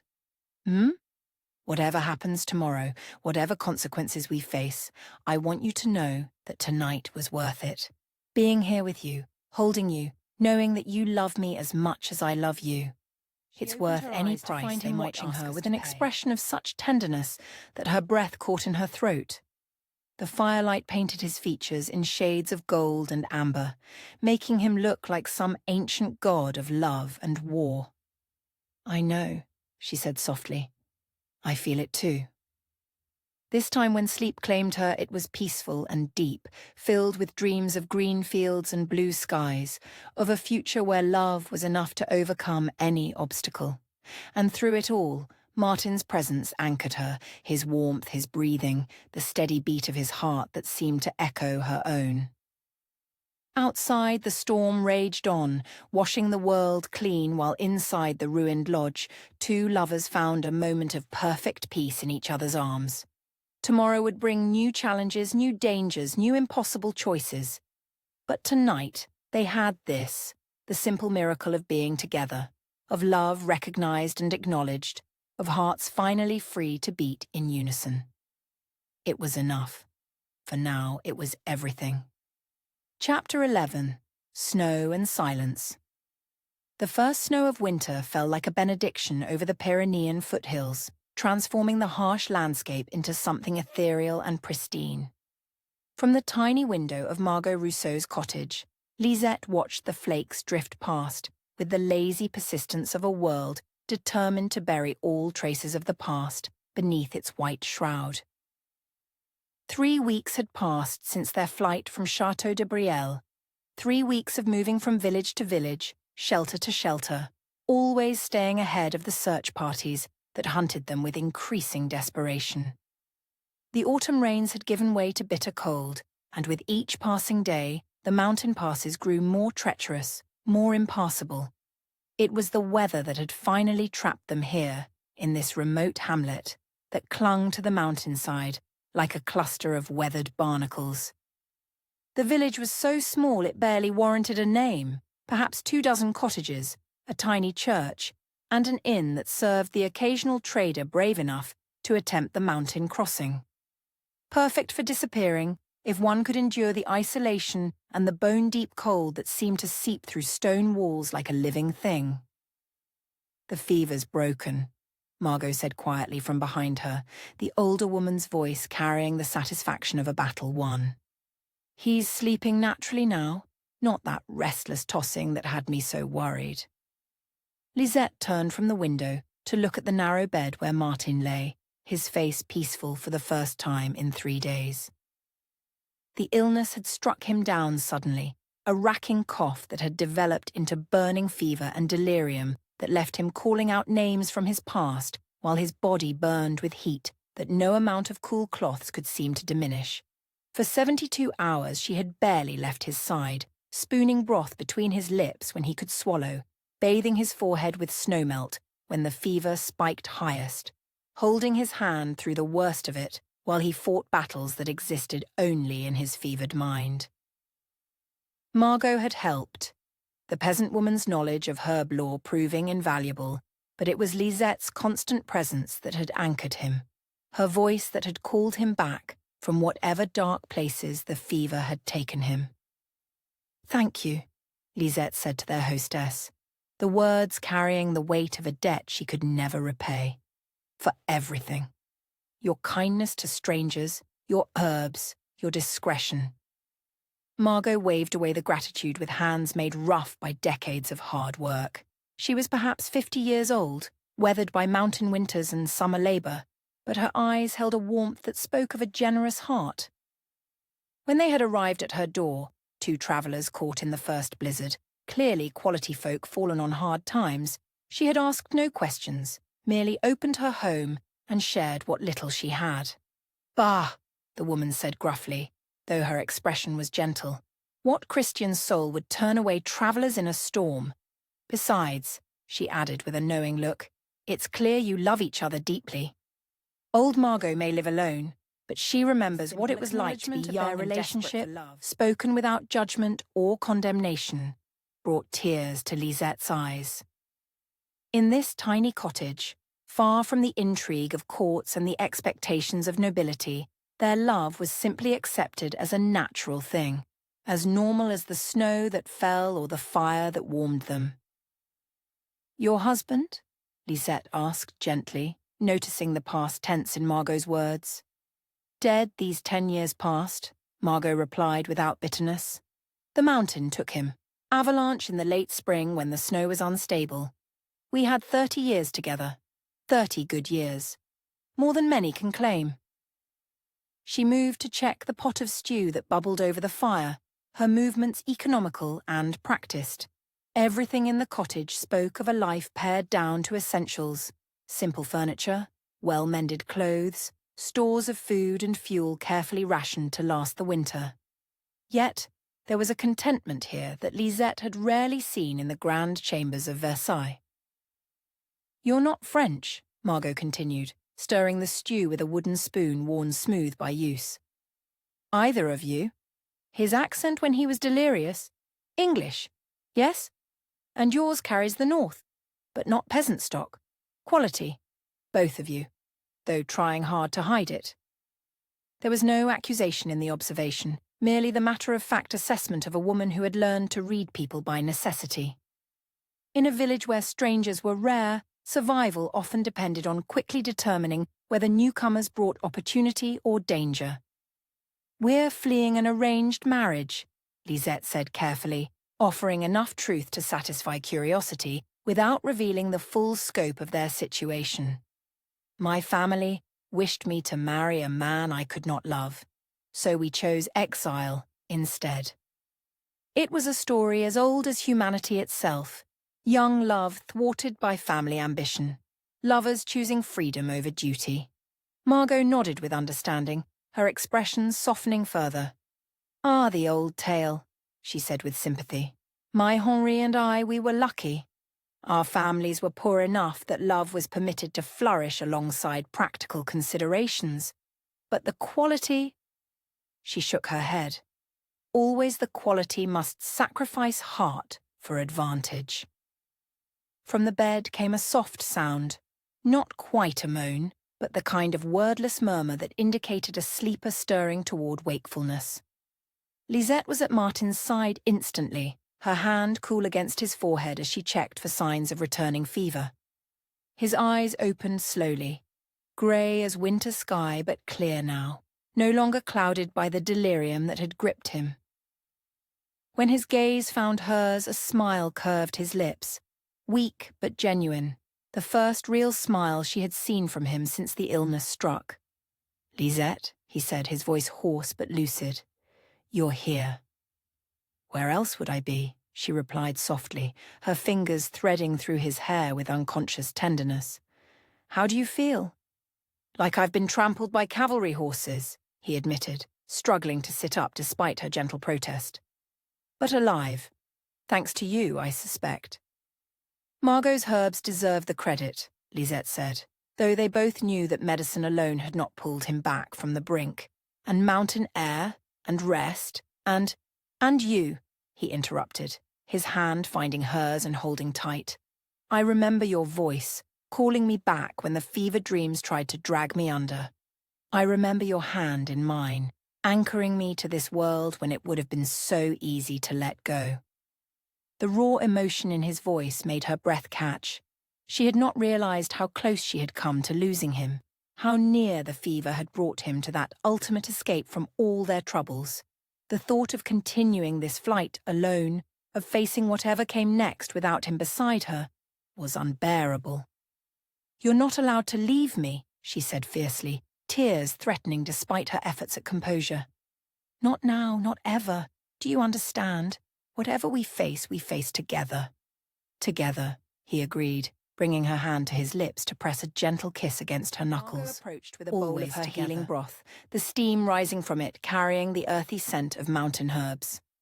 "Drink," she commanded, in the tone of a woman accustomed to being obeyed. "You've lost too much weight, and winter's just begun." Martin accepted the bowl gratefully, his hands still shaky but steady enough to manage the task. The broth disappeared quickly, and with it some of the gaunt hollowness that illness had carved into his features. "How long?" he asked. 3 days, Lisette replied. "The fever broke just this morning." 3 days. He absorbed this information with the calculating mind of a man accustomed to strategic thinking. And the pursuit. No sign of anyone, Margot said, settling into her chair by the fire. But then, who would be fool enough to venture into these mountains with winter coming on? The passes are already closed, won't open again until spring. The news was both blessing and curse.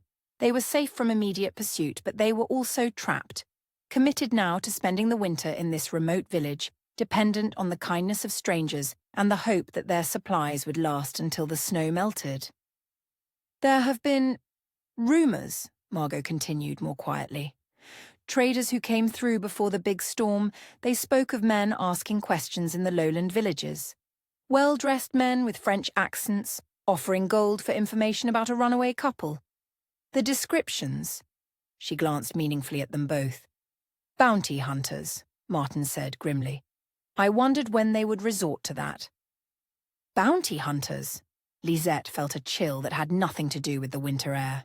She had heard tales of such men, mercenaries who tracked fugitives for coin, caring nothing for the justice or injustice of the cause, only for the reward that waited at the end of a successful hunt. Count Renard has deep pockets and deeper grudges, Martin explained, his voice heavy with exhaustion that went beyond physical illness. He would see hiring professionals as a sound investment in his future happiness. The implications were sobering. Professional hunters would be more persistent than family retainers, more skilled than local authorities, and utterly without sympathy for their cause. They would follow any trail, pursue any lead, wait as long as necessary for their quarry to make a mistake. How much gold? Margot asked, with the practical concern of a woman who understood the power of money to corrupt even good intentions. Enough to tempt even honest men, Martin replied grimly. Enough to make us very dangerous guests to harbour. But Margot waved away his concerns with surprising firmness. Bah! What use is gold to an old woman who has everything she needs? Besides, she added with a sly smile, winter is long in these mountains. A little company, a little conversation with educated folk, that's worth more than gold to old Margot.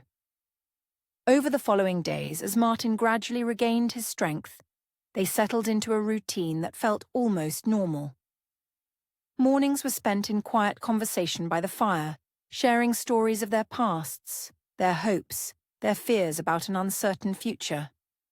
Afternoons found them helping with whatever tasks needed doing. Martin chopping wood when he was strong enough, Lisette mending clothes or preparing meals, both of them contributing what they could to their keep. Evenings were the sweetest time, when Margot would retire early to her small alcove bed, leaving the young couple alone by the dying fire. It was then that their conversation grew most intimate, their touches most tender, their awareness of each other most acute. They had not yet become lovers in the fullest sense. The circumstances of their flight, Martin's illness, the simple lack of privacy in the one-room cottage had conspired to preserve a physical distance between them even as their emotional intimacy deepened. But the longing was there, simmering beneath the surface of every glance, every accidental touch, every moment when their eyes met across the small cottage that the snow began to fall again, this time with the steady persistence that promised to last for days. Margot had retired early with a knowing smile, leaving them alone beside a fire that cast dancing shadows across the rough stone walls. "Tell me about your childhood," Lisette said softly, her head resting against Martin's shoulder as they sat together on the simple wooden bench. Before duty and honour and family expectations. Tell me about the boy you were before the world taught you to be a man. Martin was quiet for a long moment, his arm tightening around her as he sorted through memories he rarely allowed himself to revisit. "I was wild," he said finally, a smile creeping into his voice. "Edmund would say I still am. But then I was wild in the way only children can be.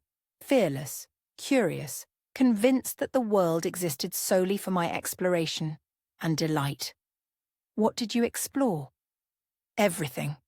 The moors around our estate, the ruins of an old abbey in the woods, the caves along the coast where smugglers used to hide their contraband.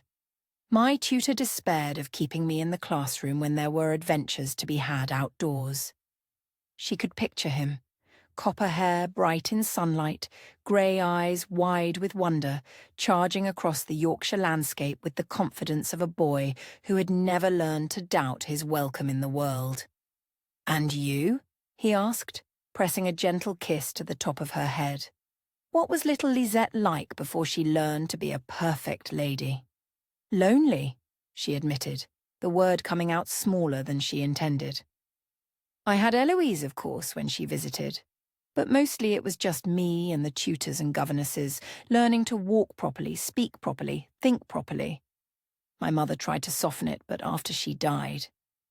She trailed off, the memory of those years still painful despite the passage of time. After her mother's death, her father had doubled down on preparing her for her eventual role as a nobleman's wife, as if perfect accomplishment in feminine arts could somehow compensate for the loss of maternal guidance. "I used to sneak down to the kitchens," she continued, needing to lighten the mood with happier memories. "Marie, she was younger then, just a scullery maid, would let me help with the baking. I was terrible at it, but she was so patient, teaching me to knead dough and roll pastry. It was the only place in the chateau where I felt like a real person, instead of a work of art, being prepared for display." "I would have liked to know that little girl," Martin said softly. "The one who got flour in her hair and laughed with the servants. She sounds far more interesting than any perfectly accomplished lady." "She was happier," Lisette replied, "before she learned that happiness was a luxury she couldn't afford." The sadness in her voice drew his attention, and he shifted so he could see her face in the firelight. What he saw there, the weight of loss, the burden of duty, the careful control that had been her armour for so long, made his heart ache with protective tenderness. "She's still there," he said firmly. "That happy little girl, the one who knew how to laugh and dream and hope. I see her sometimes when you forget to be careful. When you're tending my fever and think I'm too delirious to notice how gentle your hands are. When you watch the snow fall and your expression turns wondering. She's still there, Lisette. She's just been buried under years of expectations." Tears gathered in her eyes, not from sadness, but from the overwhelming relief of being truly seen, truly known by someone who loved every part of her.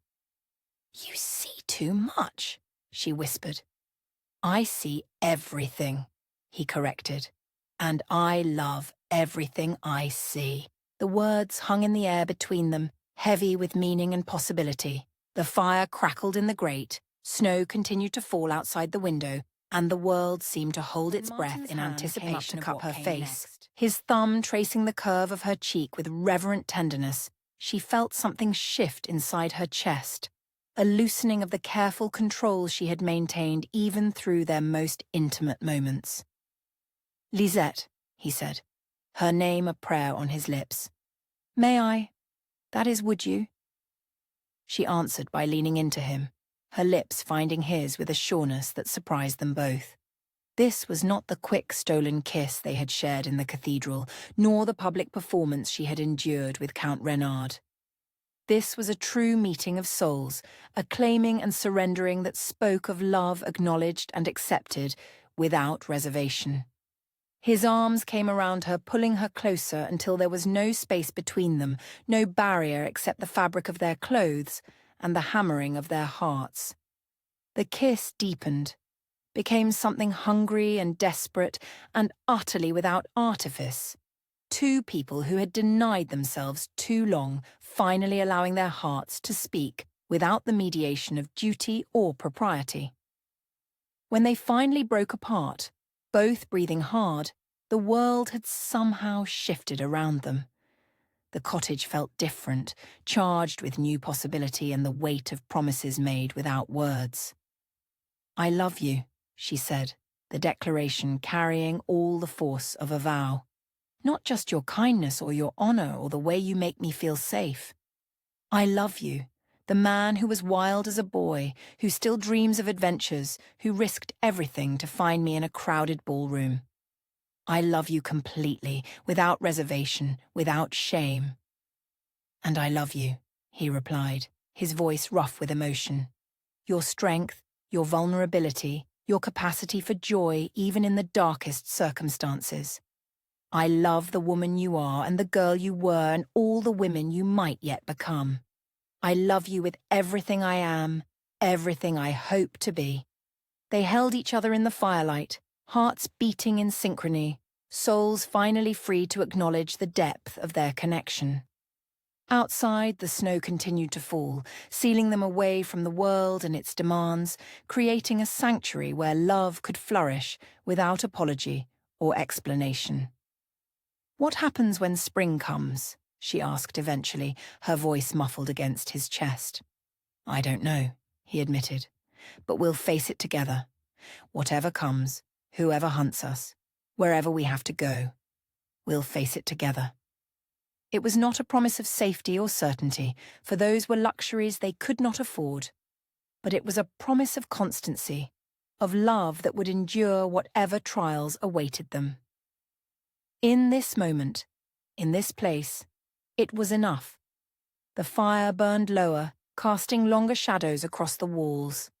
Snow continued to whisper against the windows, and in the warmth of each other's arms, two lovers found peace in the certainty of their love, 12, whatever the future Ashes of war. The blizzard had been raging for 3 days, turning the world beyond Margot's cottage into a howling void of white and wind.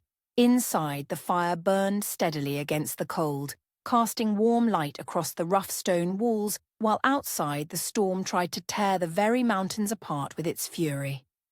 Martin sat hunched over a piece of wood he was whittling, his hands moving with automatic precision while his mind wandered through darker landscapes.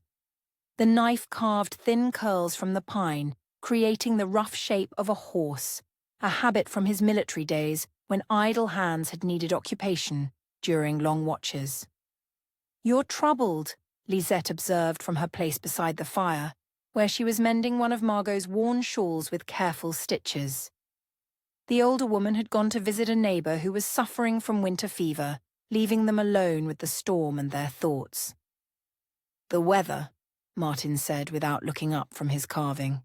"It makes me restless." But she could see the tension in his shoulders, the way his jaw clenched when he thought she wasn't watching.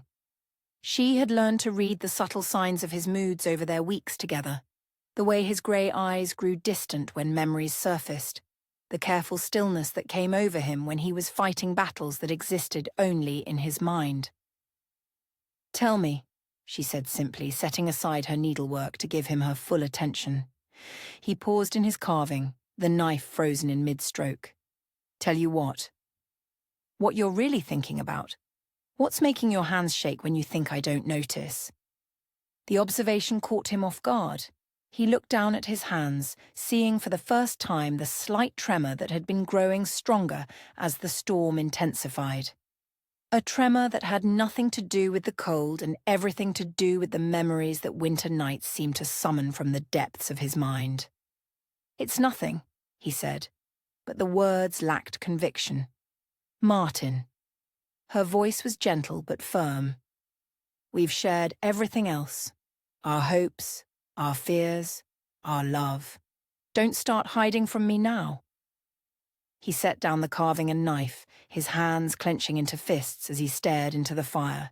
The flames danced and flickered, and for a moment she saw not the man she loved but a soldier haunted by ghosts only he could see. "The sound," he said finally, his voice barely audible above the wind through the mountains. "It sounds like artillery fire, like the guns at Badajoz." Badajoz.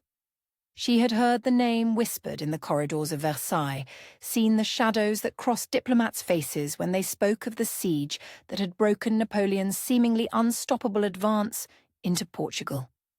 But she had never understood what it meant to the men who had lived through it, who had carried its memories home like shrapnel embedded too deep to ever fully remove. "You were there," she said. "It wasn't a question." "I was there." His voice carried the weight of old grief, old guilt that had never fully healed. "Part of the British Expeditionary Force. We held the walls for 6 weeks before." He trailed off, shaking his head as if he could physically dislodge the memories. "What happened?" He was quiet for so long that she thought he wouldn't answer. When he finally spoke, his voice was hollow, distant, as if he were reporting on someone else's life. We lost. The French brought up their siege guns, concentrated fire on a section of wall that had been weakened by previous bombardments. When it came down, he paused, drawing a shaky breath. When it came down, they poured through like water. In the silence that followed, snow continued to hiss against the windows, and Lisette waited with the patience of a woman who understood that some stories could only be told in fragments, like reconstructing a shattered vase piece by precious piece. I had a friend, Martin continued eventually, Thomas Whitmore. We'd served together for 2 years, shared everything, rations, watch duty, letters from home. He was supposed to marry his sweetheart when we returned to England, Sarah Mills, a merchant's daughter from Dover. He carried her portrait everywhere, showed it to anyone who would look. Thomas Whitmore. The name struck her like a physical blow, so unexpected that for a moment she couldn't breathe. Her mother's lost love, the English diplomat who had stolen Isabelle de Brielle's heart before duty and family obligations tore them apart. But surely it was coincidence. Whitmore was not an uncommon English name, and her mother's Thomas had been a diplomat, not a soldier. But even as she tried to dismiss the connection, pieces began falling into place with sickening clarity. Her mother's deathbed ravings about love lost to war and duty, the way she had sometimes stared toward England with such longing in her eyes. The mysterious fever that had claimed her life so suddenly, so completely, that even the court physicians had been baffled. Thomas Whitmore, she repeated carefully, her voice barely steady. What did he look like? Martin glanced at her in surprise, noting the strange intensity in her expression. Fair-haired, blue eyes, about my height. Well-educated, he spoke French and Spanish fluently, had served in diplomatic missions before the war. Why? The description matched perfectly with the man Eloise had described, the English diplomat who had captured her mother's heart during those brief, shining weeks when love had seemed possible. But if Thomas Whitmore had died at Badajoz, if he had never returned to England to marry his merchant's daughter. How did he die? She asked, dreading the answer, but needing to know. Martin's expression darkened with remembered pain. The wall came down just after dawn. Thomas was manning one of the gun positions when the French broke through. I saw him fall, a musket ball to the chest, then the bayonets. He stopped, unable to continue. You tried to save him. I tried. God help me, I tried. But there were too many of them, and he was already. Martin's hands clenched and unclenched as he fought against the memories. I managed to drag his body back to our lines, but it was too late. Far too late.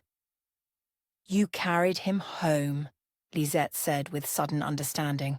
That's what haunts you. Not that you failed to save him, but that you succeeded in bringing him back to die slowly instead of quickly. The accuracy of her insight shook him. He lived for 3 days, 3 days of agony, calling for Sarah, asking me to tell her he was sorry he couldn't keep his promise to come home. He made me swear to find her, to explain what happened, to give her his mother's ring that he'd been saving for their wedding. And did you? Find her? Martin's laugh was bitter, hollow. I tried. When I finally made it back to England, I travelled to Dover, found the shop where her father worked.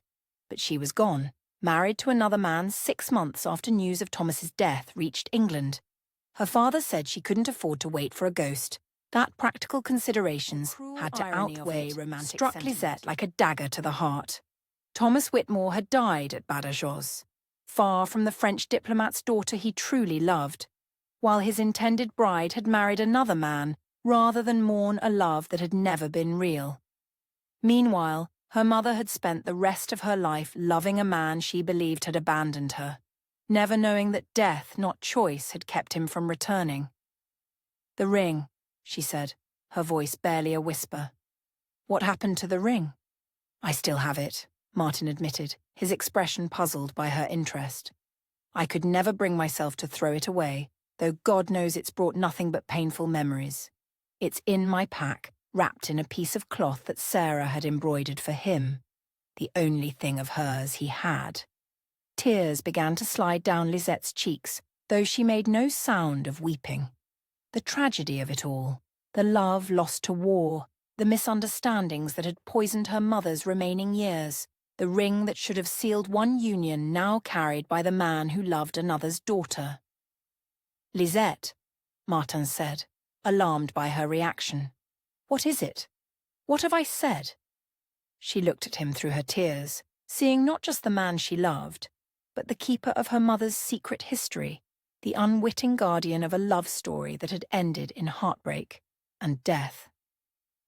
Thomas Whitmore, she said slowly, was my mother's first love.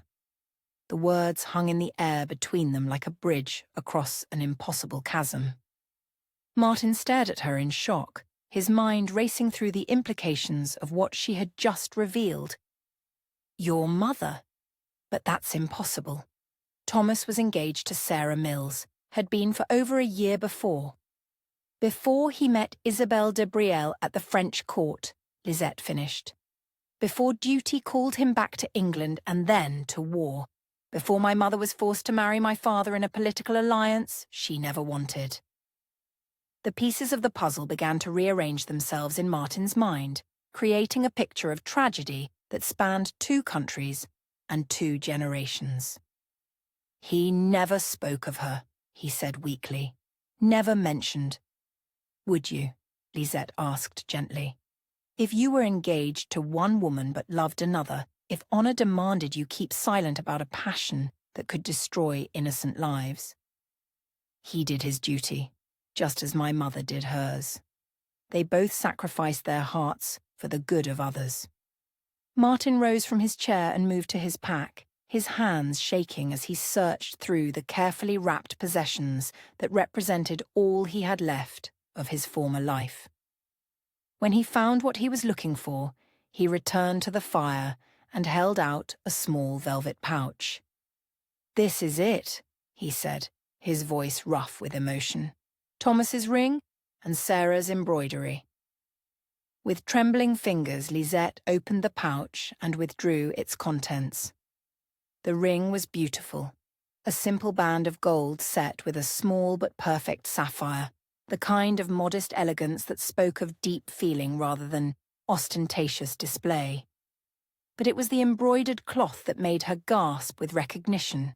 The needlework was exquisite, tiny flowers and vines worked in silk thread that caught the firelight like captured sunshine. But more than the skill, it was the pattern that stopped her breath. She had seen this exact design before, worked in her mother's own hand on a handkerchief that Isabelle had treasured above all her other possessions. She taught me this pattern, Lisette whispered, tracing the delicate stitches with her finger. When I was small, before she grew too sad to take pleasure in such things. She said it was special, that it came from someone who understood the language of flowers. The revelation hit them both like a physical blow. The embroidery was not Sarah's work at all, but Isabelle's, a love token given to Thomas during their brief time together, something for him to carry as a reminder of what they had shared. Sarah's name had been a convenient fiction, a way for Thomas to honor his lost love without revealing the truth of their connection. He kept it, Martin said wonderingly. All those months, through the siege, through the fighting, he kept a piece of your mother with him. And she never knew, Lisette replied, her voice breaking with grief for a love story that had ended in such unnecessary sorrow. She died believing he had abandoned her for duty, never knowing that he had carried her memory to his grave, both overwhelmed by the weight of what they had discovered. The ring lay between them on the rough wooden table, catching the firelight like a tear frozen in time, a symbol of love that had transcended death itself to find its way, at last, to someone who could understand its true meaning. There's more, Lisette said eventually, her voice so quiet that Martin had to lean closer to hear her over the wind. About my mother's death. It wasn't what everyone believes. The fever. There was no fever. The words came out in a rush, as if speaking them quickly might lessen their impact. That was the story my father told, the explanation the physician supported. But I know better. I was there. Martin felt a chill that had nothing to do with the storm outside. What really happened? Lisette's hands twisted in her lap, her earlier composure cracking under the weight of a secret she had carried alone for 8 years. She disappeared. One night, without warning, without explanation. I woke to find her bed empty, her nightclothes laid out as if she had simply vanished. Disappeared how? People don't just vanish from their own homes. The servants found a window open in her chamber, the one that overlooked the rose garden. There were no signs of struggle, no indication of foul play. Just emptiness where she should have been. The implications of what she was describing sent ice through Martin's veins. You think she left voluntarily? That she ran away? I think, Lisette said carefully, that she received news. News that changed everything for her, that made staying impossible. What kind of news?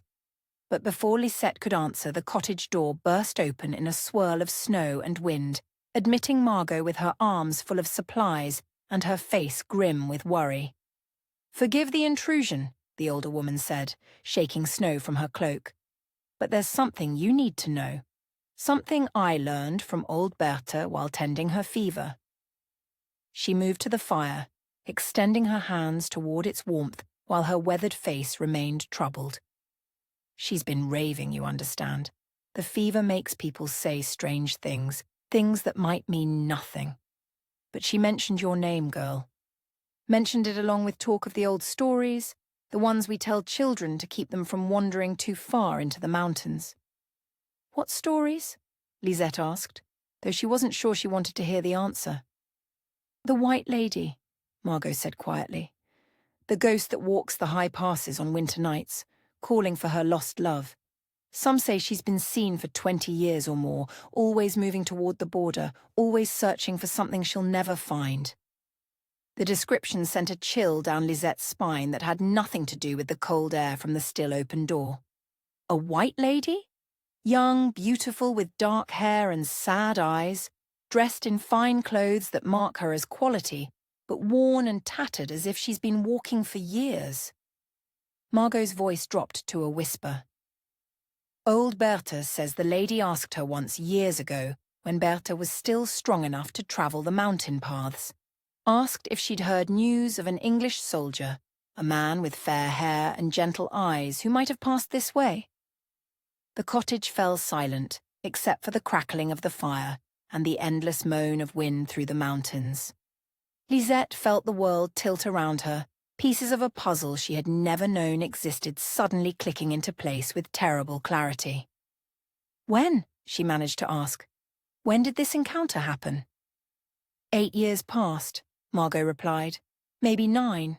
Bertha isn't certain. The fever makes memories unclear.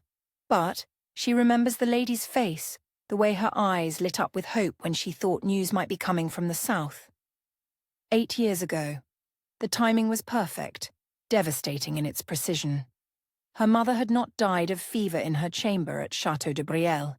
She had fled into the mountains, following rumors of English soldiers, searching for the man she loved without knowing he was already whispered, the truth hitting her like a physical blow. "All these years, I thought she was dead. But she's still out there, searching for him, waiting for him, not knowing that he died at Badajoz." Martin's arms came around her as the full horror of the revelations sank in. Somewhere in these same mountains, in the howling wind and driving snow, a broken woman wandered the high passes, sustained only by hope that had died on a Portuguese battlefield years before she began her hopeless quest. The ring on the table caught the firelight, its sapphire depths seeming to hold all the sorrow of 2 generations, all the pain of love lost to duty and war, and the cruel indifference of fate. And outside, The storm continued to rage, as if the mountains themselves were weeping for the white lady who walked among them still. Chapter 13. A Bargain with the Enemy. The February rain hammered against the tall windows of White's Club with the relentless persistence of English winter, turning St. James's Street into a river of mud and misery. Inside the hallowed halls where gentlemen had conducted the serious business of gambling, gossip, and political intrigue for over a century, the atmosphere was thick with tobacco smoke and the quiet murmur of conversations that could topple governments or ruin reputations with equal ease. Edmund Harrowden sat in his customary chair beside the fire, a glass of port at his elbow and the morning's correspondence spread across the leather-topped table before him. To any casual observer, he appeared the picture of aristocratic leisure, the newly minted Earl reviewing his estate business while taking refuge from the weather. But his grey eyes, so like his brother's yet infinitely colder, were fixed on the entrance with the predatory patience of a spider waiting for prey to stumble into its web. The prey, when it finally arrived, was everything Edmund had expected and more. Count Renard entered the club with the fluid grace of a man accustomed to command, his pale hair perfectly dressed despite the storm outside, his clothing immaculate in the understated way that marked true continental elegance. He moved through the room like a diplomat and a hunter combined, acknowledging the curious glances of other members with polite nods while his ice-blue eyes scanned the interior with calculating interest. Edmund rose as Renard approached, executing a bow precisely calibrated to acknowledge the Count's rank while maintaining his own dignity as an English peer. The formal greeting was observed by several nearby members, ensuring that this meeting would be noted and discussed in the proper circles. Exactly as both men intended. "Count Renard," Edmund said, his voice carrying the cultured tones of Eton and Oxford. "Welcome to London. I trust your crossing was not too disagreeable." "Tolerably smooth, my lord," Renard replied, his English flawless but touched with the faint accent that marked him as foreign, exotic, potentially dangerous. "Though I confess, the Channel in winter tries even the strongest constitution." They settled into the deep leather chairs Edmund had reserved, positioned to provide both privacy and the appearance of casual social interaction. A servant appeared as if by magic, bearing a silver tray with crystal decanters and glasses that gleamed like captured amber in the firelight. "Brandy?" Edmund offered, playing the gracious host while his mind calculated angles and advantages. "I believe I have a Hennessy that might meet continental standards." "Most kind," Renard accepted, though both men knew this meeting had nothing to do with hospitality and everything to do with the delicate negotiation that would follow. They spoke of inconsequential matters while the brandy was poured and the servant dismissed, the weather, the state of the roads, the latest political developments that filled the London papers. But beneath the veneer of polite conversation, each man was taking the measure of the other, searching for weaknesses that might be exploited or strengths that must be acknowledged. It was Renard who finally broached the subject that had brought them together, his voice dropping to a tone that would not carry beyond their immediate vicinity. "I confess myself curious about your letter, Lord Harrowden. It is not often that an English peer requests a private audience to discuss matters of smile was razor thin, devoid of warmth but rich with meaning. Mutual interest indeed. I believe we find ourselves in similar circumstances, Count Renard. Both of us bedeviled by romantic entanglements that threaten to upset carefully laid plans." "Romantic entanglements," Renard repeated, tasting the words like wine that might be either vintage or vinegar. "An interesting euphemism for rank betrayal and criminal flight."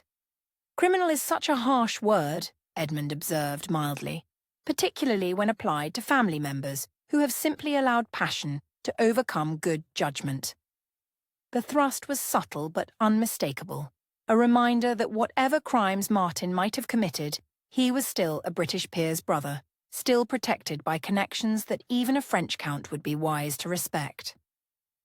Renard's eyes flickered with appreciation for the delicate warning. Of course, he agreed smoothly. Though I'm sure you understand that from my perspective, the situation appears somewhat more complex. A betrothed bride spirited away on the very night of our engagement announcement, aided by a foreign national who had already proven his willingness to resort to violence. The scandal has been considerable. I imagine it has, Edmund replied, with what might have been sympathy if one didn't look too closely at his eyes. The French court is notorious for its love of dramatic gossip. Such an incident must have provided entertainment for months. Entertainment for some, Renard said, his voice taking on a sharper edge. Professional disaster for others. There are those who question my ability to manage my own domestic affairs, who suggest that a man who cannot control his bride-to-be might lack the authority necessary for broader responsibilities. Ah. Edmund filed away this revelation with the satisfaction of a chess player who had successfully forced his opponent to reveal a crucial piece. Renard's pursuit of Martin and Lisette was not merely personal vendetta.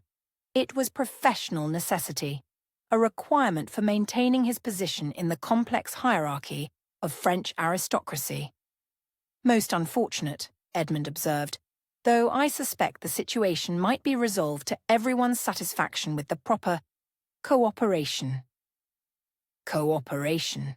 Renard savoured the word like a man contemplating a particularly fine vintage. An intriguing concept. What form might such cooperation take? Edmund reached into his coat and withdrew a sealed document, placing it on the table between them with the careful deliberation of a man laying down a winning hand. I believe you'll find the contents illuminating. Renard broke the seal and unfolded the papers, his pale eyes scanning the contents with growing interest. What he found was a detailed map of the Pyrenean border region, marked with notations in Edmund's precise hand, routes through the mountains, the locations of remote villages, the names of contacts who might provide information about travellers passing through their territories. Impressive, he said finally, refolding the documents with careful precision. Your network of intelligence seems remarkably comprehensive for a gentleman farmer. One acquires resources over time, Edmund replied with studied modesty, particularly when those resources prove useful in protecting family interests. And these family interests would be served by what, precisely? Edmund leaned forward slightly, his voice dropping to barely above a whisper.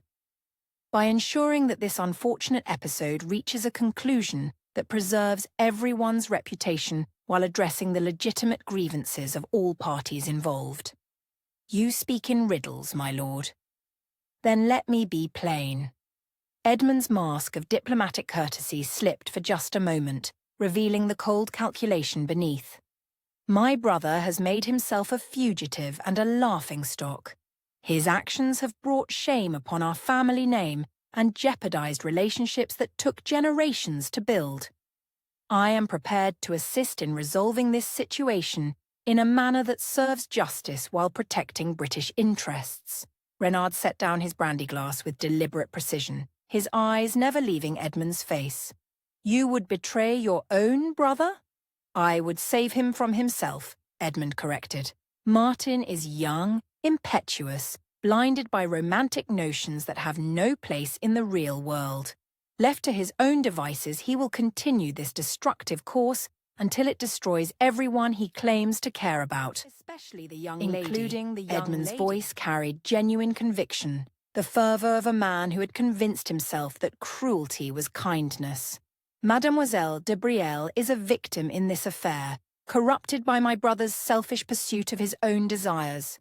She deserves to be returned to her family, to fulfill the obligations that will secure her future and restore her honour. How noble of you, Renard observed, though his tone suggested he found Edmund's nobility somewhat suspect. And what would you require in return for this assistance? Edmund smiled, the expression of a shark who had finally caught the scent of blood in the water. I understand you have significant holdings in Normandy, estates that border certain properties my family has long coveted for their strategic value. The Blanchard lands, Reynard said with sudden understanding. You seek to acquire what your family has pursued for 3 generations. A modest consideration for services rendered, Edmund agreed. Nothing that would significantly impact your own holdings, but something that would demonstrate the value of our continued cooperation. The negotiation that followed was a masterpiece of diplomatic duplicity, 2 predators circling each other while they hammered out the terms of their unholy alliance. Maps were consulted, boundaries drawn, prices calculated in acres, and gold and human suffering. By the time they reached agreement, the February afternoon had darkened to evening, and the details of their bargain were sealed with handshakes that felt more like death sentences. You understand, Reynard said as they prepared to part, that once your brother and his companion are located, the resolution of this matter must be final.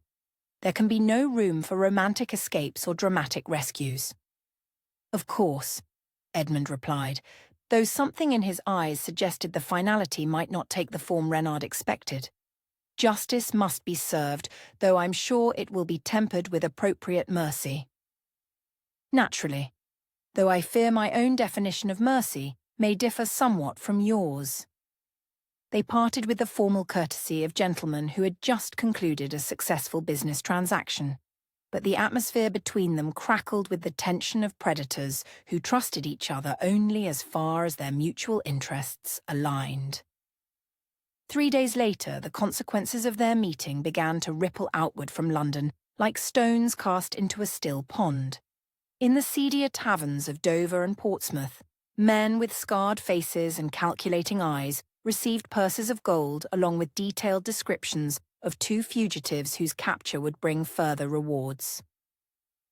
In the counting houses of the city, letters of credit were issued to fund a pursuit that would span continents if necessary. Most ominously, in the offices of the Foreign Ministry, certain documents were quietly amended to reflect new diplomatic realities.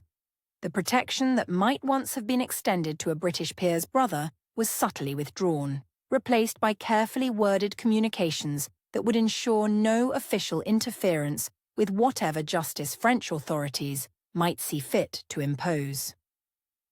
The bounty placed on their heads was substantial, enough to tempt even honest men into becoming hunters, enough to ensure that every port, every coaching inn, every remote village would become a potential trap. But it was the precision of the information being circulated that made the pursuit truly deadly. Physical descriptions accurate down to the smallest detail, knowledge of their habits and preferences, understanding of the routes they might take and the allies they might seek. Someone who knew them intimately had provided this intelligence. Someone who had observed them closely enough to predict their movements, to anticipate their choices, to turn their own strengths against them. In the luxury of his London townhouse, Edmund Harrowden sat before his own fire, reading reports that arrived with each post from the continent. The network he had spent years cultivating was finally bearing fruit, closing around his wayward brother and his misguided paramour, like a net woven from gold and betrayal. He told himself it was necessary. He told himself it was justice. He told himself that love was a luxury the world could not afford, that duty and family honour mattered more than individual happiness. But late at night, when the fire burned low and the house grew silent around him, sometimes he would catch himself staring into the flames and seeing not triumph but the faces of 2 young people whose only crime had been to believe that love might be stronger than the forces never lasted long. By morning, they were buried beneath layers of rationalization and responsibility, forgotten in the press of correspondence from his network of spies and informants. The hunt was proceeding according to plan. The quarry was trapped by winter in territory that grew smaller with each passing day, and justice, his version of justice, was finally within reach. In the mountains of France, snow continued to fall on a small cottage where 2 lovers sat by their fire, unaware that the wolves were already gathering beyond the tree line, unaware that the sanctuary they had found was about to become the site of their final stand. The game was nearly over. Only the end game remained. Chapter 14. Wolves in the Chapel. The spring thaw came early that year, turning mountain streams into torrents and filling the air with the sound of water rushing toward the valleys below. After months of pristine white silence, the world seemed suddenly alive with movement and noise. Birds returning from their southern migrations, animals emerging from winter dens, and most ominously, the whisper of human voices carried on the wind from the lower passes. Margot had been the first to notice the signs. Men asking questions in the village market, strangers with too much gold and too few answers about their business in these remote mountains. The descriptions they gave were maddeningly accurate. A tall English gentleman with copper hair and grey eyes, travelling with a dark-haired lady of evident quality. The rewards they offered were substantial enough to tempt even honest mountain folk. "You must go," the old woman had said 3 days ago, her weathered hands shaking as she pressed a bundle of supplies into Lisette's arms. "Tonight, while the moon is dark, they're closing in like wolves scenting blood, and this old cottage won't hide you much longer." So they had fled again, leaving behind the only real sanctuary they had known since their escape from France. The irony was bitter, just as their love had found its truest expression in that humble cottage. The outside world had discovered their location and forced them back into the role of hunted fugitives. Now they sheltered in the ruins of an ancient monastery that clung to a mountainside like a prayer carved in stone. The abbey had been abandoned for over a century, its roof open to the sky, its walls slowly surrendering to ivy and weather. But the chapel remained partially intact, its Gothic arches still soaring toward heaven despite the gaps where stained glass windows had once blazed with colour. It was here, in this place where generations of monks had sought communion with the divine, that Lisette and Martin made their desperate camp. The irony was not lost on either of them, two lovers whose passion had driven them from civilization, now seeking sanctuary in a place dedicated to celibacy and spiritual denial. "How did they find us?" Lisette asked for the 100th time, her voice echoing strangely in the vast stone space. She sat huddled in Martin's cloak beside a small fire they had built in what had once been the altar area, the flames casting dancing shadows on walls that had witnessed centuries of prayer. "Edmund," Martin replied with bitter certainty. He stood near one of the broken windows, keeping watch on the mountain path below, while his heart ached with a betrayal that cut deeper than any physical wound. "He's the only one who knew about my contacts in this region, who could have provided the kind of detailed intelligence they're obviously working from." "Your own brother," she said softly, still struggling to comprehend such calculated treachery. "How could he—" "Family honour," Martin interrupted, his voice heavy with old grief. "Edmund has always believed that individual desires must be sacrificed for the greater good of the family name. In his mind, he's not betraying me. He's saving me from my own destructive impulses." The explanation felt hollow even as he spoke it. Whatever Edmund's justifications, the result was the same. They were trapped in these mountains with nowhere left to run, hunted by professionals who would not be deterred by weather or terrain or appeals to mercy. A sound from outside froze them both, the distant jingle of harness leather, the soft thud of hoofbeats on the rocky path. Martin's hand went instantly to his pistol, though they both knew that one weapon would be useless against the force that was undoubtedly approaching. "How many?" Lisette whispered, moving to join him at the window. "Too many," he replied grimly, counting the torches that bobbed like fireflies through the darkness below. At least a dozen riders, fascination as the torches arranged themselves in a wide circle around the ruined monastery, cutting off every possible escape route. The tactical precision of the movement spoke of military experience, of professionals who had done this kind of work before. We could try the back passage, Lisette suggested desperately. The one the monks used for. They'll have it covered, Martin said with the flat certainty of a soldier who recognized superior strategy. Whoever's leading them knows what they're doing.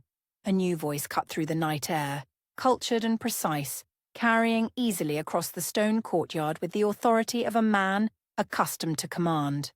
Martin Harrowden, I know you're in there. Come out, and we can discuss this like civilized men. Count Renard. The name hung between them like a death sentence. Of all the enemies who might have tracked them to this remote sanctuary, he was perhaps the most dangerous. Intelligent, ruthless, and possessed of a personal vendetta that would not be satisfied with mere capture. What does he want? Lisette asked, though she suspected she already knew the answer. Justice, Martin replied bitterly. His version of it, anyway. Renard's voice echoed again from the courtyard, patient but implacable. I have 15 men surrounding this monastery, Lord Harrowden. Every exit is covered, every escape route blocked. Surrender now, and I give you my word that you will be treated with the courtesy due your rank. The offer was almost certainly false, or at best, a temporary mercy that would last only until they were safely in custody. But the alternative was a siege that could only end one way, with superior numbers inevitably overwhelming their position. I have to go out there, Martin said quietly, his hand tightening on his pistol grip. Create a distraction, give you a chance to slip away through. No. Lisette's voice carried the finality of absolute decision. We've run far enough. We've hidden long enough. It's time to face this. Lisette, you don't understand. Renard isn't interested in mercy or negotiation. If he takes us both... He won't take us both, she interrupted, her mind already working through possibilities that made Martin's blood run cold. Because I'm going to give him what he really wants. Before he could stop her, she was moving toward the chapel's main entrance, her spine straight with the kind of regal composure she had learned in the courts of Versailles. This was no longer the frightened girl who had fled her engagement ball, but a woman who had found her strength in love and was prepared to wield it like a weapon. Lisette, no! Martin lunged after her, but she was already stepping through the broken doorway into the torchlit courtyard beyond. Count Renard, she called out, her voice carrying clearly in the mountain air. I am here. As you can see, I am unharmed and under no duress. Shall we speak? The torches shifted as riders moved closer, and Renard himself emerged from the circle of mounted men. Even in the flickering light, his pale hair and ice-blue eyes were unmistakable, as was the expression of cold satisfaction that played across his aristocratic features. Mademoiselle de Brielle, he said with a bow that managed to be both courteous and mocking. How delightful to see you again, though I confess your current accommodations seem somewhat rustic for a lady of your breeding. Circumstances have required certain adaptations, she replied with the cool dignity of a woman negotiating from a position of strength rather than desperation. But I assume you have not travelled all this way simply to comment on my choice of lodgings. Indeed not. Renard's smile was as sharp as winter frost. I have come to collect what belongs to me, to restore the natural order that has been so grievously disrupted by romantic folly. I belong to no one, Lisette said firmly, but I am prepared to discuss terms. From behind her came the sound of footsteps as Martin emerged from the chapel, his pistol drawn but held low, a gesture that acknowledged the futility of resistance while maintaining a thread of defiance. Let her go, Renard, he said, his voice carrying the authority of generations of military breeding. Your quarrel is with me. She's done nothing but follow where love as if the word left a bad taste in his mouth. Such a convenient excuse for betrayal and dishonour. But you mistake the nature of my quarrel, Lord Harrowden. My concern is not with you, a foreign adventurer of no particular consequence, but with recovering stolen property. I am not property, Lisette said, her voice cutting through the night air like a blade. I am a woman capable of making my own choices. Choices have consequences, Reynard replied smoothly. And the choice to flee your lawful betrothal has brought shame upon both our families, disrupted carefully negotiated alliances, and created a scandal that threatens the stability of relationships between our two nations. The political dimension of their flight had always been present, but hearing it stated so baldly made the true scope of the forces arrayed against them clear. This was not simply a matter of wounded pride or thwarted romance. It was a diplomatic crisis that could affect the balance of power between France and England. "What do you want?" Martin asked bluntly, his soldier's mind cutting through rhetoric to practical realities. "Justice," Reynard replied. "The lady returns with me to France, where she will fulfill her obligations and restore her family's honour. The marriage alliance proceeds as planned, and this unfortunate episode is forgotten." "And me?" Reynard's smile grew colder. "You, Lord Harrowden, are guilty of assault upon my person, abduction of a noble lady, and theft of property belonging to her family. The penalty for such crimes is severe." The threat hung in the air like smoke from the torches that surrounded them. Martin's jaw clenched as he calculated odds and possibilities, all of them grim. Even if he could somehow fight his way out of this trap, Lisette would still be at Reynard's mercy, and the Count's mercy was a commodity in notably short supply. "I have a counter-proposal," Lisette said suddenly, her voice cutting through the tension with the precision of a surgeon's blade. Both men turned to look at her, Reynard with curiosity and Martin with growing dread as he began to understand what she was planning. "I will return with you willingly," she continued, each word falling like stones into still water. "I will fulfill whatever obligations you deem necessary, submit to whatever arrangements you have made. In exchange, Martin goes free, unharmed, unpursued, with your word that no further action will be taken against him." "Lisette, no!" Martin's protest erupted from him like a physical force. "I won't let you sacrifice yourself for—" "The choice is not yours to make," she interrupted, her eyes never leaving Reynard's face. "It's mine, and I choose to save the man I love, whatever the cost to myself." Reynard considered the offer with the calculating expression of a merchant evaluating the worth of a proposed trade. "Interesting," he said finally. "Though I wonder what guarantee I have that you would honour such an agreement. Love, as you have demonstrated, can make people remarkably unreliable." "You have my word," Lisette replied simply, "given freely, without coercion, before witnesses. And you have the practical reality that further flight would be pointless. You've proven you can find us anywhere, pursue us indefinitely. This ends here, one way or another." "It does indeed," Reynard agreed, "though I wonder if your beloved is prepared to accept such a generous offer on his behalf." Martin stepped forward, his face white with anguish and rage. "Don't do this, Lisette, please. There has to be another way, some other solution." "There isn't," she said gently, reaching out to touch his face with fingers that trembled despite her outward composure. "We both know there isn't. This is how it ends, Martin. This is how it has to end." "I can't let you," he said desperately. "I won't let you throw your life away for mine." "My life was thrown away the moment I was born into a world that sees women as property to be traded for political advantage," she replied with bitter wisdom. "At least this way, something good comes from the sacrifice. At least this way, the man I love conducted in whispers.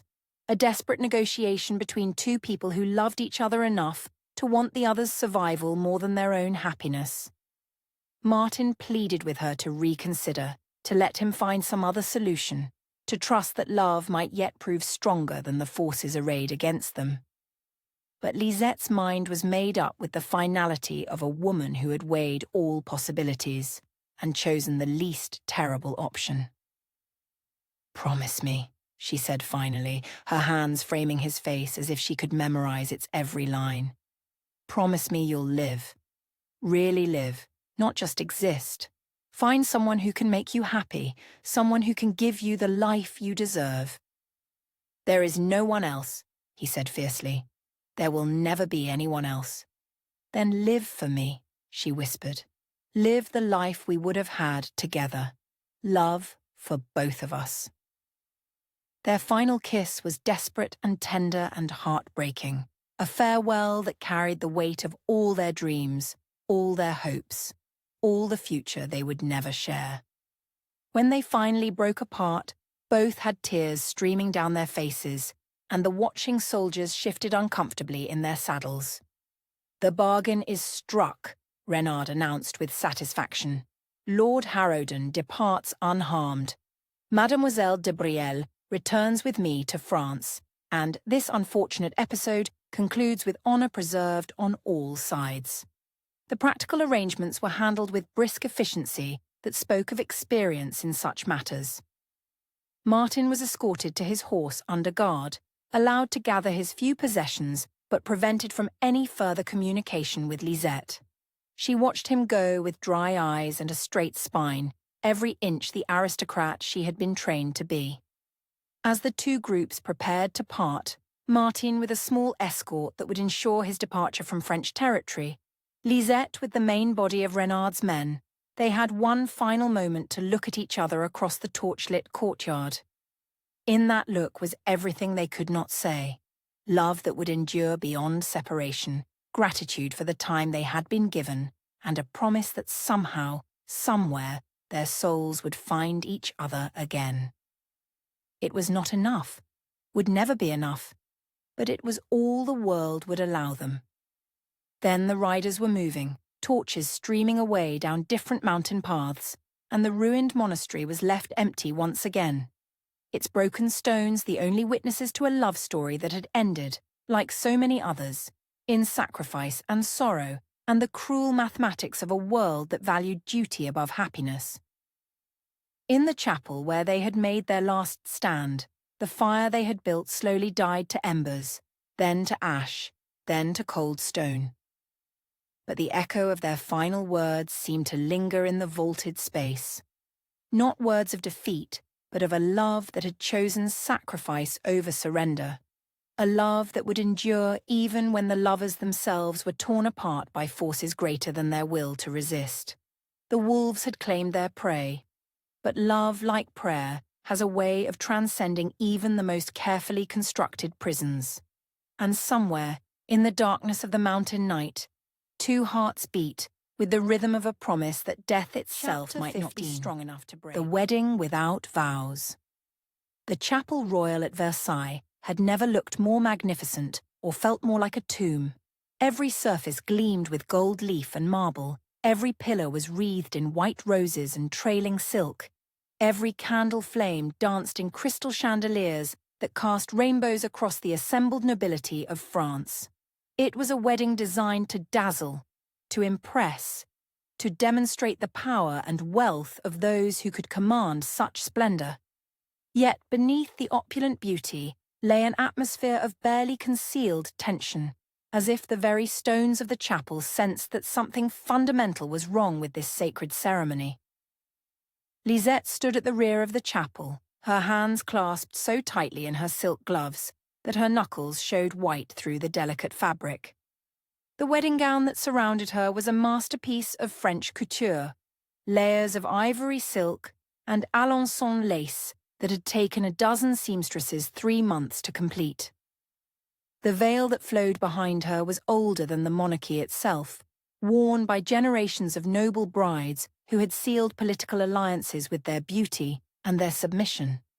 She looked every inch the perfect aristocratic bride. Only her eyes betrayed the truth, dark pools of defiance in a face that had grown thin during her weeks of captivity, windows to a soul that had not been broken, despite every effort to bend it to Count Renard's will.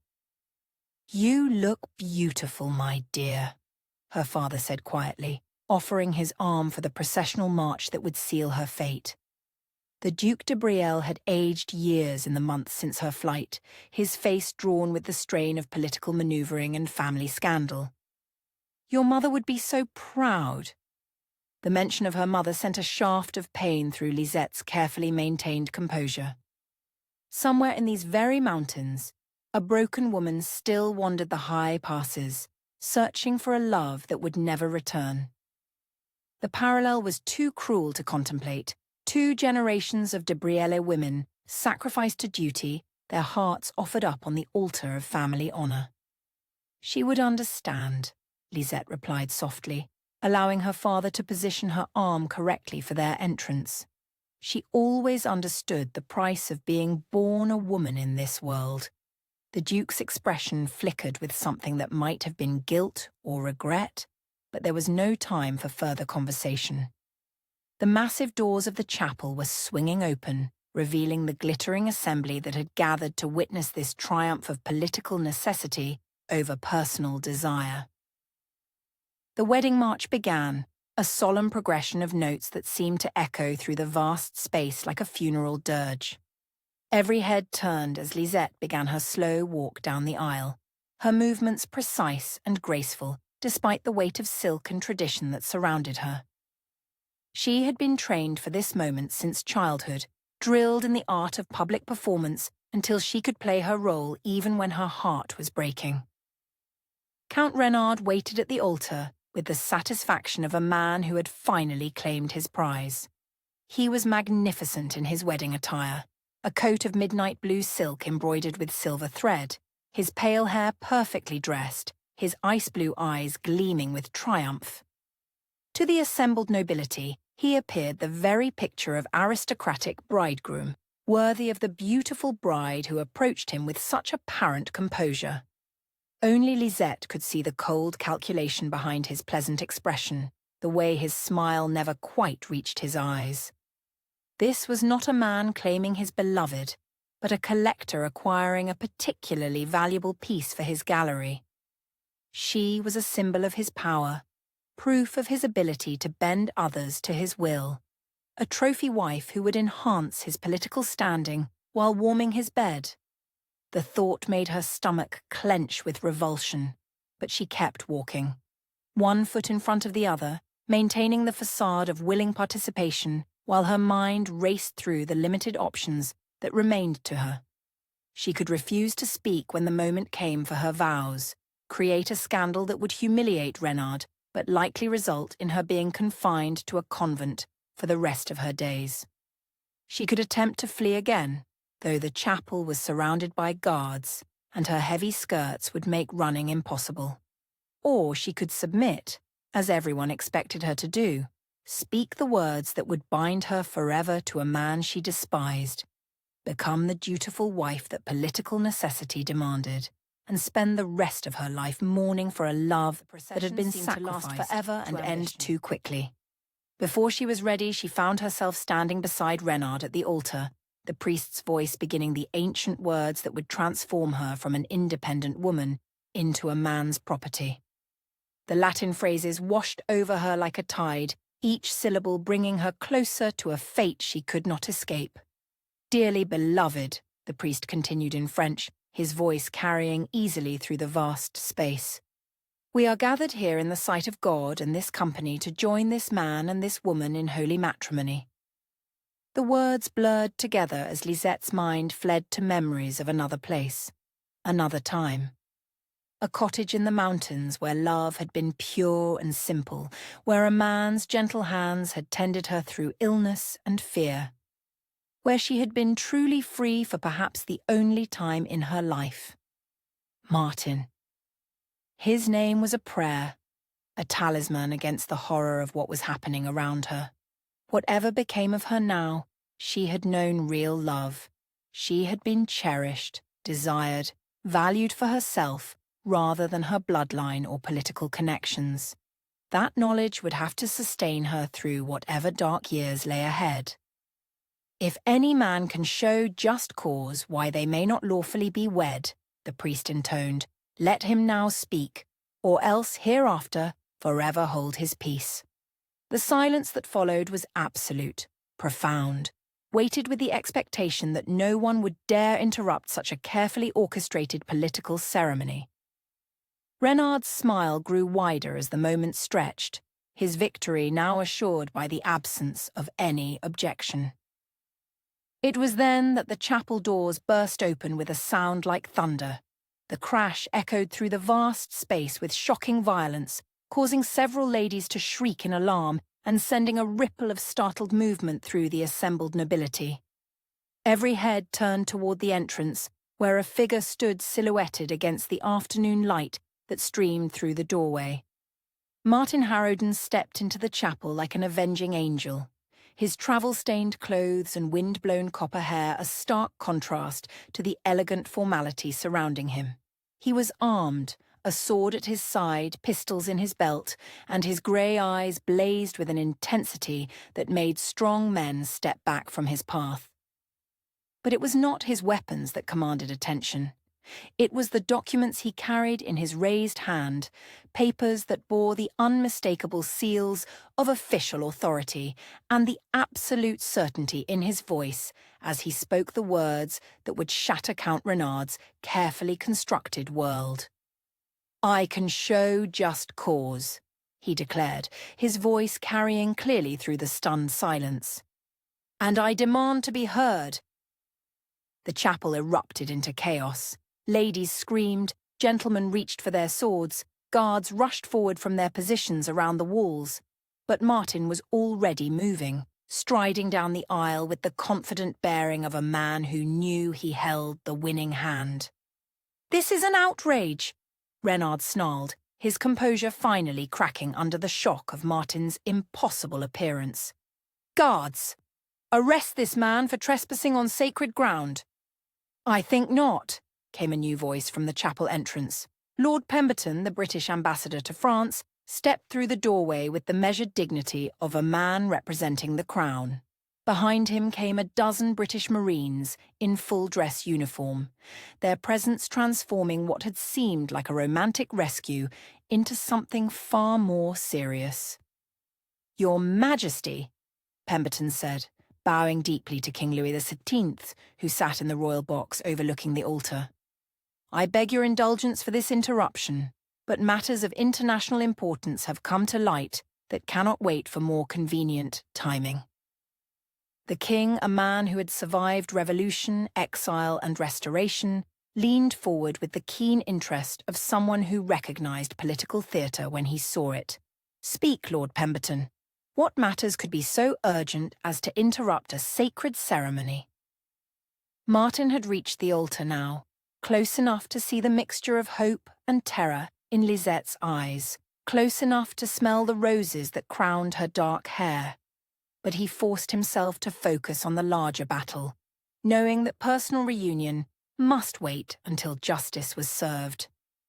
"I bear a full pardon from His Majesty King George the Thaw," he announced, holding up the first of his documents. "Clearing me of all charges relating to my departure from England and my presence in France. I have acted throughout as an agent of the British Crown, investigating reports of criminal conspiracy against our mutual the Assembly." If Martin had been operating under official sanction, then his presence in France was not the criminal trespass it had appeared, but a legitimate diplomatic mission. "Furthermore," Martin continued, his voice growing stronger as he saw confusion beginning to replace confidence in Renard's expression, "I bear evidence of criminal fraud perpetrated against the De Brielle family, evidence that completely exonerates them of the charges that have been used to justify this forced marriage." He held up a second set of documents, these bearing the seals of British intelligence services. The sabotage of wine shipments attributed to De Brielle agents was in fact the work of Count Renard's own operatives, designed to create a crisis that would force this alliance and advance his personal ambitions. The accusation hung in the air like an unexploded shell. Then Renard was moving, his hand going to his sword as his carefully constructed world began to collapse around him. "Lies," he snarled. "British fabrications designed to disrupt the alliance between our nations. Your Majesty, surely you cannot give credence to such obvious—" "I can give credence to evidence," the king interrupted coldly. "Lord Pemberton, these documents, are they authenticated?" "They are, Your Majesty." signed confessions from 3 of Count Renard's agents, corroborated by financial records showing payments made from his personal accounts. The wine sabotage was orchestrated to create a crisis that would make this marriage alliance seem necessary for political stability. The revelation struck the assembly like a physical blow. Conversations erupted throughout the chapel as the implications became clear. If the charges against the De Brielle family were fabricated, then the justification for the marriage alliance evaporated.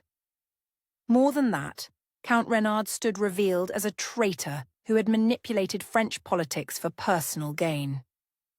"This is absurd," Renard protested, but his voice carried the desperate edge of a man who knew his position was crumbling.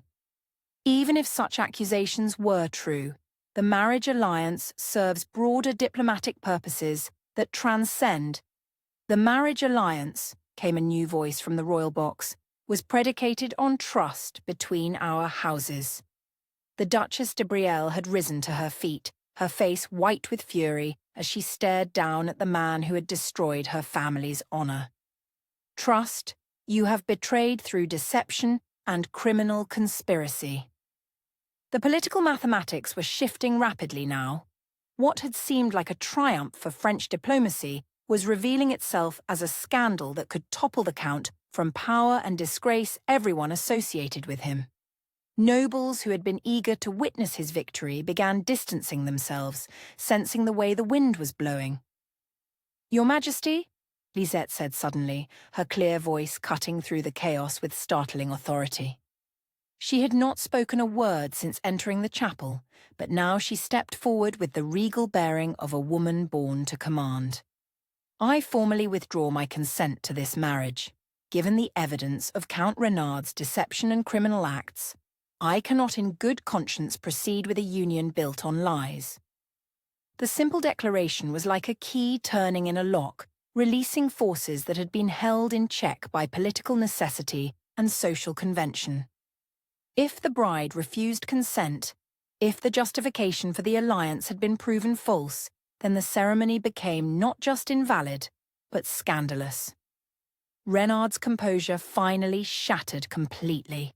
With a snarl of rage, he drew his sword and lunged not at Martin, but at Lisette, as if eliminating the woman who had defied him could somehow restore his position. But Martin was ready for such desperation, his own blade clearing its sheath in a movement too quick for the eye to follow. Steel rang against steel in the sacred space of the chapel, the sound echoing off marble walls like the chime of a great bell. The assembled nobility scattered in panic as the 2 men fought with the skill and fury of trained soldiers, their conflict spilling across the altar steps in a deadly dance of all his skill, was fighting not just against Martin's blade but against the weight of his own collapsing world. His movements grew increasingly desperate, increasingly wild, until Martin found the opening he needed and sent the Count's sword spinning away across the marble floor. Renard fell to his knees, breathing hard, his pale hair dishevelled and his ice-blue eyes wild with the fury of absolute defeat. Around him, the chapel had fallen silent, except for the harsh sound of his own breathing and the whisper of silk as Lisette moved to stand beside the man who had saved her. "Count Renard," the king said into the silence, his voice carrying the weight of absolute authority. "You are hereby stripped of your titles and holdings, pending full investigation of these charges. You will be escorted from court and held under guard until such time as justice can be properly served." The fall from grace was complete, devastating in its swiftness and finality. The man who had entered the chapel as a triumphant bridegroom would leave it as a disgraced criminal, his carefully built reputation destroyed by the very evidence he had tried so hard to suppress. As guards moved forward to arrest the fallen Count, Martin and Lisette finally had their moment. She turned to him with tears streaming down her face, no longer caring about the assembled nobility or the political implications of their reunion. In that sacred space surrounded by the wreckage of political ambition and the triumph of love over duty. They found each other again. "You came back," she whispered, her hands reaching for his face as if to assure herself that he was real, that this was not another cruel dream. "I promised you we would face everything together," he replied, pulling her into his arms despite the watching eyes and the scandal their embrace would cause. "I keep my promises." Their kiss was witnessed by the flower of French nobility, blessed by the very altar where she had almost been forced to marry another man, sanctified by love that had proven stronger than the forces arrayed against it. And in that moment, as the chapel bells began to ring in celebration of a very different kind of union, it seemed that perhaps love could triumph after all, if it was willing to fight for itself with courage, dedication, and the kind of sacrifice that transforms passion into something approaching the divine. The wedding without vows had become something far more sacred, a testament to love that refused to be silenced, truth that would not be suppressed, and the power of two hearts that had chosen each other against all odds and all opposition. Chapter 16. Beneath the banner of scandal. The throne room of Versailles had witnessed many spectacles in its gilded history. The rise and fall of favourites, the delicate dance of diplomatic alliance, the careful choreography of court intrigue that could elevate a duke or destroy a dynasty with equal ease. But few events had generated the electric tension that now crackled through the vast chamber as the immediate aftermath of the interrupted wedding ceremony played out before the rigid upon her throne, her face a mask of glacial fury that made seasoned courtiers step back instinctively. She had ruled alongside her royal husband through revolution and restoration, had survived the guillotine's shadow and the exile's bitter bread, but the public humiliation of a ceremony under her personal patronage struck at the very foundation of royal authority. "Explain to me," she said, her voice carrying the dangerous quiet of a woman who had learned to wield silence like a blade, how a criminal fugitive was permitted to enter the chapel royal, armed and undetected. Explain to me how British agents were allowed to gather evidence on French soil without the knowledge of our intelligence services. Explain to me how this court, this monarchy, has been made to appear incompetent before the eyes of Europe. The ministers and courtiers who filled the throne room found sudden fascination with the marble patterns beneath their feet. No one wished to meet the Queen's gaze, to be the focus of a rage that could end careers and exile families to provincial obscurity. Lord Pemberton, the British ambassador, stood with diplomatic composure despite the weight of royal displeasure focused upon him. "Your Majesty, I deeply regret the dramatic nature of these revelations. However, given the international implications of Count Renard's conspiracy, His Majesty's government felt that immediate action was necessary to prevent a grave miscarriage of justice." "Justice," the Queen repeated, tasting the word as if it were poisoned wine. "An interesting concept, Lord Pemberton. Tell me, is it British justice that allows foreign agents to operate on sovereign French territory? Is it British justice that transforms a sacred ceremony into a public spectacle? It is British justice that refuses to permit innocent parties to suffer for crimes they did not commit," Pemberton replied with careful firmness. "The evidence against Count Renard is overwhelming and thoroughly documented. Your Majesty's government will find, upon review, that every action taken was necessary to prevent a tragedy of international proportions." But the Queen's attention had already shifted to where Lisette stood between two guards, still wearing her wedding gown, though the veil had been torn away during the chaos in the chapel. The young woman's face was pale but composed, her dark eyes meeting the royal gaze without flinching, despite the obvious peril of her situation. "And you, Mademoiselle De Brielle," the Queen said with acid sweetness, "how do you account for your behaviour? The public scandal, the international incident, the disgrace brought upon a ceremony I had personally blessed." Lisette lifted her chin with the pride of a woman who had found strength in adversity. Your Majesty, I can only say that I chose truth over convenience, love over political expediency. If that has brought disgrace upon your court, I deeply regret it. But I cannot regret the choice itself.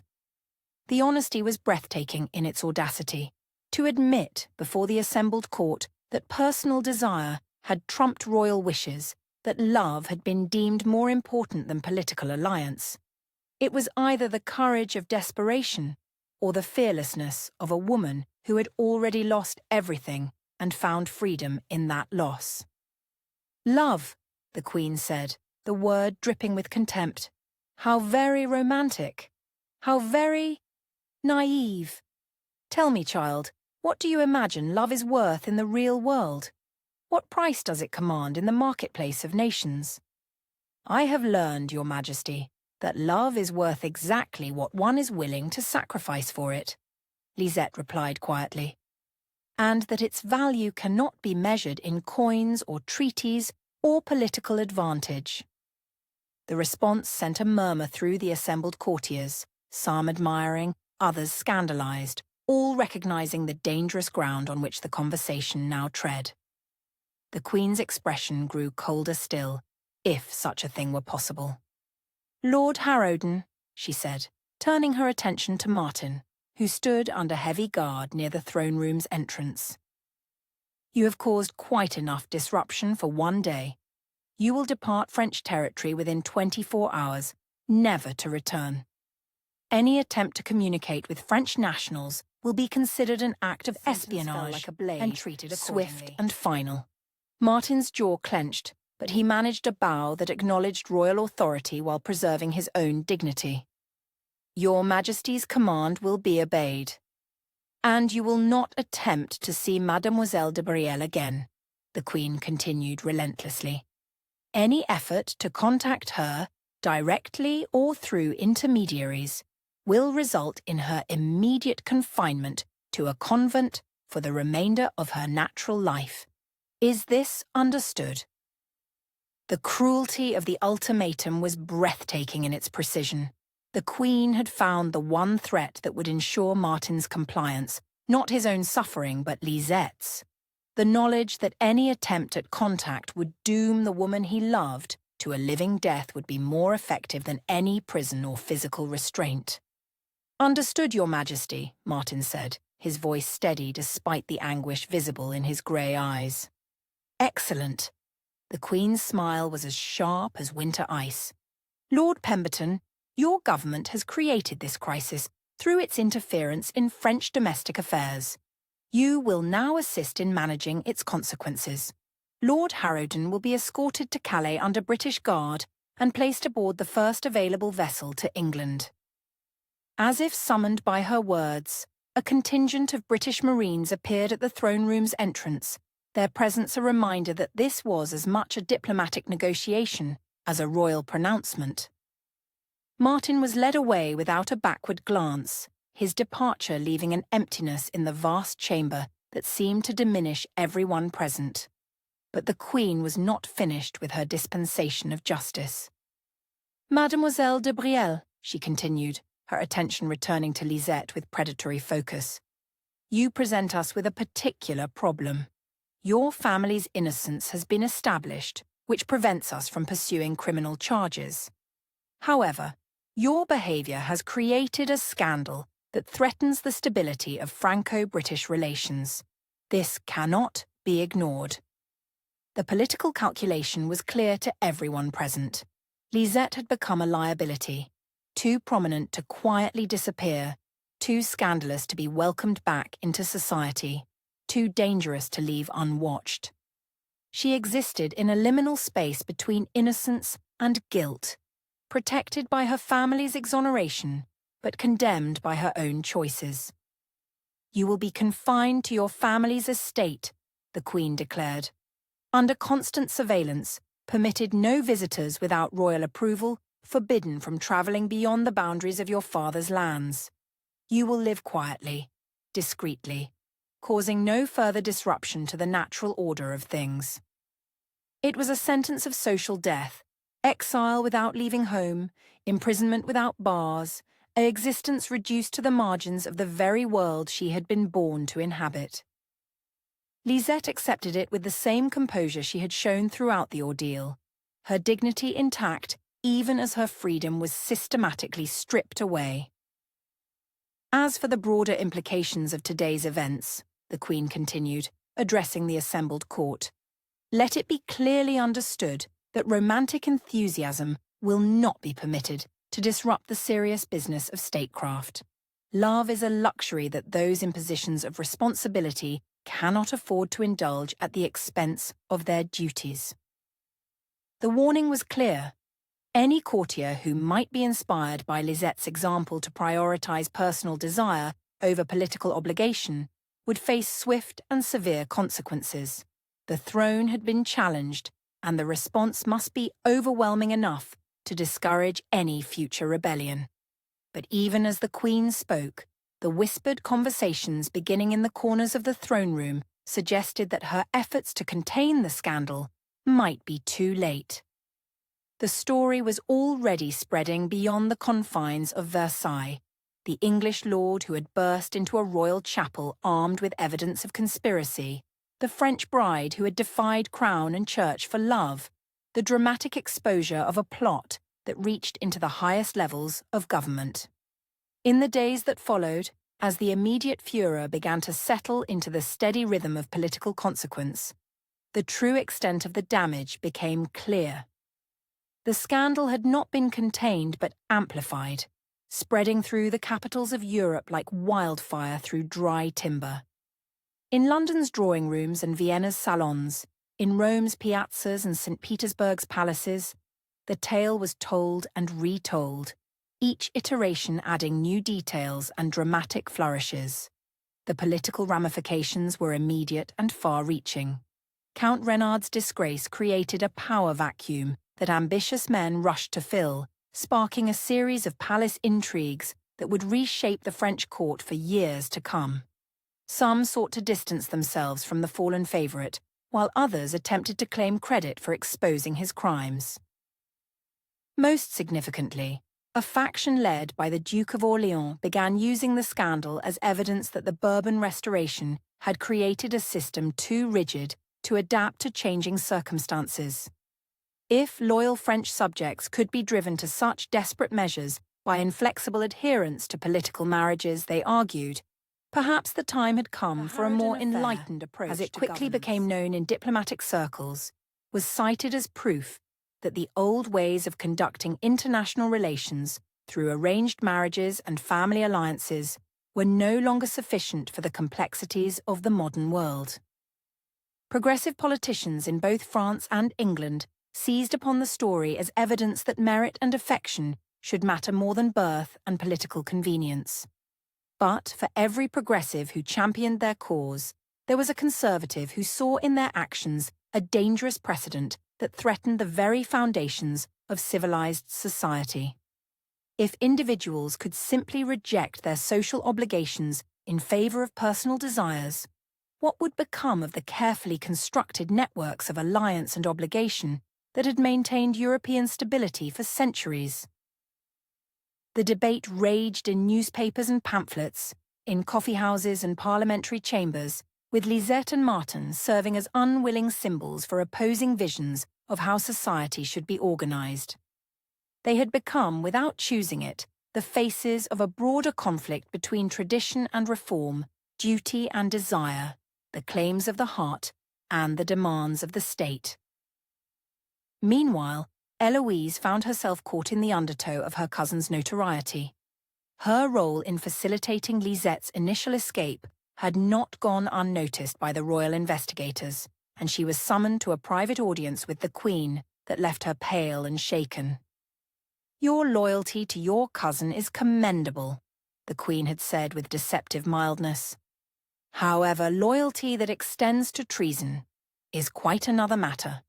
You will distance yourself from Mademoiselle de Brielle's situation immediately and completely. Any attempt to maintain contact or provide assistance will be viewed as continued conspiracy against the Crown." The threat was accompanied by specific consequences. Eloise's husband would lose his military commission.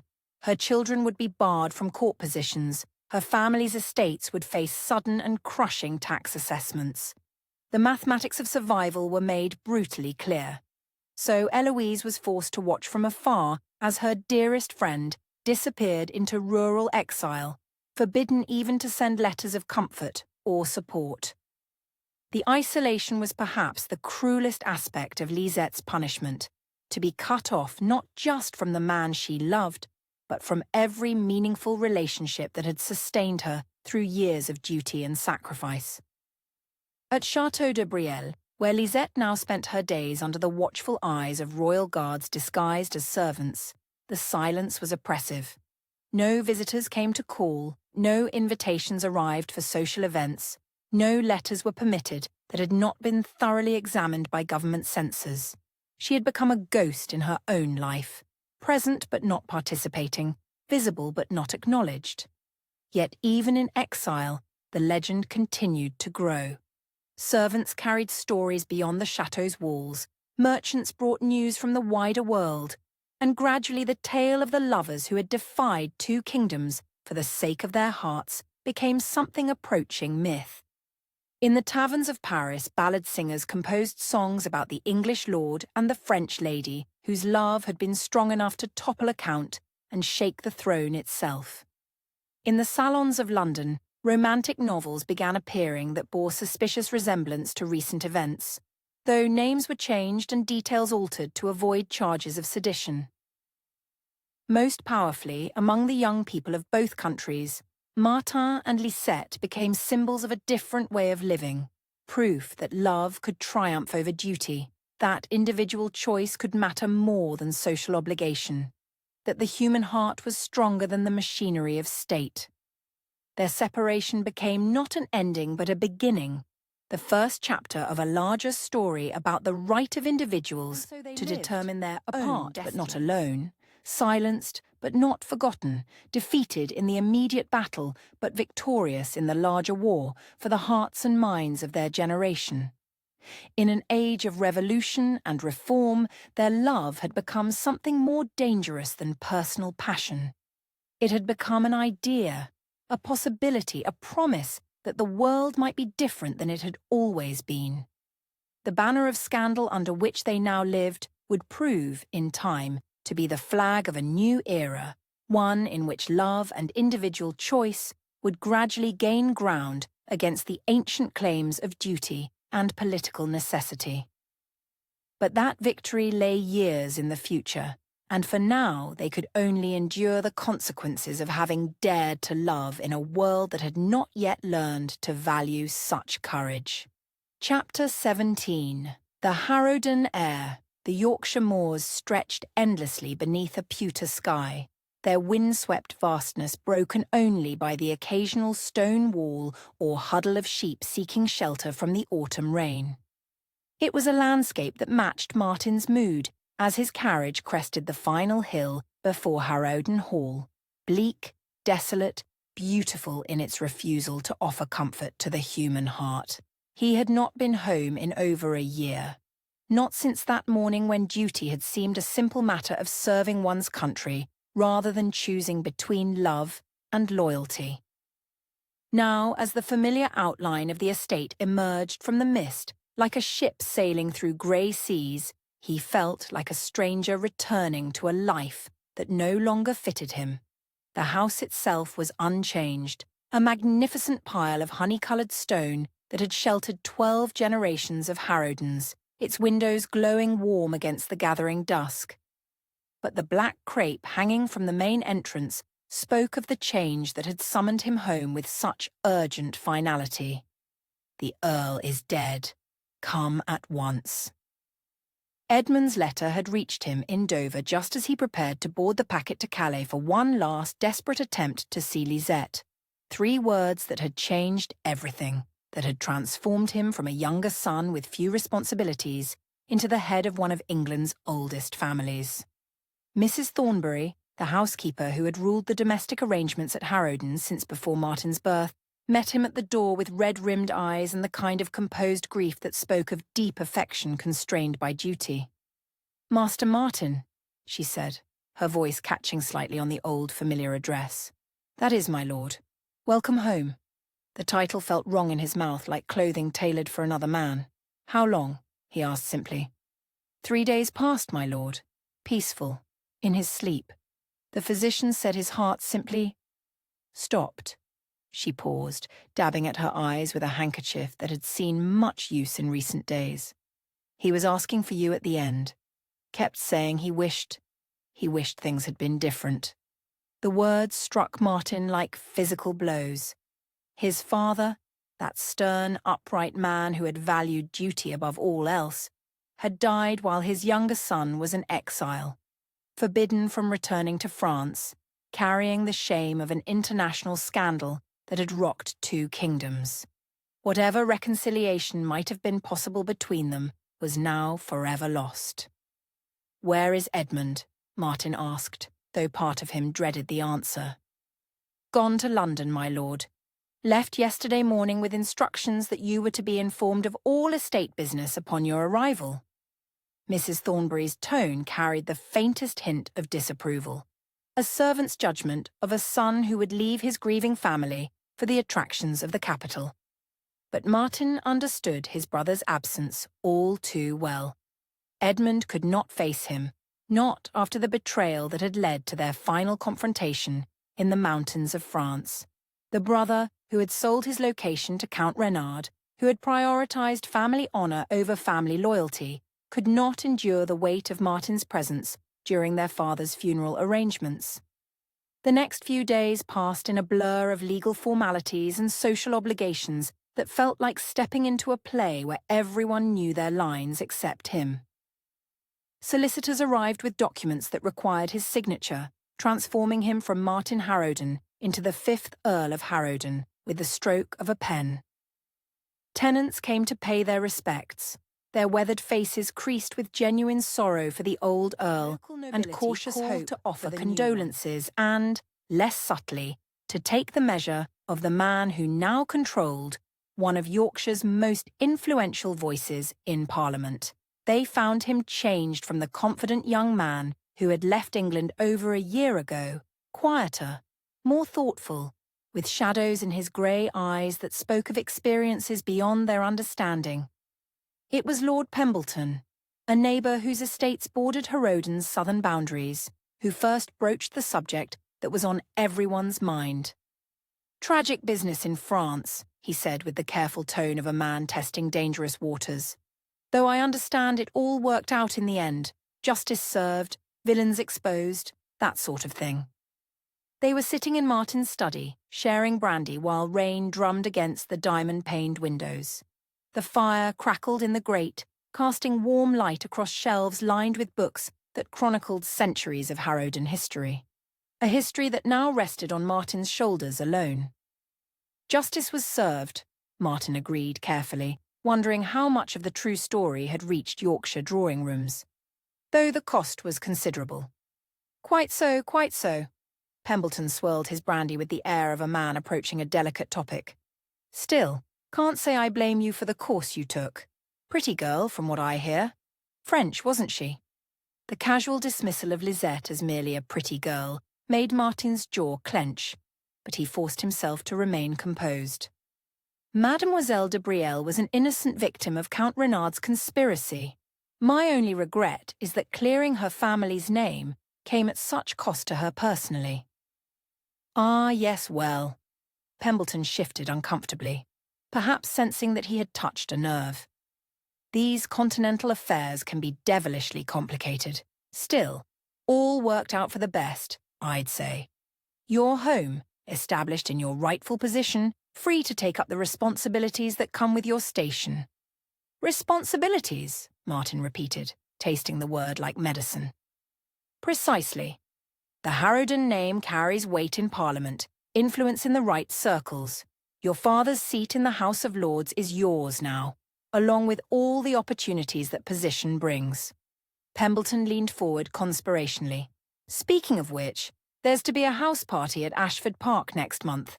The Ashford chit is of marriageable age now, 20,000 a year, and connections to half the cabinet. Might be worth your consideration." The suggestion hung in the air between them like smoke from the fire. Martin understood perfectly what was being proposed. A return to the world he had fled. A marriage alliance that would restore his reputation while advancing his political prospects. The kind of practical arrangement that men of their class made without a thought for the desires of the heart. "I appreciate your counsel," Martin said evenly, "though I confess myself not yet ready to contemplate such commitments." Of course, still in mourning, naturally. But when the time comes—" Pembleton left the sentence hanging, his meaning clear. After his neighbour departed, Martin found himself alone with thoughts that circled like birds of prey over the landscape of his changed circumstances. The weight of his new position pressed down upon him, not just the estates and wealth, but the expectations that came with them. He was no longer a younger son free to follow his heart where it led, but the head of a family whose influence reached into the highest circles of British society. The door to his study opened quietly, admitting a figure that made him rise from his chair with genuine surprise. "Lady Isabel," he said, executing a bow that acknowledged both her rank and the complex history between them. "I did not expect to see you here."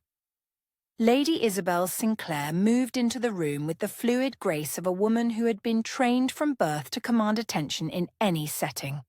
She was perhaps 26 now, her auburn hair fashionably dressed, her morning dress of deep purple silk perfectly cut to emphasize a figure that had grown more alluring with maturity. Once she had been the object of his adolescent devotion, the beautiful neighbour who had smiled kindly upon a younger son's awkward attentions before marrying a duke for love and advancing her family's position. "I came as soon as I heard about your father," she said, her voice carrying the warm sympathy of genuine affection. "And about your return. I wanted to offer my condolences in person." "That's very kind of you." Martin gestured to the chair his previous visitor had vacated. "Please sit. May I offer you refreshment?" "Thank you." She settled herself with practiced elegance, her dark eyes studying his face with an intensity that made him suddenly aware of how much he had changed since their last meeting. "You look older, Martin. Not just in years, but in experience. The boy I once knew has become a man who has seen more of the world than perhaps he wished and uncomfortably accurate." "Experience has a way of aging one rapidly," he agreed. "Though I suspect the same could be said of you. Widowhood brings its own challenges." Her husband, the Duke of Sinclair, had died in a hunting accident 18 months earlier, leaving her a wealthy widow with no children to complicate her newfound independence. She had handled her bereavement with the grace expected of her station, withdrawing from society for the appropriate period before gradually resuming her place among the ton's most influential hostesses. "Indeed it does," she agreed, "though it also brings certain freedoms that married life does not permit." The words carried weight beyond their surface meaning, and Martin found himself studying her face with new attention. The girl he had once adored had become a woman of considerable beauty and sophistication, her widowhood having liberated her from the constraints that bound unmarried ladies or wives under their husband's authority. "I've heard remarkable stories about your adventures in France," she continued, her tone carefully neutral. "Some quite romantic, others rather dramatic. I confess myself curious about which versions contain the most truth." Martin moved to the window ostensibly to check the progress of the storm, but actually to put some distance between himself and the woman whose presence stirred memories he had thought long buried. "Truth, in my experience, is often less dramatic than fiction, but more costly than either." "How cryptic, and how like you to deflect a direct question with philosophy." She rose and joined him at the window, close enough that he could smell the subtle perfume that clung to her skin. I remember that habit from when we were young. You would always retreat into abstractions when pressed about matters of the heart. Perhaps because matters of the heart are too complex for simple answers. Or perhaps because you were always too honest for easy lies. She turned to face him fully, her expression serious despite the gentle smile that played about her lips. I know about the French girl, Martin.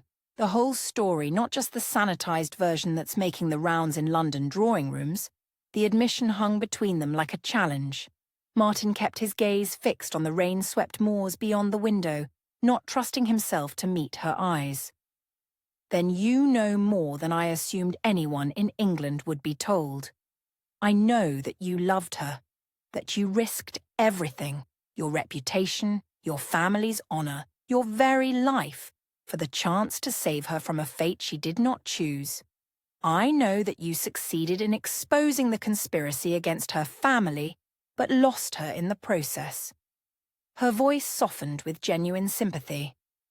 I know that you are a man whose heart is given completely, without reservation or hope of return. The accuracy of her understanding shook him more than he cared to admit. If you know all this, then you understand why I am perhaps not the best company for social calls. On the contrary. She moved closer, her hand coming to rest lightly on his arm. I think it makes you exactly the kind of company I was hoping to find. He turned to look at her then, seeing not the girl he had once worshipped from afar, but a woman of experience and intelligence who was offering him something he had not expected, understanding without judgment, companionship without demands. Isabel, he said quietly, recognizing the danger in her proximity and his own vulnerability. I fear you may be disappointed in what I have to offer. My heart is not available for new attachments. I'm not asking for your heart, she replied with startling directness. I'm asking for your friendship, your companionship, perhaps in time something more practical and less emotionally demanding. We are both adults, both alone, both in need of allies in a world that can be remarkably unforgiving to those who choose unconventional paths. The proposal was sophisticated, worldly, and utterly reasonable. An alliance between two people who understood the rules of their society and were prepared to play by them without the dangerous complication of romantic love. It was exactly the kind of arrangement that his position and circumstances demanded, and it felt like a betrayal of everything he had fought for in France. I cannot, he said simply. Not yet. Perhaps not ever. For a long moment, then nodded with the grace of a woman who had expected rejection but hoped otherwise. I understand. But Martine... She paused at the door, her hand on the handle. Don't let grief become a prison. The woman you loved in France would not want you to stop living for her sake. After she left, Martin remained at the window long into the evening, watching darkness claim the moors while his mind wrestled with the weight of decision. His new position brought not just wealth and influence, but the expectation that he would use both for the good of his family and his country. Marriage to someone like Isabel, or the Ashford heiress, or any of a dozen other suitable ladies, would restore his reputation while advancing his political prospects. It was what duty demanded, what his father would have expected. What every rational consideration suggested was the wise course. But every fibre of his being rebelled against the thought. Somewhere in France, Lisette was enduring her own exile, her own isolation, sustained perhaps by the same stubborn loyalty that made the thought of accepting another woman's affection feel like apostasy. That night, by candlelight, in the same study where his father had conducted the business of the estate for 30 years, Martin wrote a letter he was not certain would ever be delivered. My dearest Lisette, I write to you from Harrowden Hall, though I know not if this letter will reach you or if the censors who guard your correspondence will permit you to read it. I write because I must, because the silence between us has become a weight I can no longer bear alone. My father is dead, and I am now the 5th Earl of Harrowden, a title I never wanted, and responsibilities I am ill prepared to shoulder.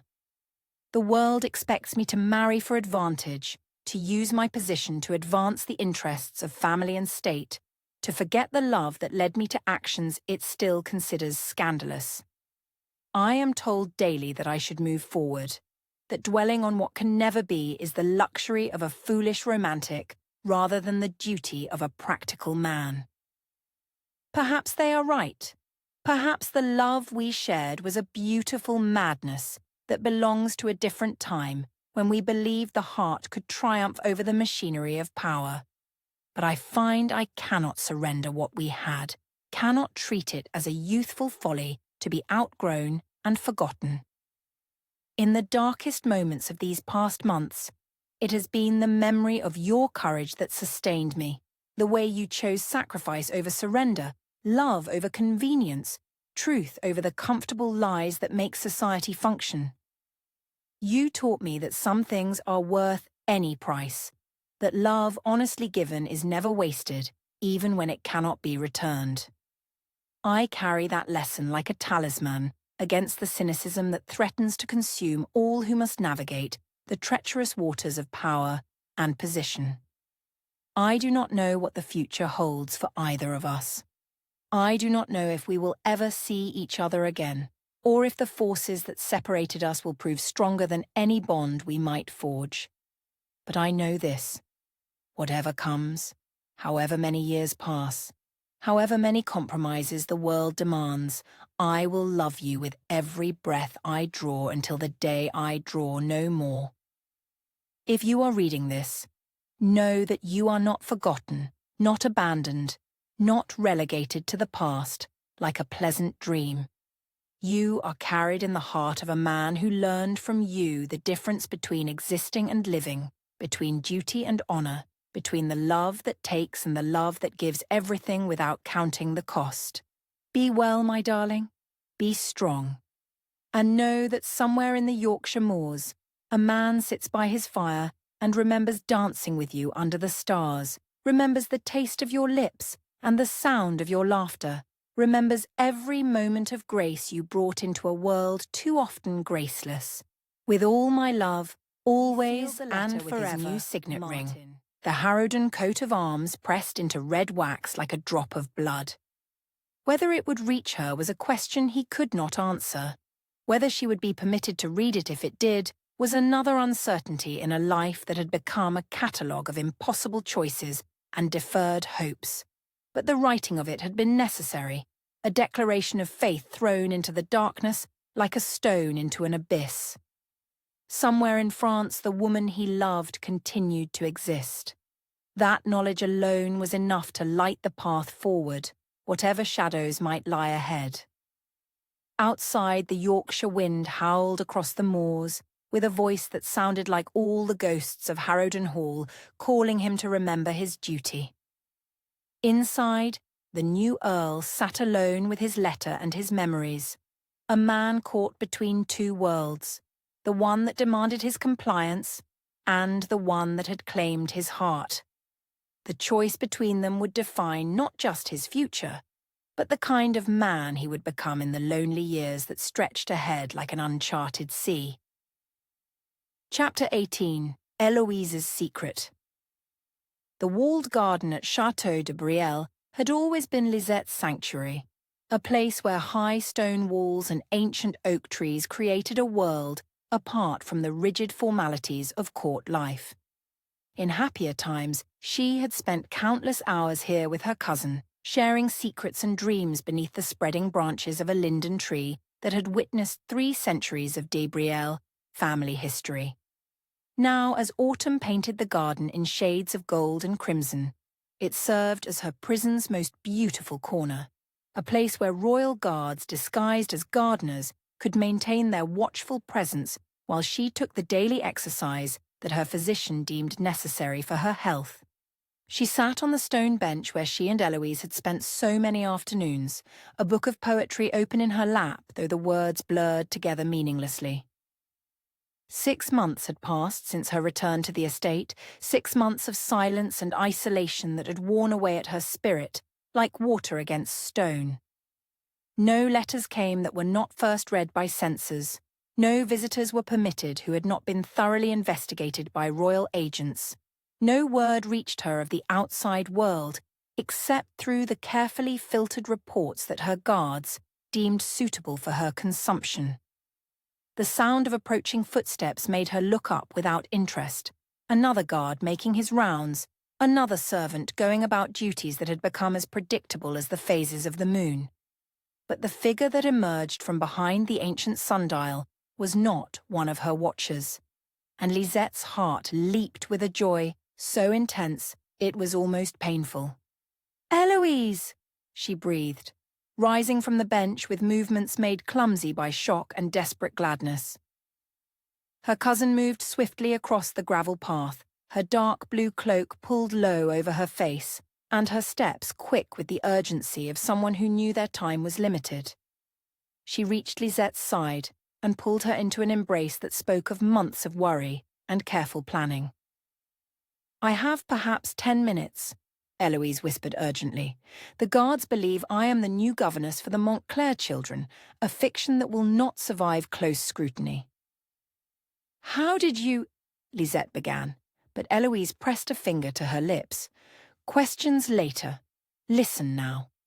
Her cousin's eyes were bright with the intensity of someone who had risked everything to be here. "There are things you must know, family secrets that have been buried for too long, secrets that explain why this tragedy was perhaps inevitable, why the pattern was always destined to repeat itself." Lisette felt a chill that had nothing to do with the autumn air. "What pattern? What are you talking about?" Eloise glanced around the garden, ensuring they were truly alone, then drew her cousin down onto the bench with hands that trembled slightly with the weight of what she was about to reveal. "Your mother," she said quietly. "The story you were told about her death, about her disappearance. It was not the first time such a thing had happened in our family. There is a history, Lisette, a curse that seems to follow De Brielle women who dare to love beyond the boundaries their station permits. Your grandmother, Marguerite de Brielle, was not your grandfather's first wife," Eloise continued, her voice barely above a whisper. "He was married before, to a woman named Celeste Dubois, a marriage of love rather than arrangement, a scandal in its own right since she was merely a minor nobleman's daughter rather than the alliance partner the family required." The revelation struck Lisette like a physical blow. She had never heard this name, had never been told that her grandfather had been married before her grandmother's calculated union that had secured the family's position at court. What happened to her? "She fell in love with an English diplomat," Eloise said, the words falling like stones into still water. "A young man named Charles Harrowden, who had come to Versailles as part of a trade delegation. The connection between them was immediate, passionate, and absolutely forbidden by every law of politics and propriety. Harrowden. The name sent ice through Lisette's veins as the implications began to unfold. Charles Harrowden. Was he related to Martin's grandfather? Eloise confirmed grimly. The 3rd Earl of Harrowden, a man of extraordinary diplomatic skill who served as Britain's informal ambassador to France during the years before the last war. The coincidence was too precise to be mere chance, too laden with meaning to be dismissed as historical accident. Lisette felt the weight of generations pressing down upon her, the sense that she was caught in the repetition of a tragedy that had played out before. "Tell me what happened," she said, though part of her dreaded the answer. Eloise's expression grew darker still. They were discovered. Letters were intercepted, meetings were observed, and the scandal threatened to destroy not just 2 families, but the delicate balance of international relations that kept the peace between our nations. The pressure to end the relationship was considerable. And Celeste was given a choice similar to the one you faced: renounce her love and accept exile to a convent, or watch as Charles Harrowden was arrested on charges of espionage and executed as a spy. Eloise's voice broke slightly with emotion. She chose his life over her freedom, just as you chose Martin's life over your own happiness. The parallel was so exact it took Lisette's breath away. History repeating itself with cruel precision, two women separated by 50 years, making the same impossible choice, sacrificing their own desires to save the men they loved. But there's more, Eloise continued urgently. Celeste did not go quietly to her convent exile. 3 months after her arrival at the Abbey of Sainte-Claire, she disappeared from her cell in the middle of the night. The official story was that she had died of a fever, but the truth? She escaped. She fled to England, following the man she loved despite the impossibility of their situation.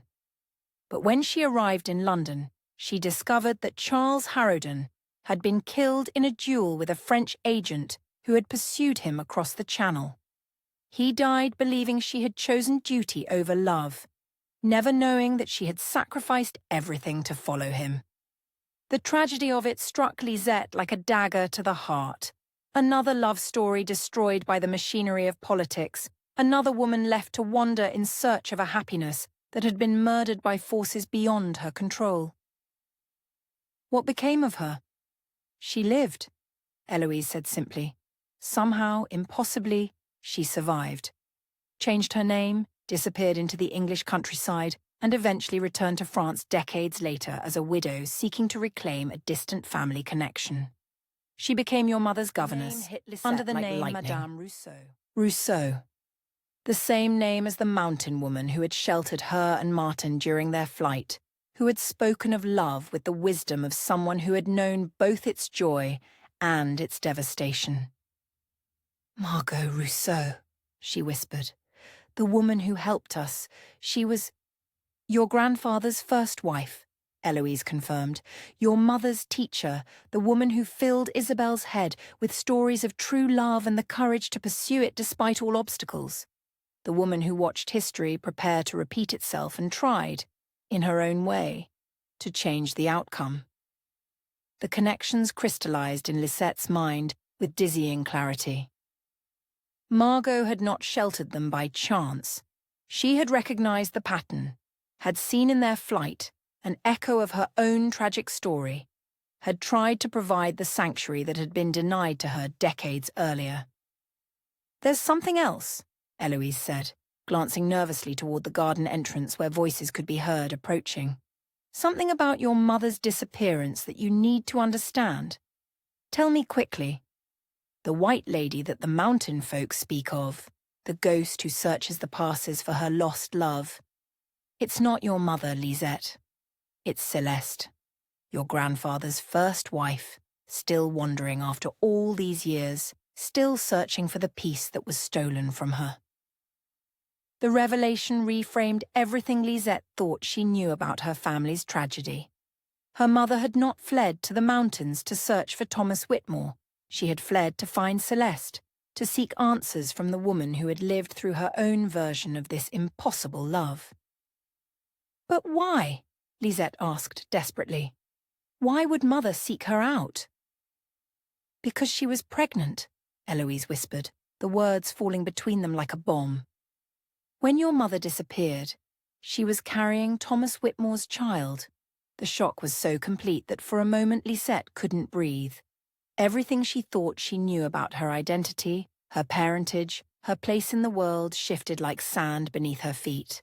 Thomas Whitmore was my father, she said, the words feeling strange in her mouth. Your biological father, yes. The Duc de Brielle married your mother to save her reputation and legitimize you. But the timing... Eloise's voice trailed off as the sound of approaching guards grew louder. Your mother fled to find Celeste because she needed to know if love was worth the price it demanded.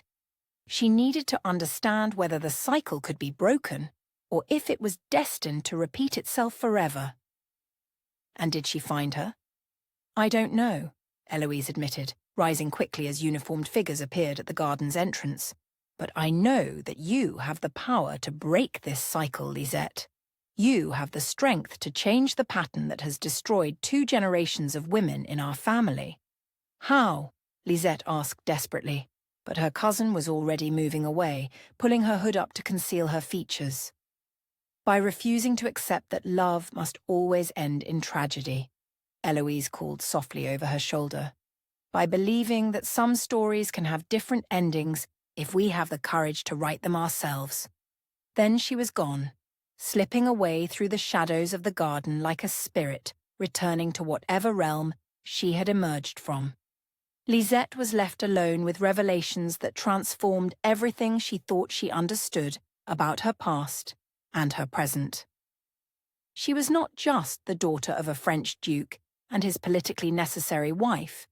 She was the child of a love that had transcended national boundaries, the biological daughter of the English soldier whose ring Martin had carried from the battlefield at Badajoz. Her very existence was proof that love could create life even in the face of impossible circumstances. More than that, she was part of a pattern that stretched back through generations. Women who loved Harrowden men, who faced impossible choices, who sacrificed everything for a chance at happiness that was always snatched away by the machinery of politics and duty. But perhaps Eloise was right. Perhaps the pattern could be broken.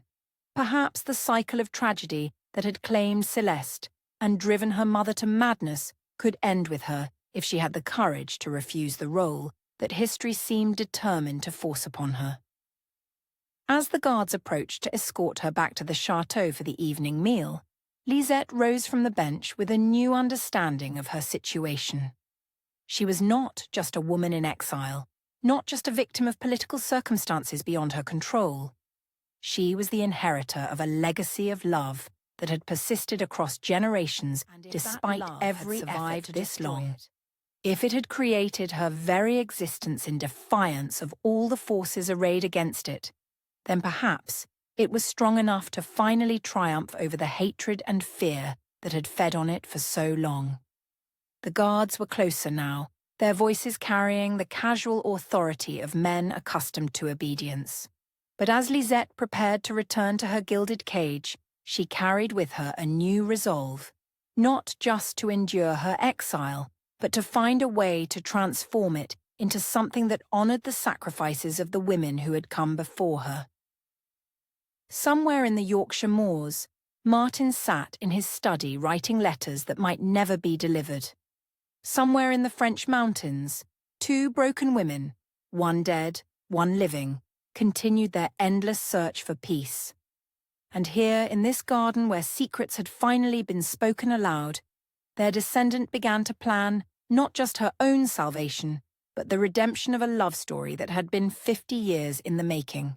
The cycle would be broken, the pattern would change, and love, which had endured through 2 generations of tragedy, would finally find its way to the ending it deserved. Chapter 19. The Disinherited. The tavern squatted like a wounded beast beside the muddy road that led from Paris to the northern provinces, its timber walls blackened by decades of smoke, and its windows so grimy that lamplight barely penetrated the November gloom. It was the sort of establishment that honest travellers hurried past, where desperate men gathered to drink away their failures and plot vengeance against a world that had forgotten their names. In the tavern's darkest corner, where shadows pooled thick enough to hide sins and conspiracies, 2 men sat across from each other like generals planning a war they were destined to lose. The bottle of cheap brandy between them was nearly empty. Though neither man appeared drunk, their eyes held the cold clarity of those who had stared into the abyss of their own destruction and found it staring back. Count Renard looked nothing like the polished courtier who had once commanded the attention of Versailles.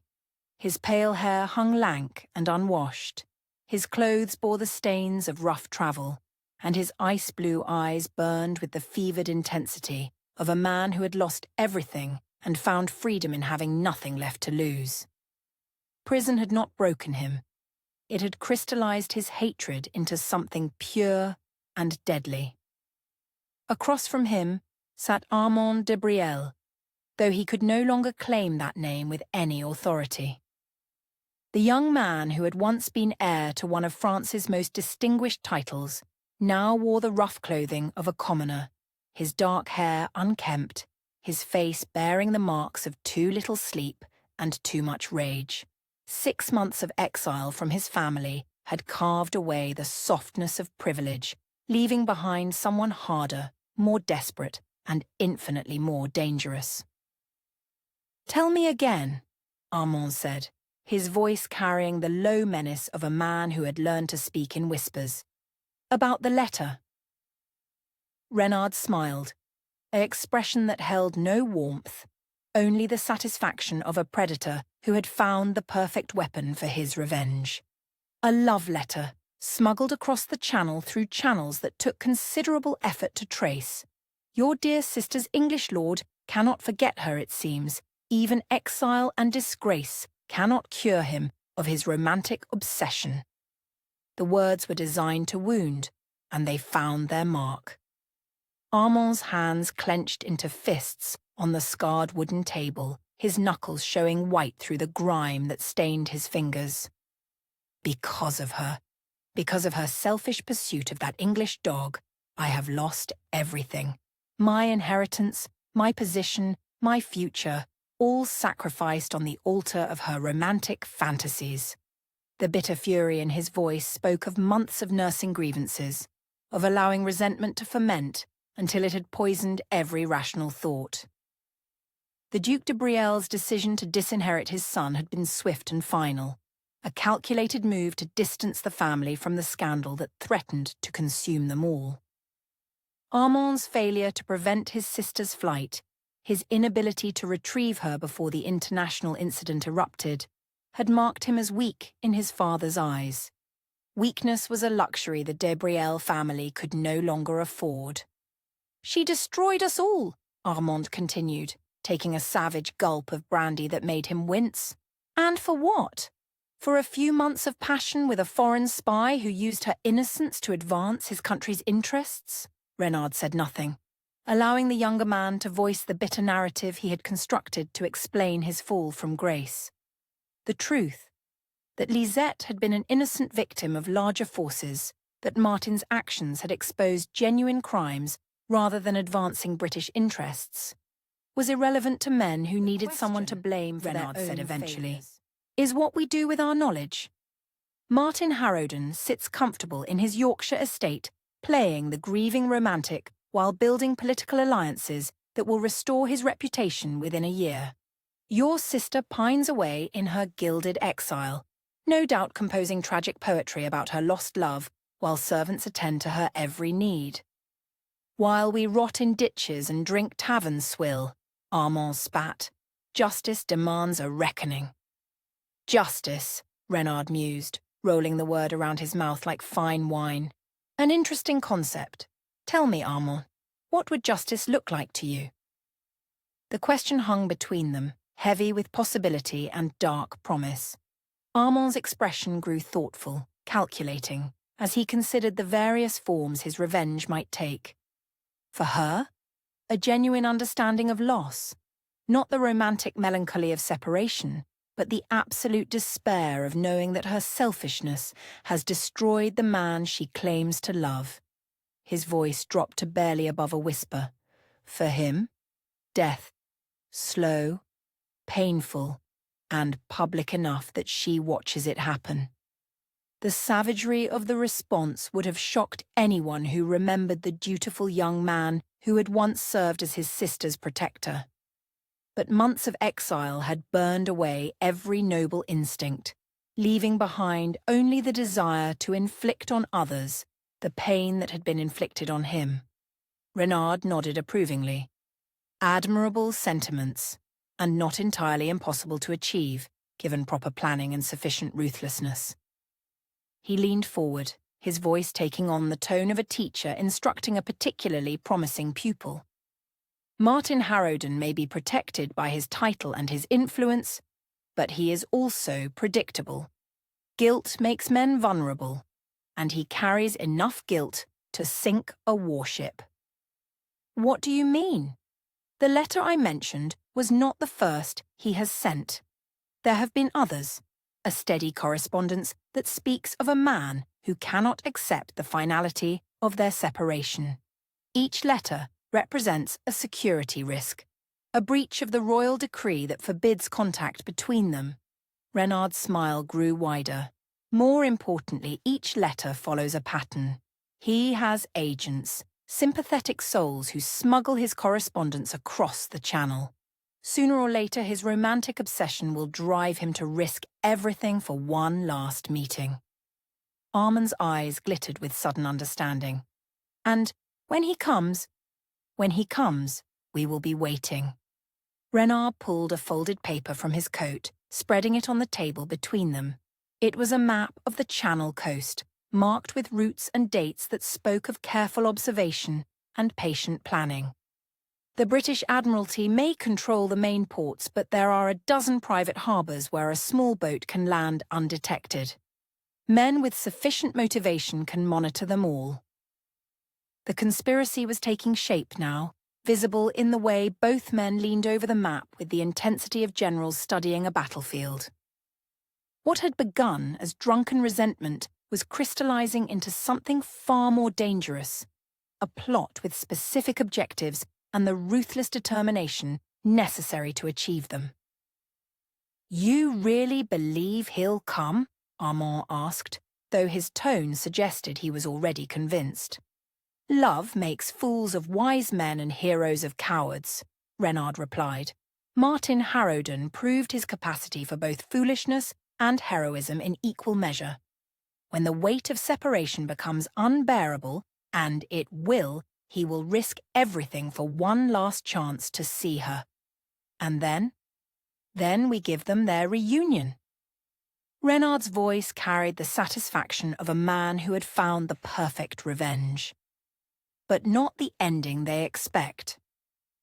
The plan that emerged over the next hour was diabolical in its simplicity. They would use Martin's love against him, feed his desperation with carefully planted intelligence about Lisette's deteriorating condition, guide him toward a trap disguised as a rescue opportunity. When he came, and Reynard was certain he would come, they would be ready with hired killers and a scenario that would appear to be nothing more than a tragic accident during an illegal lover's death, to understand that her defiance had cost not just her own freedom, but the life of the man she claimed to cherish above all else. The psychological devastation would be more complete than any physical punishment, a wound that would never heal and never allow her to forget the price of choosing love over duty. The beauty of it, Reynard explained as they worked out the final details, is that we become instruments of justice rather than mere criminals. The Crown wants this romantic nonsense ended, the scandal buried, the example made clear to any other young fools who might be tempted to follow their hearts rather than their obligations. It was a lie, of course. Neither man served justice or crown. They served only their own bitter need for revenge. But the fiction allowed them to frame their conspiracy in terms of righteousness rather than simple cruelty, to see themselves as heroes rather than villains in the dark story they were writing. "There will be risks," Armand said, though his tone suggested he welcomed rather than feared them. "If we're caught, then we hang as traitors and murderers," Reynard finished calmly. "But if we succeed, we reclaim our honor and demonstrate that some prices are too high to pay for the luxury of romantic love." The pact between them was sealed not with handshakes or formal oaths, but with the shared understanding of men who had surrendered their souls to hatred. They were no longer the count and the heir, no longer men of position and responsibility, but something darker and more primitive, predators united by a common prey. As they prepared to leave the tavern and begin the work that would either restore them or destroy them, Armand paused for one last question. What if she refuses to come? What if our intelligence about Martin's arrival doesn't reach her, or she chooses safety over the chance to see him? Reynard's laugh was like the sound of breaking glass. Then we bring the reunion to her. Either way, they will see each other one last time before the curtain falls on their tragic romance. Outside, the November wind howled across the French countryside with a voice that sounded like all the ghosts of lovers who had died for their defiance of convention. Inside the tavern, two men who had once been gentlemen finished their planning and prepared to become something else entirely, the agents of a reckoning that would either destroy their enemies or consume themselves in the flames of their own hatred. The game was set, the pieces were moving, and somewhere in the distance, two hearts that had dared to love across impossible boundaries remained unaware that their greatest trials still lay ahead.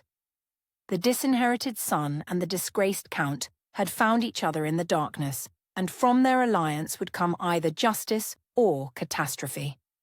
Though in the end, the difference between the two might prove impossible to distinguish. Chapter 20. To Cross the Channel. The ancient chapel bell of Sainte Marguerite struck midnight as Lisette pressed herself against the cold stone wall of the garden's outer boundary, her heart hammering against her ribs with such force she feared the guards might hear it from 50 paces away. 3 months of careful observation had taught her the rhythm of their patrols, the precious gaps in their surveillance when duty warred with human nature and men stepped away from their posts for tobacco or wine or simple relief from the monotony of watching a woman who had shown no inclination to flee. Tonight was different. Tonight, the letter hidden in her bodice, the letter that had taken Eloise 6 weeks to smuggle past the censors, burned against her skin like a brand. Martin was coming. Not immediately, not recklessly, but with the careful planning of a man who understood that this chance might be their last. A fishing boat would wait at the harbour of Port-en-Bessin, a smuggler's vessel that plied the dangerous waters between Normandy and Dover, carrying human cargo that preferred to travel without official the rendezvous point. 1 week to cross 200 miles of French countryside while royal agents searched for any sign of her movement.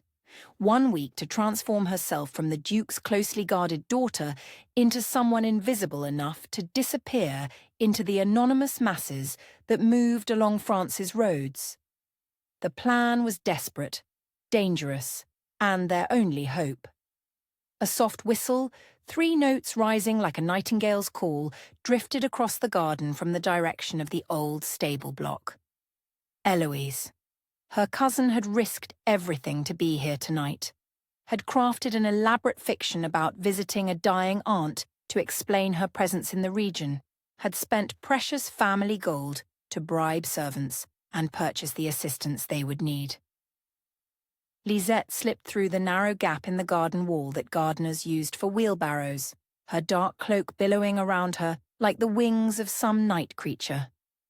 The moon was new, the sky clouded with the promise of winter rain. Perfect conditions for those who preferred darkness to scrutiny.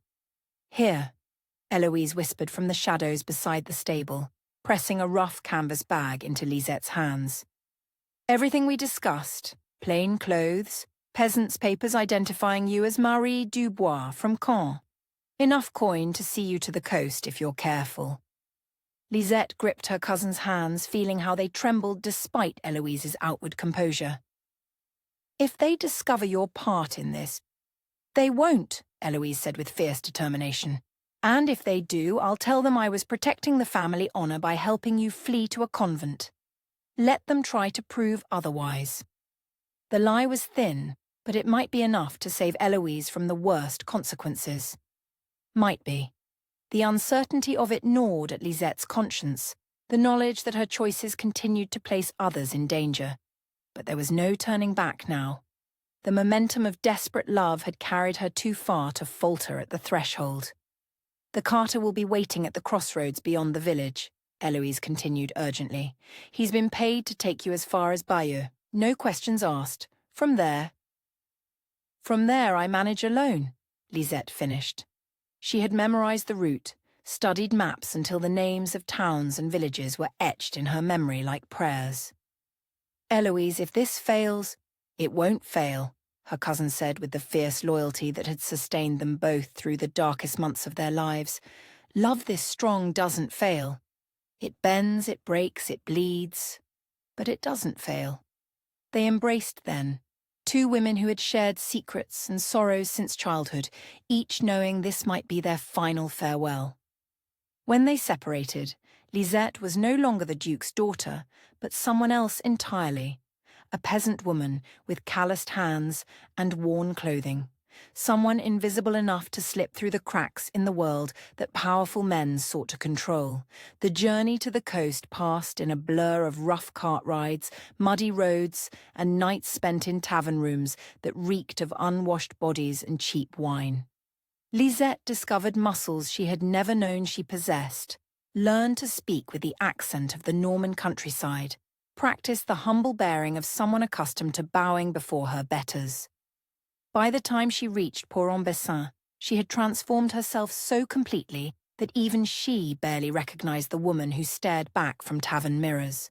Her hands were truly calloused now, her face tanned by wind and weather, her dark hair braided in the simple style of a fisherman's daughter. The disguise was more than clothing and accent. It was a fundamental change in how she moved through the world, how she held herself, how she met the eyes of strangers. The harbour at Port-en-Bessin was a maze of fishing boats and cargo vessels, their masts swaying gently in the evening tide like a forest of bare trees.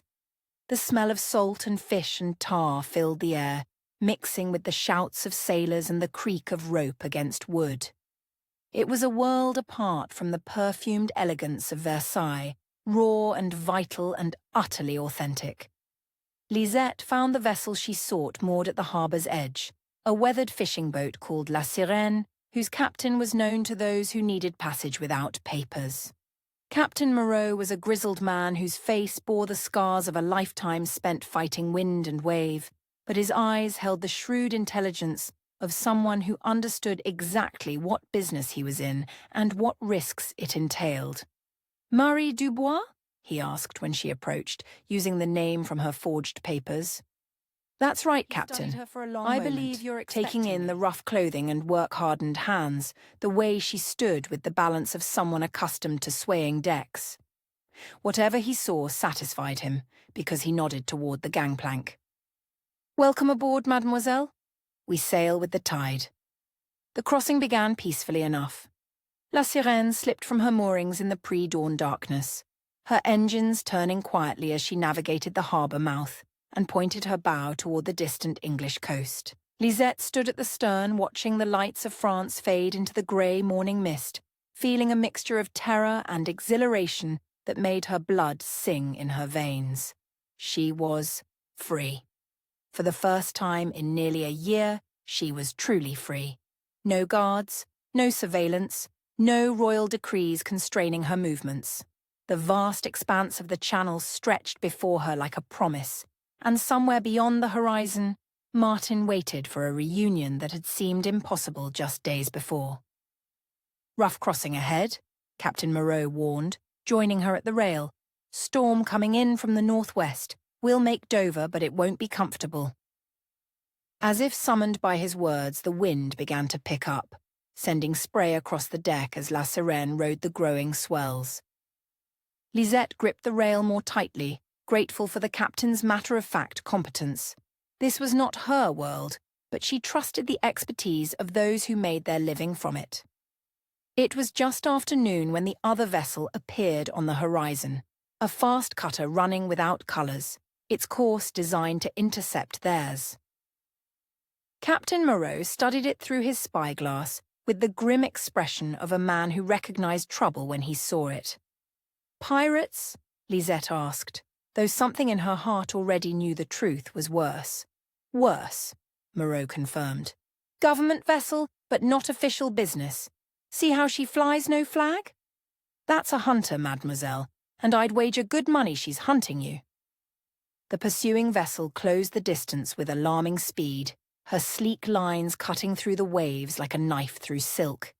As she drew nearer, Lisette could make out figures on her deck, armed men who stood with the purposeful stance of soldiers rather than sailors. "Can we outrun them?" she asked. Moreau shook his head grimly. "Not in these seas. La Sirène is built for cargo, not speed. But we're closer to English waters than French now. If we can hold them off long enough..." He began shouting orders to his crew, men who responded with the efficiency of those accustomed to working in dangerous situations. The fishing boat changed course slightly, angling toward the distant Dover cliffs while her crew prepared for the confrontation that seemed inevitable.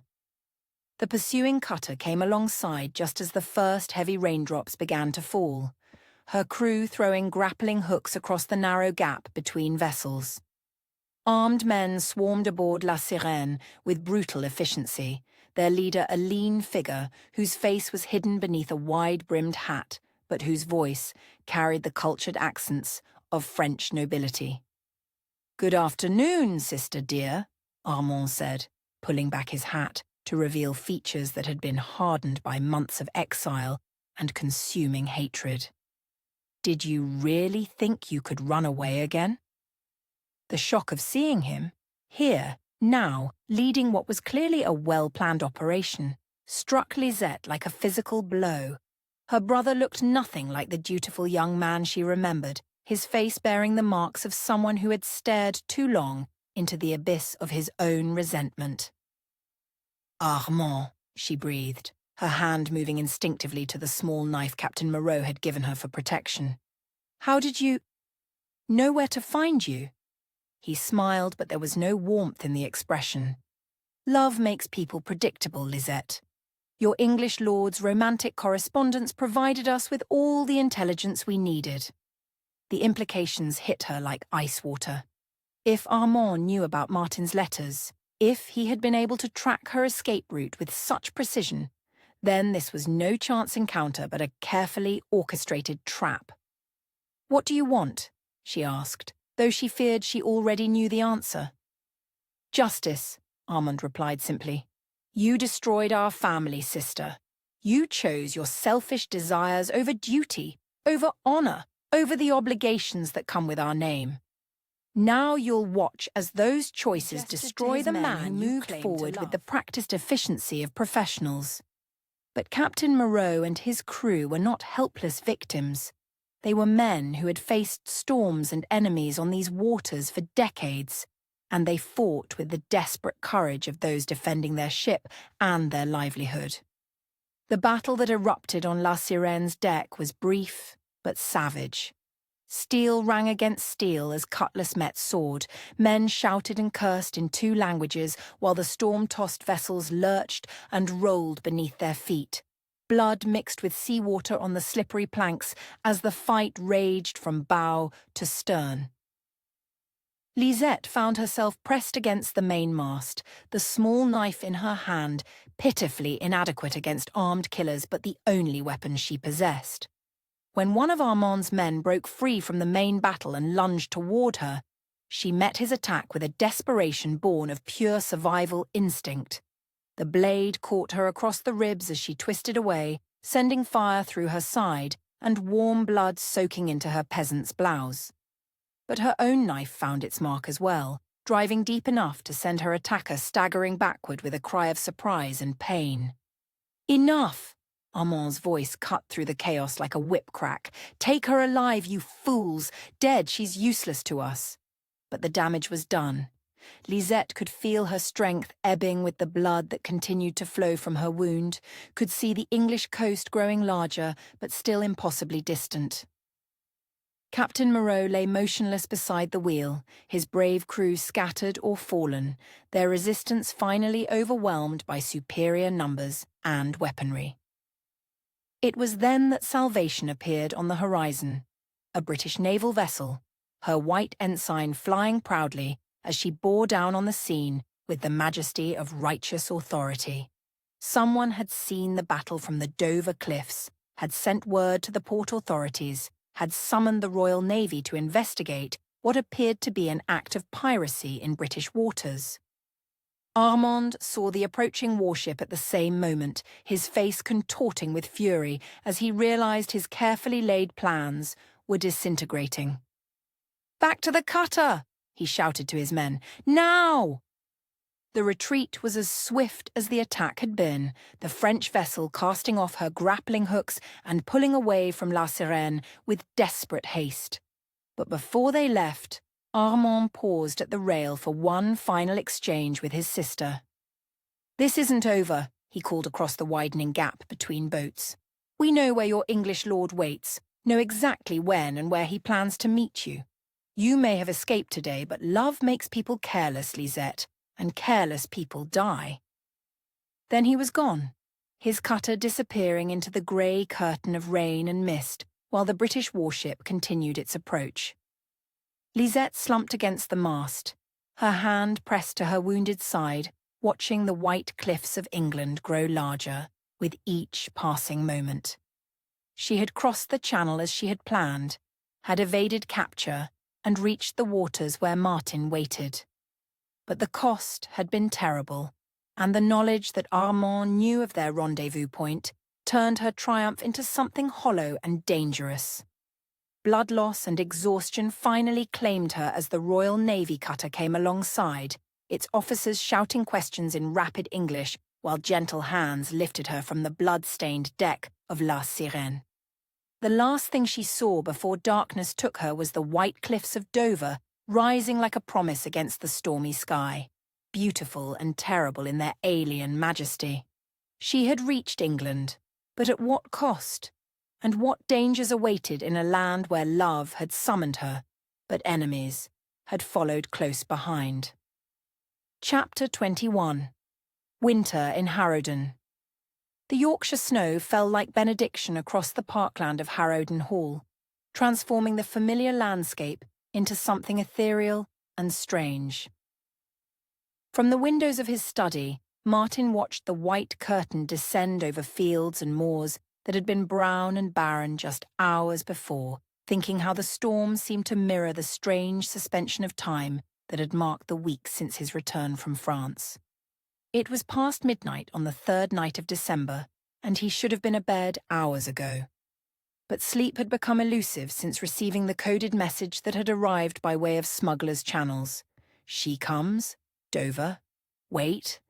3 words that had set his heart racing and his mind spinning with equal measures of hope and terror, jumping at every sound of hoofbeats on the drive, every knock at the servant's entrance, every message that might herald news of a crossing successful or tragic. The channel was treacherous in winter, and the knowledge that Lisette was attempting such a journey in pursuit of their impossible love filled him with an anguish that made concentration on mundane matters nearly unbearable. The sound that finally came was not hoofbeats, but something far more immediate, a weak scratching at the French doors that opened from his study onto the snow-covered terrace. So faint was it that he almost dismissed it as wind-blown branches, but something made him rise from his chair and cross to the frost-clouded glass. What he saw there stopped his heart entirely. A figure huddled against the doorframe, barely recognizable beneath layers of sodden clothing and the accumulated snow that clung to dark hair and pale skin.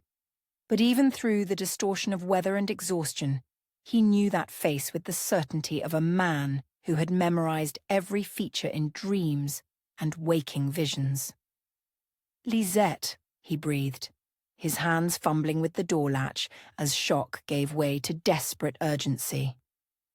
She collapsed into his arms the moment the door opened, her weight so slight that he could lift her easily despite the waterlogged clothing that dragged at her small frame. She was ice-cold to the touch, her breathing shallow and rapid, her dark eyes unfocused with fever and exhaustion. "Martin," she whispered, the word barely audible through lips that were blue with cold. "I came. I couldn't. I had to." "Hush," he murmured, carrying her across the threshold into the warmth of his study, his mind racing through the immediate necessities of shelter and care. "You're safe now. You're here, and you're safe."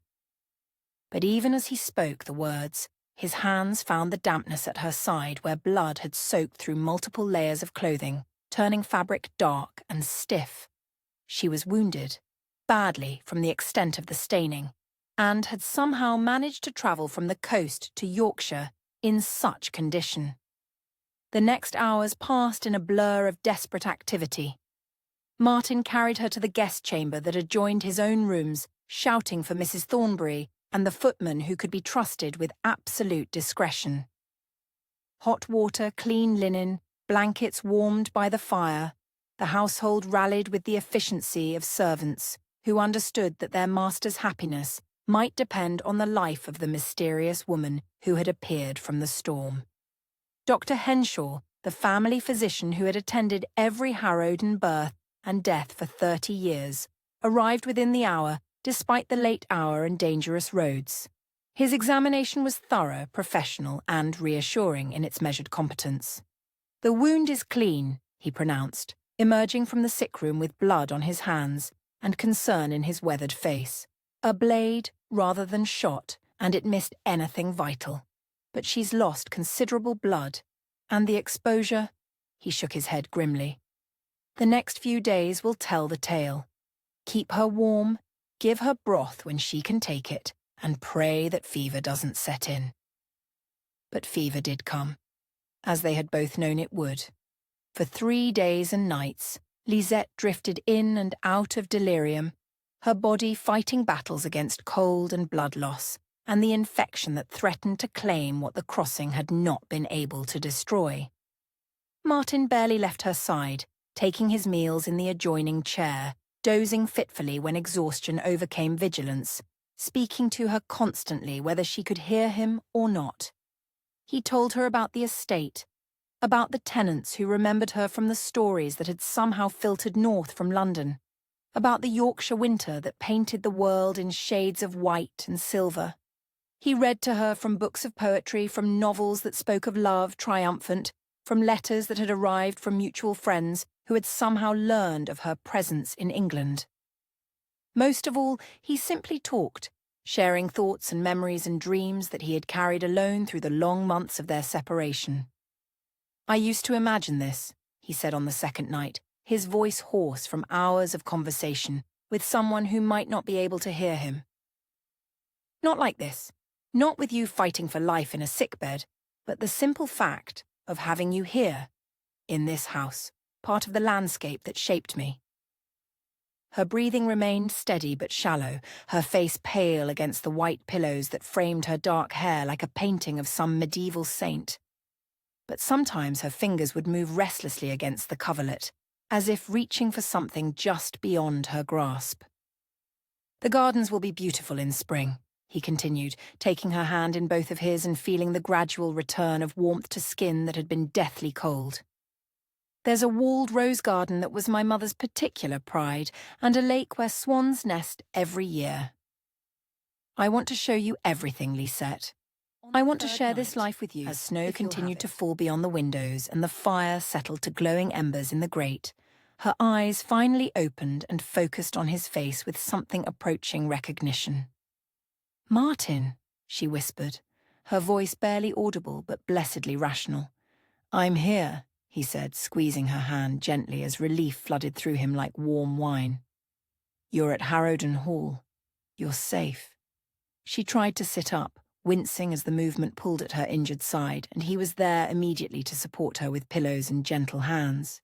For a long moment they simply looked at each other, taking in the reality of reunion after so many months of separation and uncertainty. "You look older," she said finally, her fingers tracing the lines that worry and responsibility had carved around his eyes.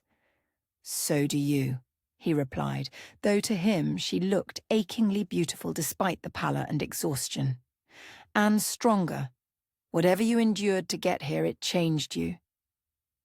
"Everything changed me," she said quietly. "The exile, the secrets Eloise revealed about our family, the knowledge that this pattern of tragedy has repeated for generations. I couldn't let it happen again, Martin. I couldn't let love die without fighting for it." The words hung between them, heavy with significance and unspoken questions. They had been apart for nearly a year, had endured exile and social disgrace, and the constant pressure of a world that wanted their love to end in tragedy. The people who had fled France in desperate flight were not the same as those who now faced each other across a Yorkshire sickbed. "Tell me," he said simply. "Tell me everything." So she did.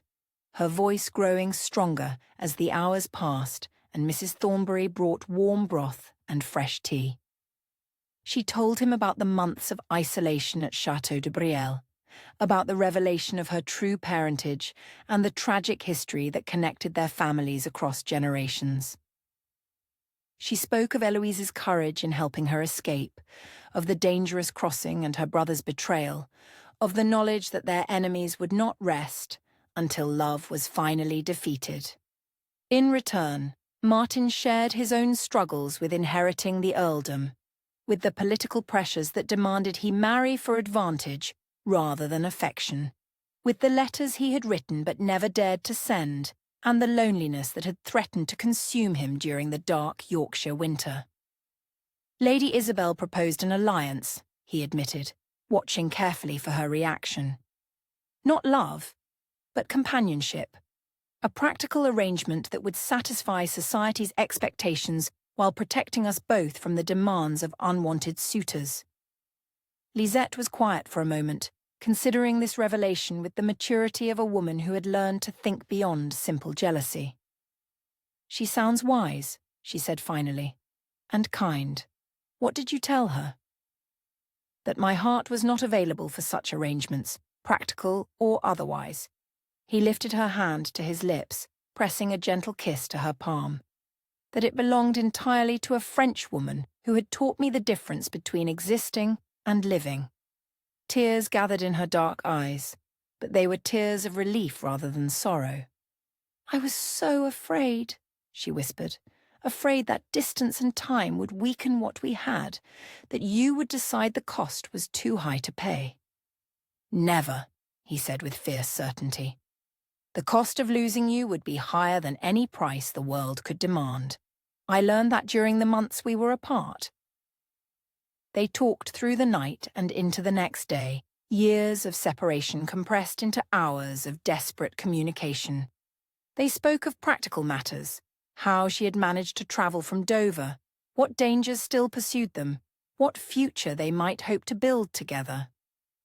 But mostly they talked of love, of choices made and prices paid, of the hard-won wisdom that comes from fighting for something worth preserving. "Armand will come," Lisette said when she told him about the attack on the Channel. "He knows you're here, knows we planned to meet. He won't stop until he's destroyed us both." "Then we'll face him together," Martin replied. "No more separation, no more fighting this battle alone. Whatever comes, we meet it as partners." The simple declaration carried the weight of a vow, a fundamental shift in how they approached the forces arrayed against them. They were no longer star-crossed lovers fleeing in different directions, but allies choosing to stand together against whatever fate might bring.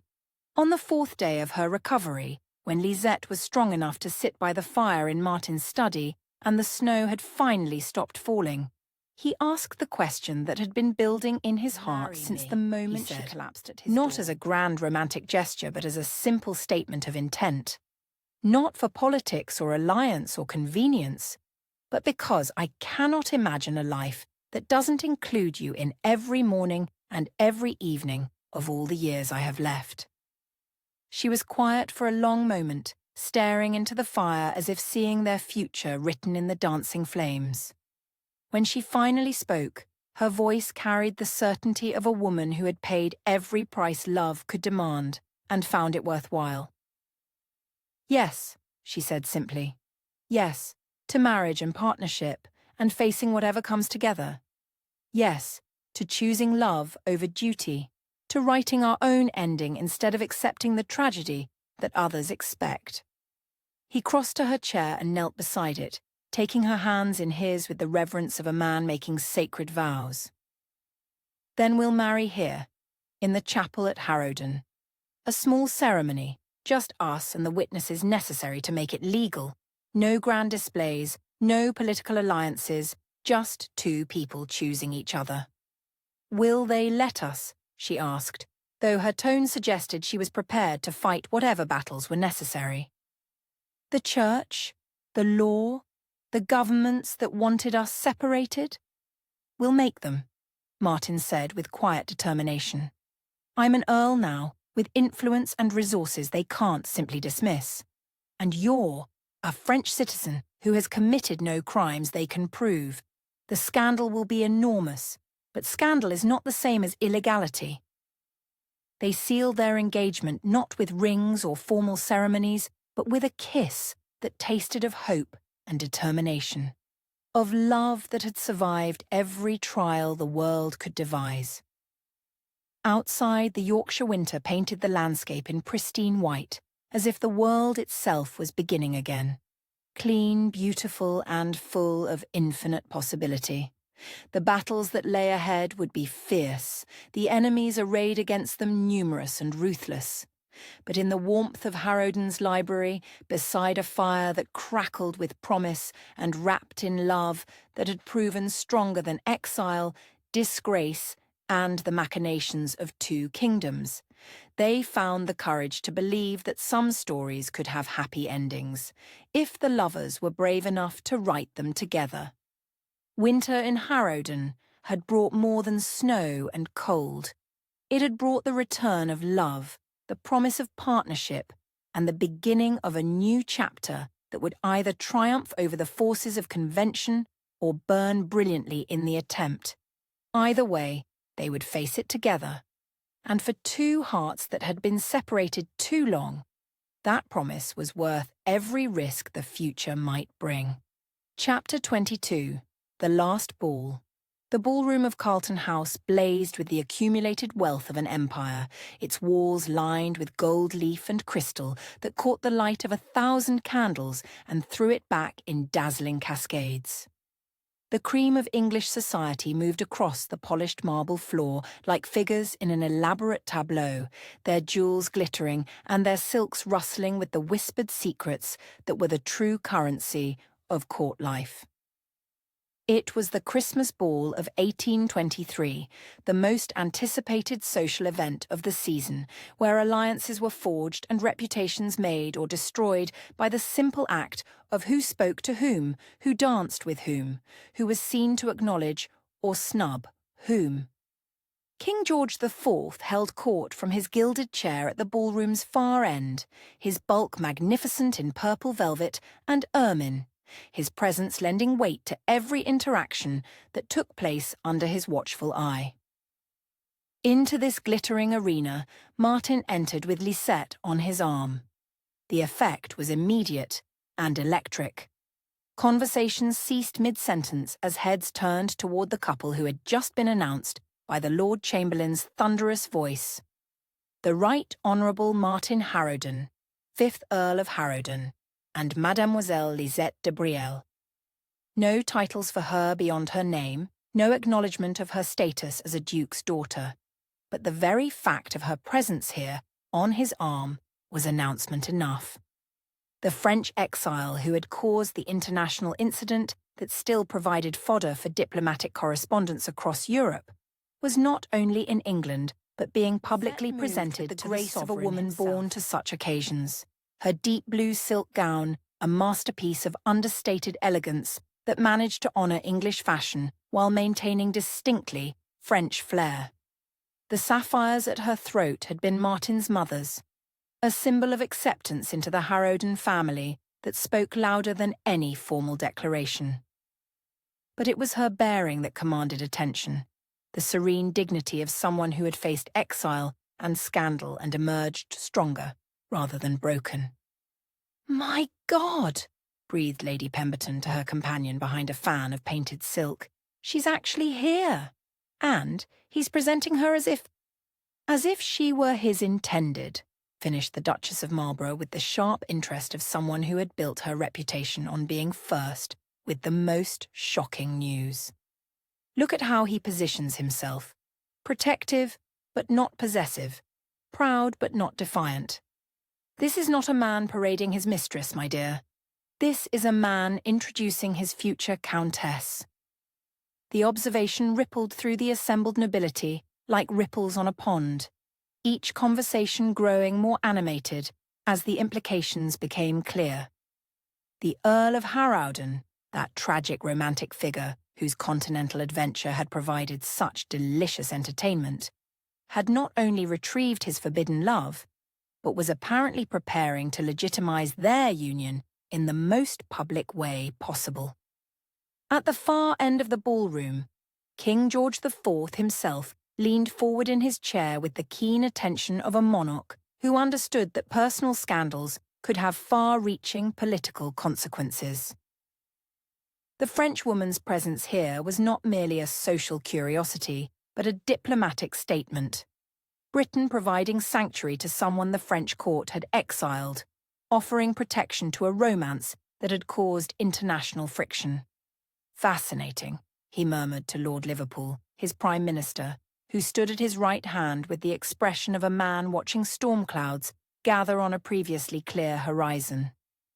"Young Harrowden certainly doesn't lack for audacity."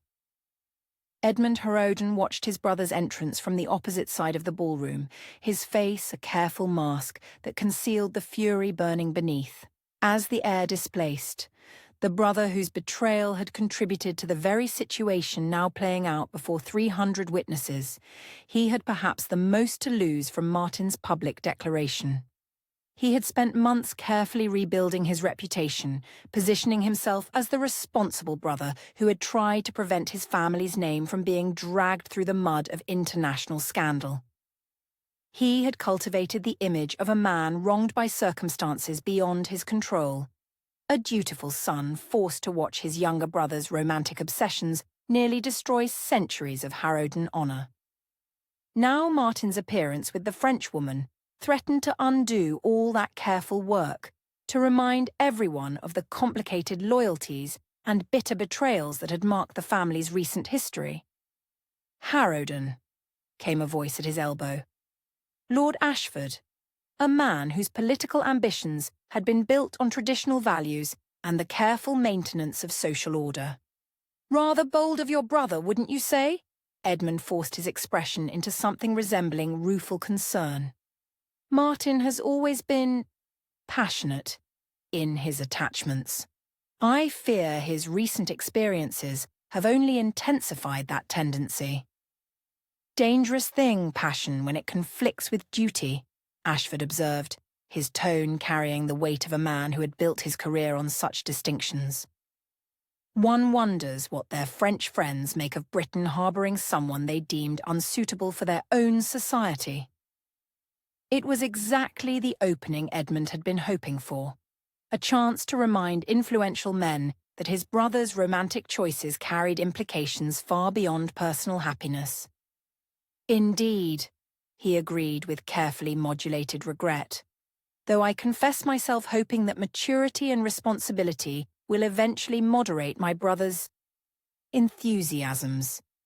But even as he spoke the words, Edmund was forced to admit that the couple moving through the ballroom displayed none of the desperate recklessness he had counted on. Martin guided Lisette through the complex protocols of English court society with the confidence of a man entirely comfortable with his choices, while she responded to each introduction with the gracious intelligence of someone equally at ease in romantic legend, but a mature couple presenting themselves as partners worthy of respect. The difference was subtle but significant, and Edmund watched with growing alarm as one by one the most influential members of the ton began to acknowledge them with nods, bows, and the careful courtesy that suggested acceptance rather than mere tolerance. "Lady Castlereagh," Martin said as they approached one of London's most formidable hostesses, a woman whose approval could make or break social careers. "May I present Mademoiselle De Brielle? Lisette, Lady Castlereagh has been a friend to the Harrowden family for longer than I care to admit." Lady Castlereagh studied Lisette with the sharp eyes of someone accustomed to evaluating potential allies and enemies at a glance. What she saw apparently pleased her, because her expression warmed into something approaching genuine welcome. "Mademoiselle De Brielle," she said, her voice carrying the authority of someone whose opinions mattered throughout English society.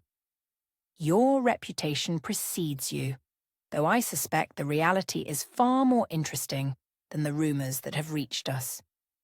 "Your ladyship is very kind," Lisette replied, her English accented but flawless, her curtsy perfectly calibrated, to acknowledge rank without suggesting subservience. Lord Harrowden speaks of you with such affection that I confess myself honoured by this introduction. Charming, Lady Castlereagh declared, and the single word carried enough weight to shift the social atmosphere perceptibly in their favour. You must call upon me before you return to France. I should like to hear your perspective on recent events, the truth rather than the gossip that seems to grow more elaborate with each telling. It was an invitation that amounted to social endorsement, a signal to the rest of the ton that Lady Castlereagh found nothing objectionable in acknowledging the Frenchwoman who had caused such sensation. Other conversations began to shift as the significance of this acceptance became clear, but not everyone was prepared to follow Lady Castlereagh's lead. "Rather presumptuous, don't you think?"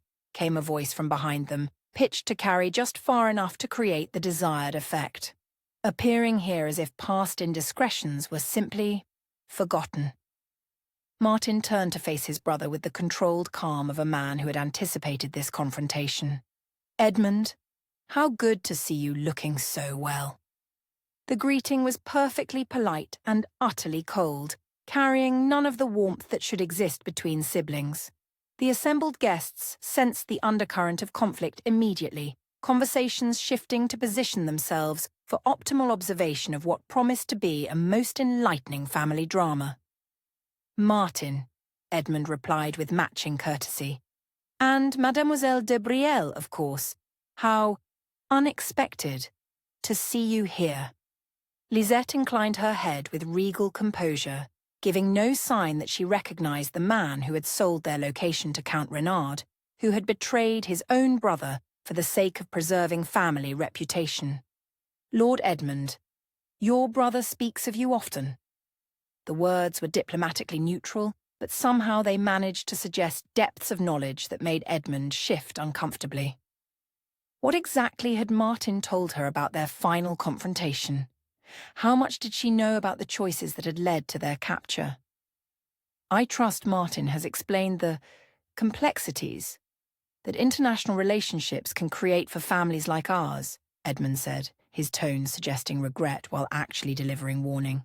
"The obligations that come with position, the responsibilities that transcend personal preference." "He has indeed," Lisette agreed smoothly. "Though I confess myself sometimes surprised by how differently people interpret duty and honour. Some see them as excuses for betrayal, while others understand them as calls to higher courage." The exchange was conducted with perfect politeness, but every observer understood that they were witnessing a duel, fought with words rather than swords. Edmund's face flushed slightly as the implications of her response became clear. She knew exactly what he had done, and she was neither intimidated nor impressed by his attempts at moral superiority. "Courage," Edmund repeated, tasting the word like medicine. An interesting choice of words, though I wonder if courage is always distinguished from recklessness who ended in the verbal eyes of sparring, history. stepping forward with the quiet authority of a man who had found his place in the world and was prepared to defend it. "History will judge us all," he said, his voice carrying clearly through the sudden hush that had fallen over nearby conversations. "But some choices are too important to be left to the verdict of others." He turned slightly, taking Lisette's hand in his with the ceremonial precision of a formal announcement. "Ladies and gentlemen," he continued, his voice rising to address the broader assembly, "I have the honour to present my fiancée, Mademoiselle Lisette De Brielle. We will be married in the spring, and I can think of no greater privilege than introducing her to the society that has welcomed the Harrowden family for so many generations." The declaration fell into the glittering ballroom like a stone into still water, sending ripples of shock and speculation through every corner of the vast space. Whatever private speculation had existed about their relationship, this public announcement transformed gossip into political reality.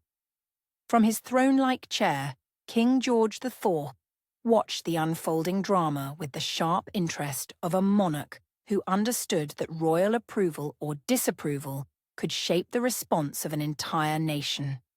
The couple stood before him now, not as supplicants seeking permission, but as subjects announcing a fait accompli and trusting in the crown's wisdom to recognize the difference between scandal and love worth celebrating.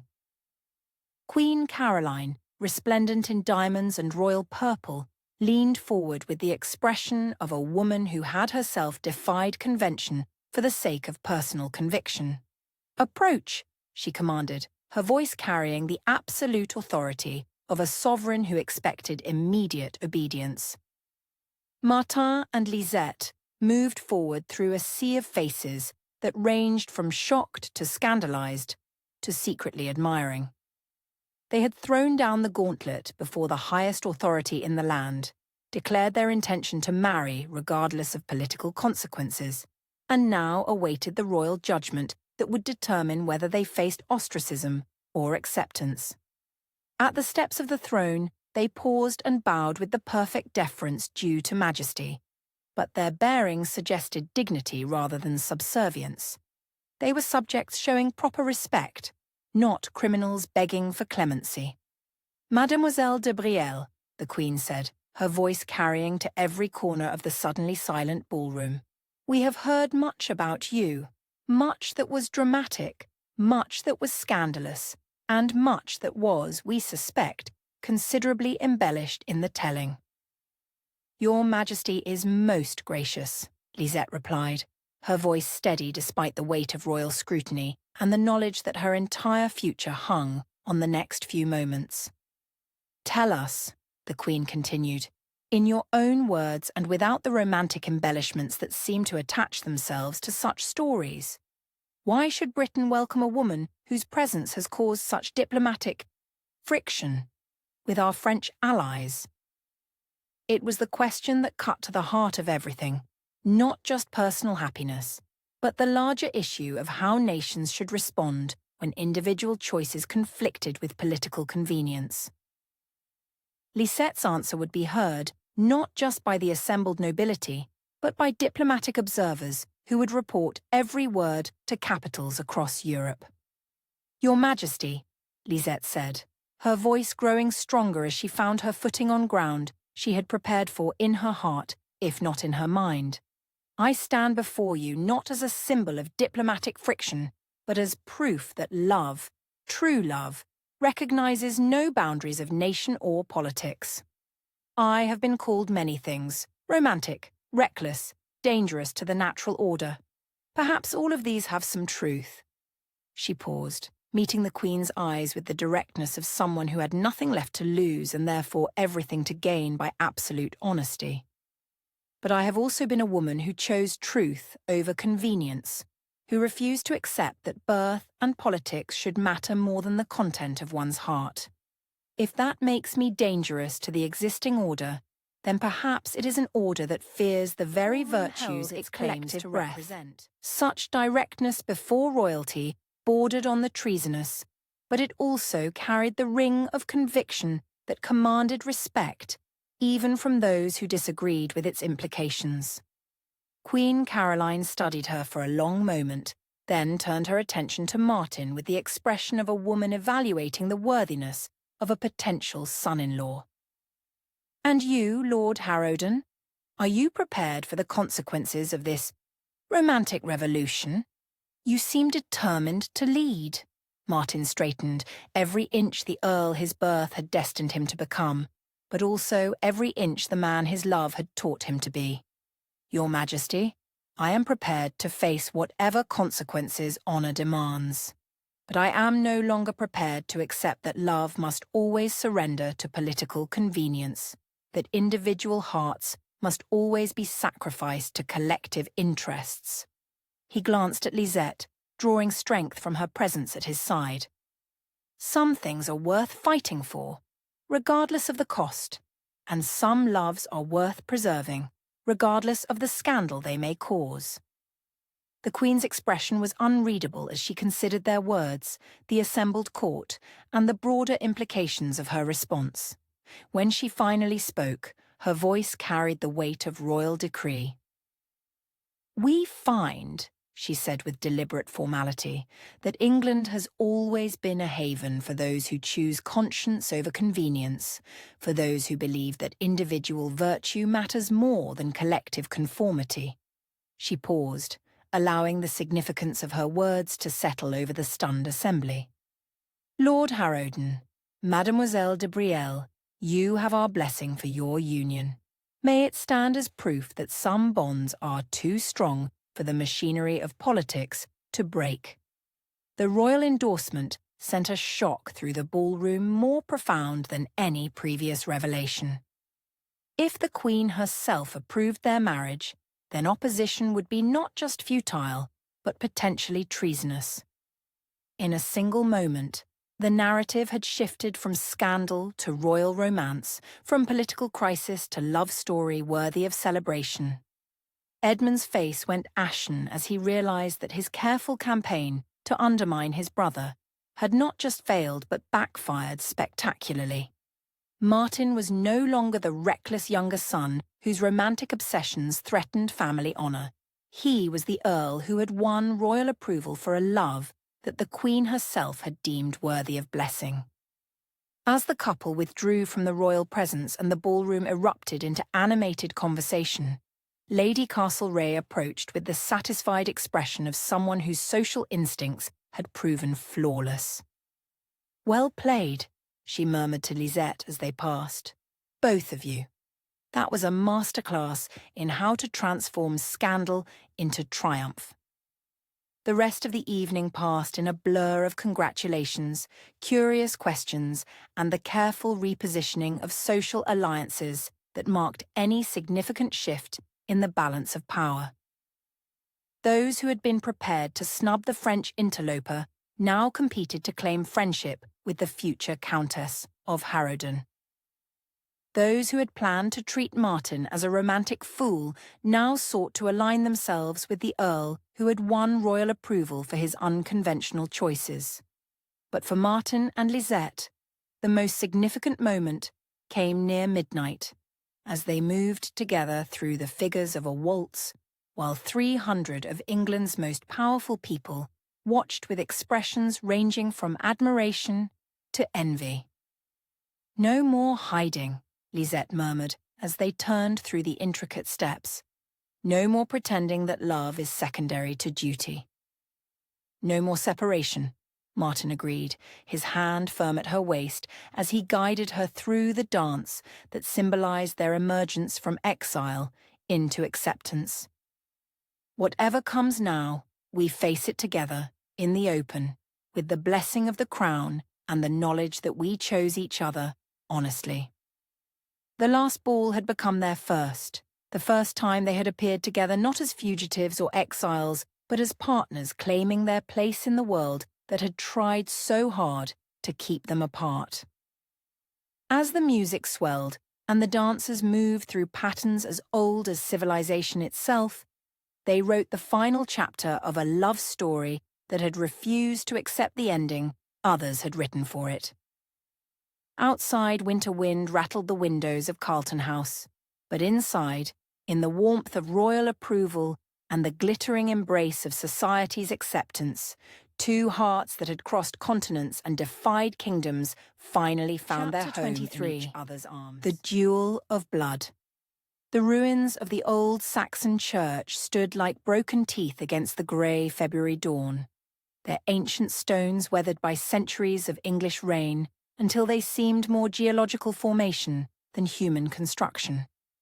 Mist clung to the hollows between the crumbling walls, creating pools of shadow that shifted and moved with each breath of wind across the heath. It was a place forgotten by time, where Roman legions had once camped and Saxon kings had prayed, where the dead of a dozen centuries lay buried beneath turf that grew green with their sacrifice. Now it served as the stage for what Martin prayed would be the final act of a tragedy that had consumed too many lives already. He stood among the ruins with the patience of a man who had learned to face his demons rather than flee from them, his breath misting in the cold air as he checked his pistols for the third time. The weapons were perfectly balanced, their mechanisms smooth and reliable, gifts from his father that had been crafted by London's finest gunsmith. They had never taken a life, and Martin found himself hoping that record would remain intact when this morning's work was done. Lisette waited in the carriage they had left at the edge of the heath, her presence both comfort and torment as he prepared for a confrontation that might leave her widowed before she could become a wife. She had argued against coming, had begged him to simply ignore Armand's challenge and trust in the protection that royal approval and English law could provide. But they both knew that some wounds could only be healed by facing them directly, that the poison of Armand's hatred would continue to corrupt everything they tried to build together until it was finally drawn out and dealt with. The challenge had arrived 3 days after the triumph of the royal ball, delivered by a street urchin who had vanished before the servants could question him. The note was brief, written in Armand's familiar hand, but bearing none of the elegant formality that had once marked his correspondence. Lord Harrowden, you have taken everything from me, my inheritance, my future, my family's honour, and now my sister's heart. But you have not yet paid for the greatest crime of all, the death of my mother, who died searching for a love that your family destroyed 50 years ago. Dawn, tomorrow, at the Saxon ruins on Hampstead Heath. Come alone, or I will hunt you through every street of London until one of us lies dead. The accusation struck at Martin's deepest guilt, the knowledge that his grandfather's love affair with Céleste Dubois had indeed set in motion the chain of events that led to Lisette's mother wandering mad in the French mountains. 3 generations of suffering could be traced back to a Harrowden man who had loved a French woman and lost her to the machinery of politics and duty. Perhaps it was justice that another Harrowden should face the consequences of that ancient sin. Perhaps it was simply the price that love always demanded from those who dared to reach across the boundaries their birth had set for them.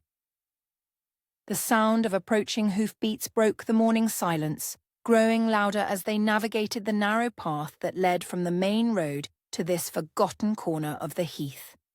Martin straightened, his hand moving automatically to check the pistols at his side, while his heart began the steady rhythm of a man preparing for mortal combat. Armand emerged from the mist like a spectre of vengeance, his horse black as coal and his riding clothes dark enough to blend with the shadows that clung to the ancient stones. He had changed since their last encounter on the storm-tossed channel, grown leaner, harder, with the dangerous grace of a man who had nothing left to lose and everything to gain from destruction. He dismounted with fluid precision, his movements betraying the nervous energy of someone who had been planning this moment for months, dreaming of it through long nights of exile and bitter reflection. When he spoke, his voice carried the cultured accents of his birth, but underneath lay something rawer and infinitely more dangerous. Lord Harrowden, he said with mock formality, executing a bow that managed to be both correct and insulting.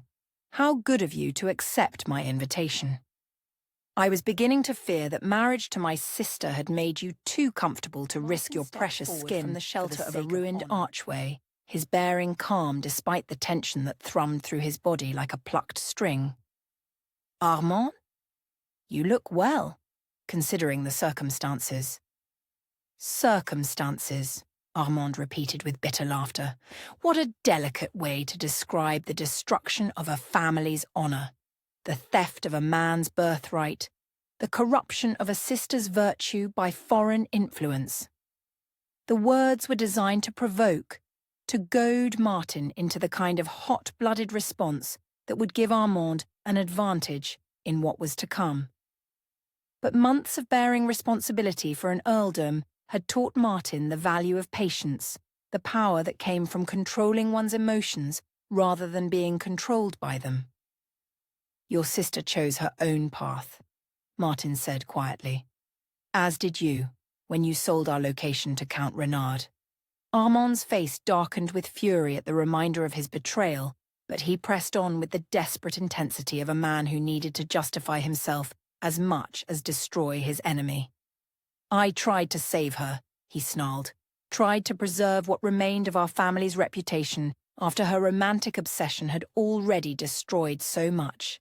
But you seduced her into believing that love mattered more than duty, that personal happiness was worth more than the honor of generations."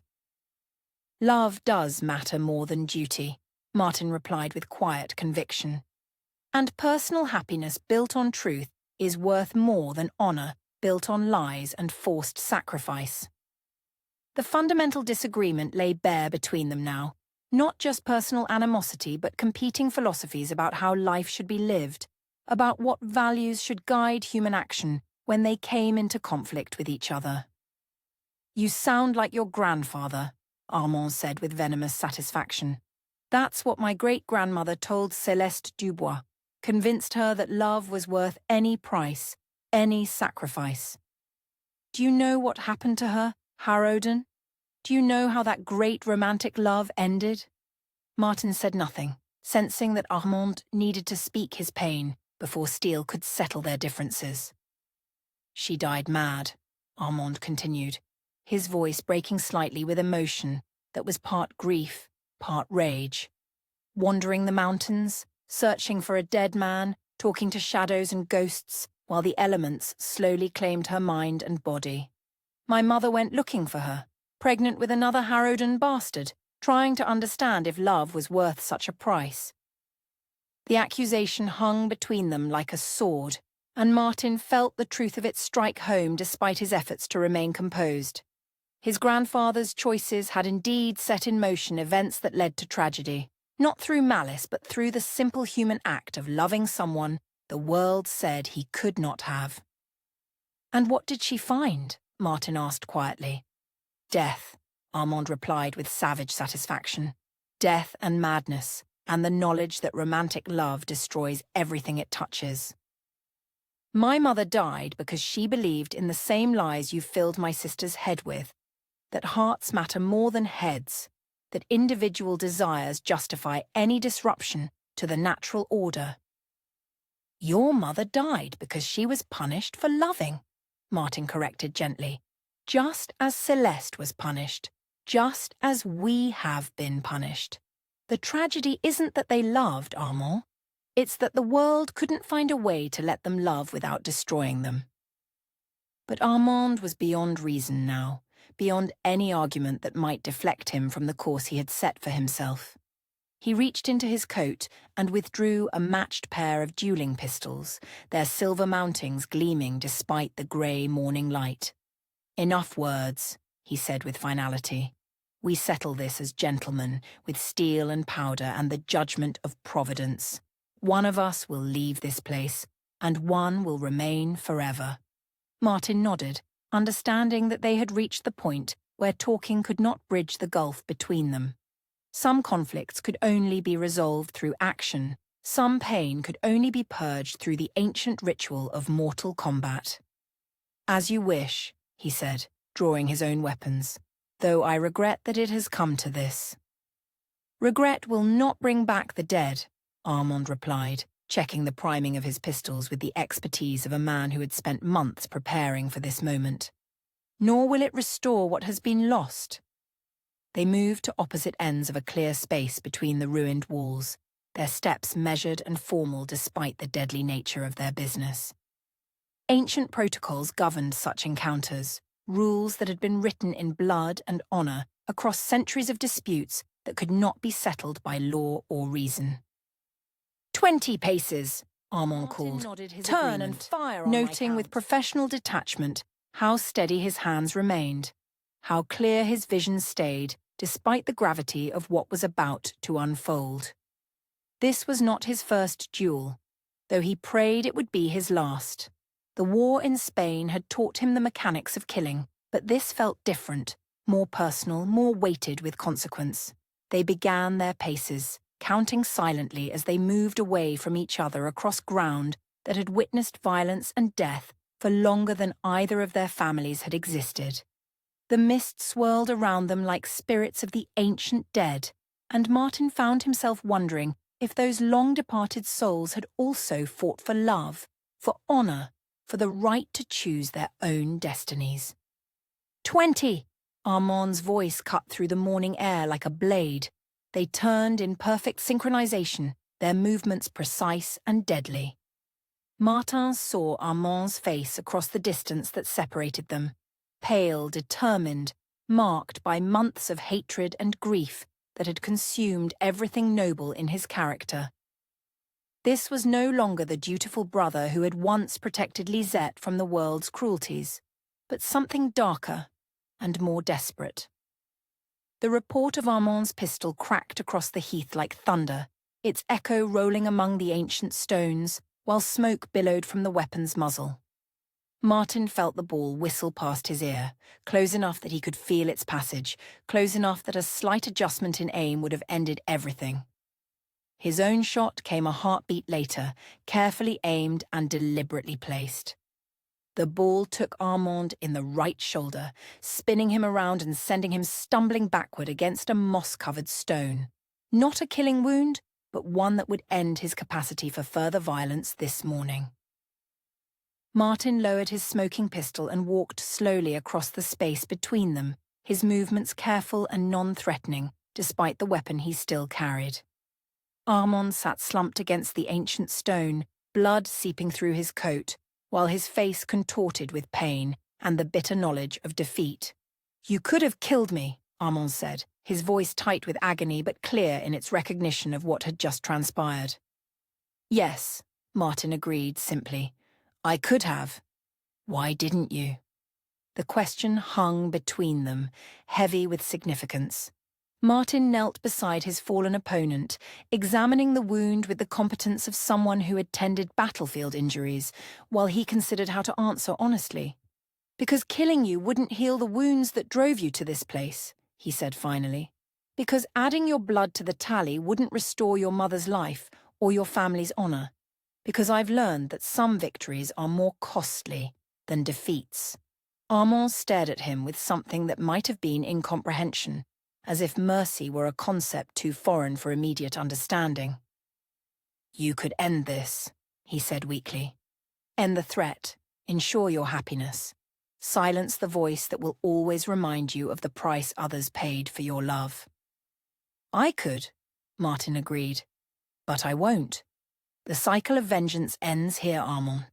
With this choice, with mercy instead of murder, forgiveness instead of retribution."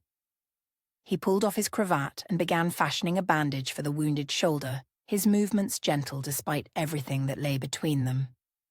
"You have a choice now. The same choice your sister made. The same choice I made. You can continue to nurse hatred until it consumes what's left of your life, or you can find a way to build something new from the ruins of what was lost." "And if I choose hatred?" Armand asked, though his voice lacked the venom it had carried earlier. "Then you'll destroy yourself," Martin said bluntly, "and I'll grieve for you, as I would for any soul lost to bitterness. But I won't kill you to prevent that choice. Some decisions can only be made by the person who must live with their consequences." The sound of approaching carriage wheels broke the tense silence that had fallen between them. Lisette, unable to wait any longer in ignorance of the outcome, had ordered their driver to bring her to the ruins. She appeared among the ancient stones like a vision from another century, her dark cloak billowing around her as she ran toward them with desperate urgency. "Martin!" she cried, her voice carrying relief and terror in equal measure. "I heard the shots." "I'm unharmed," he assured her, rising from beside her wounded brother. Armand is injured, with the same gentle competence Martin had shown, her hands checking the bandage and her face showing genuine concern despite everything he had done to destroy her happiness. "Why?" she asked her brother quietly. "Why did it have to come to this?" Armand looked up at her with eyes that held pain beyond the physical wound, pain that went to the core of who he had been and what he had lost. "Because I couldn't accept that you were gone," he said simply. "Couldn't accept that love had proven stronger than duty, that you had chosen happiness over the obligations our birth imposed upon us." Love didn't destroy our family, Armand, Lisette said gently. Fear destroyed it. Fear of change, fear of choosing individual happiness over collective conformity, fear of admitting that some things matter more than position and reputation. She helped him to his feet, supporting his weight as they made their way slowly toward the carriage that would carry him to medical attention and, perhaps, to a chance at redemption. "Where will you go?" Martin asked, as they prepared to part, not as enemies now, but as men who had settled their differences through honest combat and honest mercy. "Away," Armand said simply. "Far enough to discover who I might become when I'm not defined by hatred and loss. Perhaps to America, where men can reinvent themselves without the weight of ancient grievances." It was the first hopeful thing he had said since appearing in the mist, like an angel of vengeance, and Martin felt something ease in his chest at the possibility that this truly might be an ending rather than a postponement. "If you ever wish to return," Lisette said as they helped him into the carriage, "to make peace with the choices we've all made, you'll be welcome.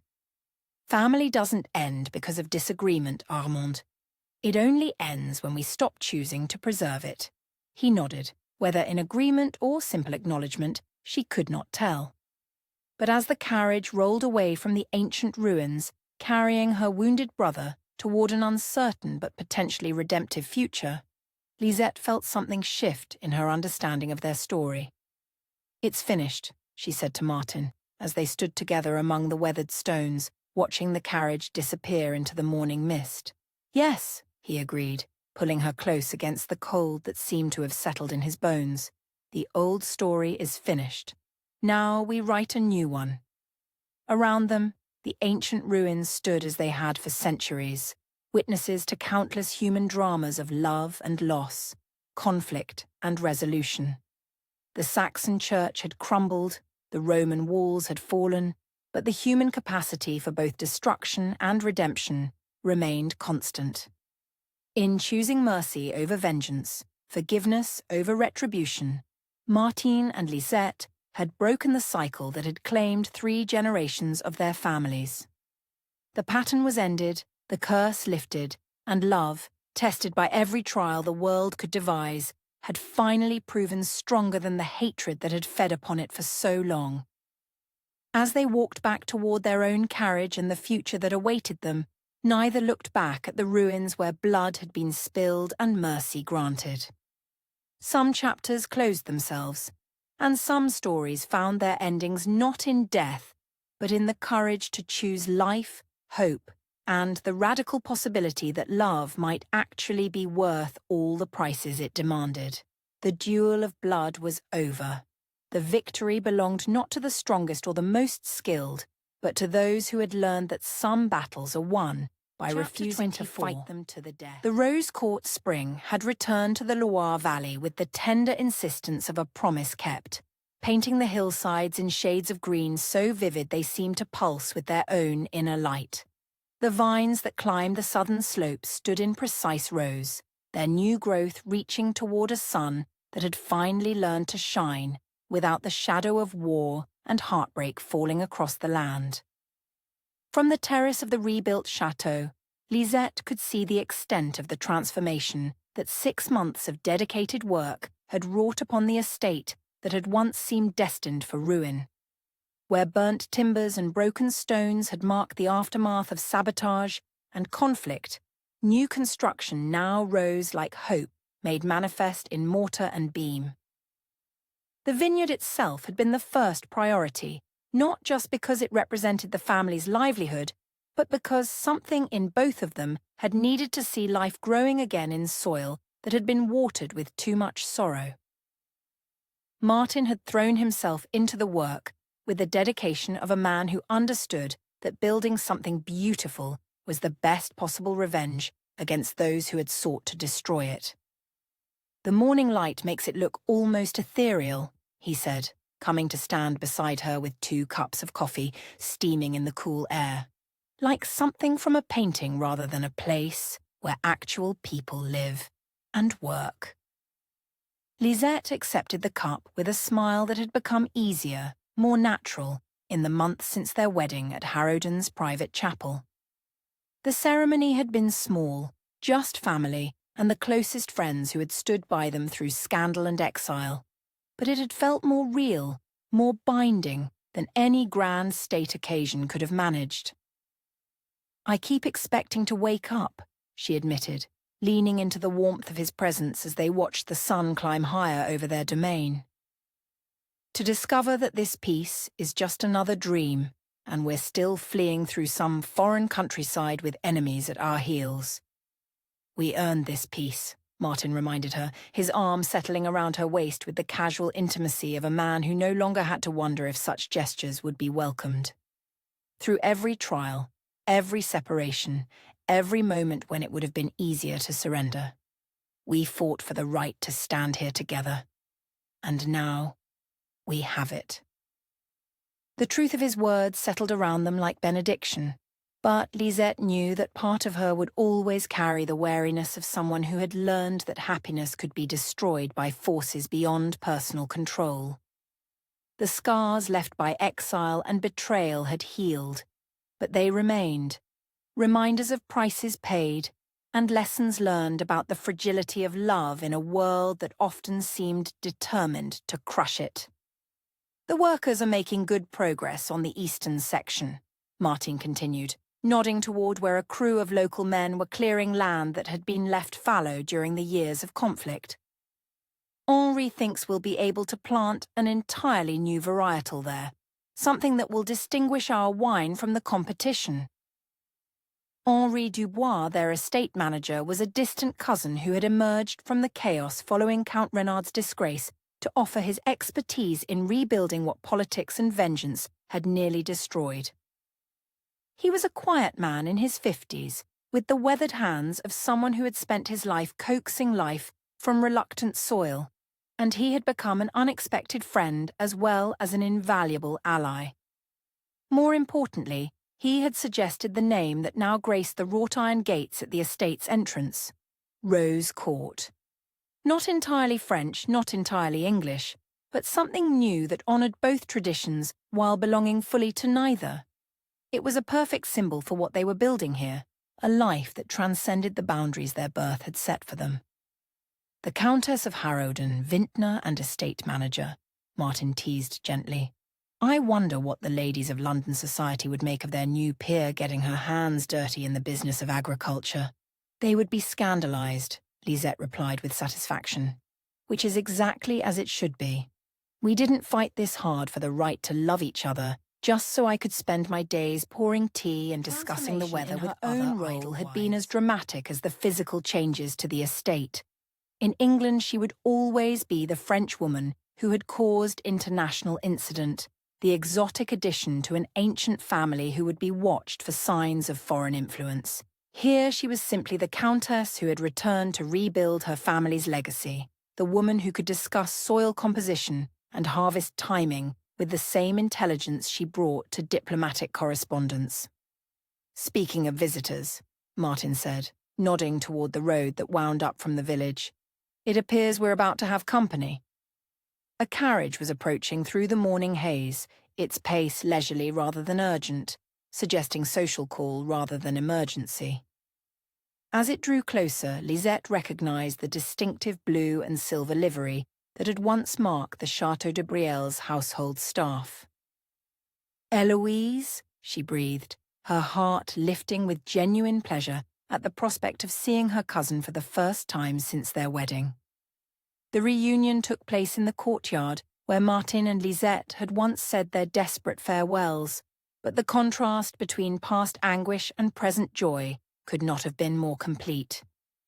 Eloise emerged from the carriage like spring personified, her travelling dress a subtle shade of rose that complemented the new confidence that seemed to radiate from her very bearing. But she was not alone. The gentleman who handed her down from the carriage was perhaps 40, with the lean build and sun-weathered complexion of someone who spent his days outdoors. His clothing was well cut but practical, marking him as landed gentry rather than court nobility, and the way he looked at Eloise suggested depths of feeling that went far beyond casual escort duty. "Lisette!" Eloise cried, embracing her cousin with the fierce affection of someone who had shared the darkest moments and now rejoiced in witnessing the light. "Oh, how wonderful you look! Marriage agrees with you completely." "And who?" Martin asked with the carefully neutral tone of a man who had learned to be protective of the women he loved. "Is your companion?" Eloise coloured slightly, but her chin lifted with the determination of a woman who had found her own courage through witnessing others fight for love. "Lord Harrowden, may I present Monsieur Jean-Baptiste Moreau? He has been instrumental in helping me manage the estate during your absence." The introduction was carefully formal, but the way Moreau's eyes lingered on Eloise's face, the protective way he positioned himself near her, the subtle communication that passed between them in glances and small gestures, all of it spoke to something deeper than business partnership. "Instrumental," Martin repeated with the hint of a smile.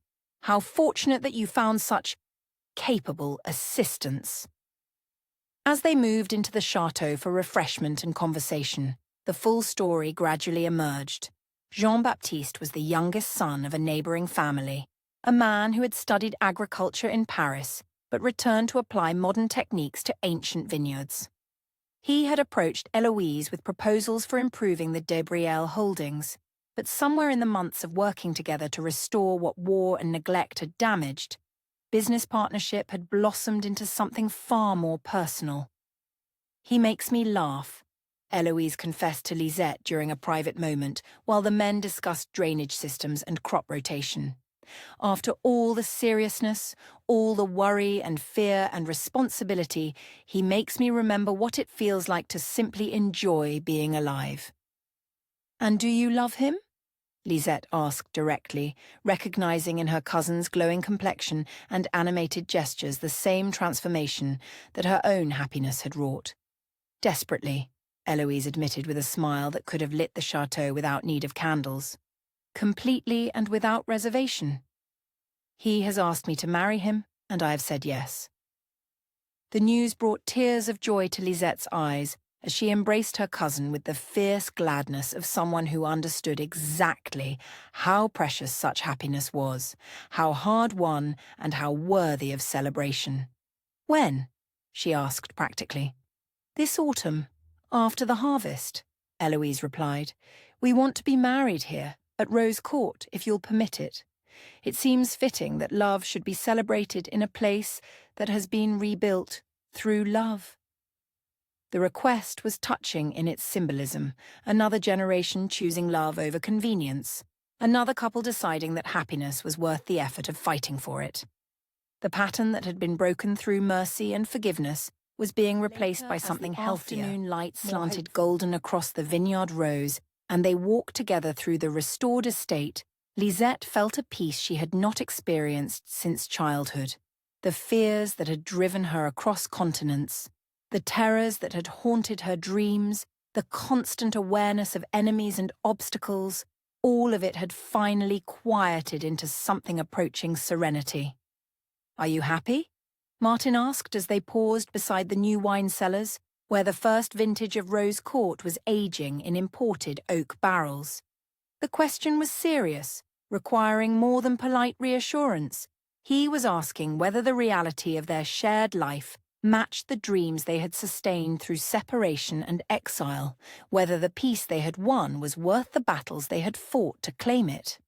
"Yes," she said simply. "Not perfectly, not without occasional moments of doubt or worry, but yes, I am happy in a way I didn't know was possible. Not just because we're together, but because we chose each other freely, honestly, with full knowledge of the costs involved." She gestured toward the vineyard that stretched away toward the horizon, toward the chateau that bore their combined heritage in its very name, toward the life they were building with their own hands and hearts. "This isn't the fairy tale ending that romantic stories promise," she continued thoughtfully. "We still have to work every day to make our marriage succeed, still have to navigate the complexities of managing estates and international reputation and family obligations. But it's real, Martin. It's ours. and it's built on a foundation strong enough to support whatever challenges the future might bring. Martin nodded, understanding exactly what she meant. The love songs spoke of passion that conquered all obstacles, but they rarely mentioned the daily choice to continue choosing each other, the mundane acts of consideration and compromise that actually made partnership possible. "The rose gardens should bloom magnificently this year," he said, indicating the beds that had been carefully restored along the chateau's southern wall. "Henri says the soil has been enriched by all the chaos, that sometimes destruction prepares the ground for more beautiful growth than would have been possible otherwise." The metaphor was not lost on either of them. Their own love had been enriched by trials, deepened by separation, strengthened by every force that had tried to tear them apart. What had survived such testing would be strong enough to flourish in the peaceful years ahead. As evening approached and their guests prepared to return to their own estate, Eloise pulled Lisette aside for a final private conversation. "I wanted to thank you," she said quietly, "for showing me that love was worth fighting for, that individual happiness didn't have to be sacrificed to family duty or social expectation. Watching you and Martin refuse to surrender gave me the courage to believe that I deserved happiness too." "Love is contagious," Lisette replied with a smile. "When one person chooses it successfully, it gives others permission to hope that they might do the same." As the carriage disappeared down the winding road toward the village, Martin and Lisette stood together in the courtyard where their story had taken so many dramatic turns. The evening air was soft with the promise of summer, carrying the scent of roses and new wine and the fresh earth that held next year's harvest in its patient embrace. "No regrets?" Martin asked, echoing a question they had asked each other during some of their darkest moments. "None," Lisette replied, with the certainty of a woman who had finally found her place in the world. "Not about the choices we made, not about the prices we paid, not about the love we fought to preserve." Around them, Rose Court settled into evening quiet, its rebuilt walls sheltering not just their physical home, but the dreams they had carried across continents and through exile.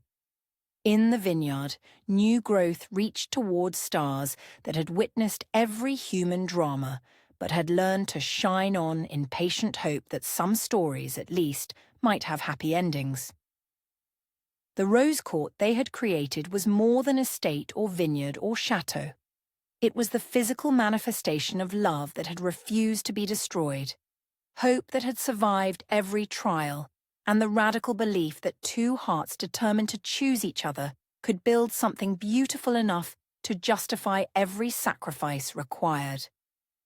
In the growing darkness, windows began to glow with warm lamplight, marking the presence of life, love, and the quiet miracle of two people who had finally found their way home to each other. The future that was forbidden. The late afternoon sun slanted through the vineyard rows with the golden patience of summer at its peak, transforming each leaf into a small miracle of light and shadow. The vines, heavy with fruit, seemed to drowse in the warmth, their branches heavy with the promise of harvest and the satisfaction of growth accomplished through careful tending and time. Lisette moved between the rows with the easy grace of someone who had learned to find peace in simple tasks, her fingers trailing along the laden vines as she checked their progress toward the vintage that would mark their third year at Rose Court. Her dress was simple muslin in pale yellow, practical enough for vineyard work, but beautiful enough to remind anyone who saw her that she was a woman who had never forgotten how to be both countess and farmer, aristocrat and labourer. Martin followed a few steps behind, his attention divided between the vines and the woman who moved among them like sunlight made flesh. 3 years of marriage had only deepened his wonder at the daily miracle of her presence in his life. The ordinary magic of waking each morning to find her beside him, of sharing meals and conversations, and the 1,000 small intimacies that transformed mere existence into something approaching joy. "The Cabernet is developing beautifully," she called over her shoulder, pausing to examine a cluster of grapes that hung like dark jewels against the green backdrop of leaves. Henri thinks this vintage might be our finest yet. Henri thinks every vintage might be our finest yet, Martin replied with fond amusement. He's an incurable optimist when it comes to his grapes. As are we all, Lisette said softly, and something in her tone made him look at her more carefully, noting the contemplative quality that had marked her mood throughout the day. They had reached the highest point of the vineyard, where the rows gave way to a small grove of apple trees that bloomed later than most, their branches still scattered with the last petals of spring's offering. A simple bench sat in the dappled shade, Martin's addition to the landscape, placed there during their first summer when they had discovered that this spot offered the most complete view of everything they had built together. From here they could see the entire estate spread below them like a map of their shared dreams made manifest. The chateau with its rose-covered walls, the neat rows of vines climbing toward every horizon, the village in the distance where their workers lived lives made more prosperous by the estate's revival. It was a view that never failed to fill them both with quiet satisfaction, the visual proof that love could indeed triumph over the forces arrayed against it. "Sit with me," Lisette said, settling onto the bench with the careful grace of a woman who had recently discovered she was carrying their first child. The knowledge was still new between them, shared only a week ago but already transforming how they looked at everything around them.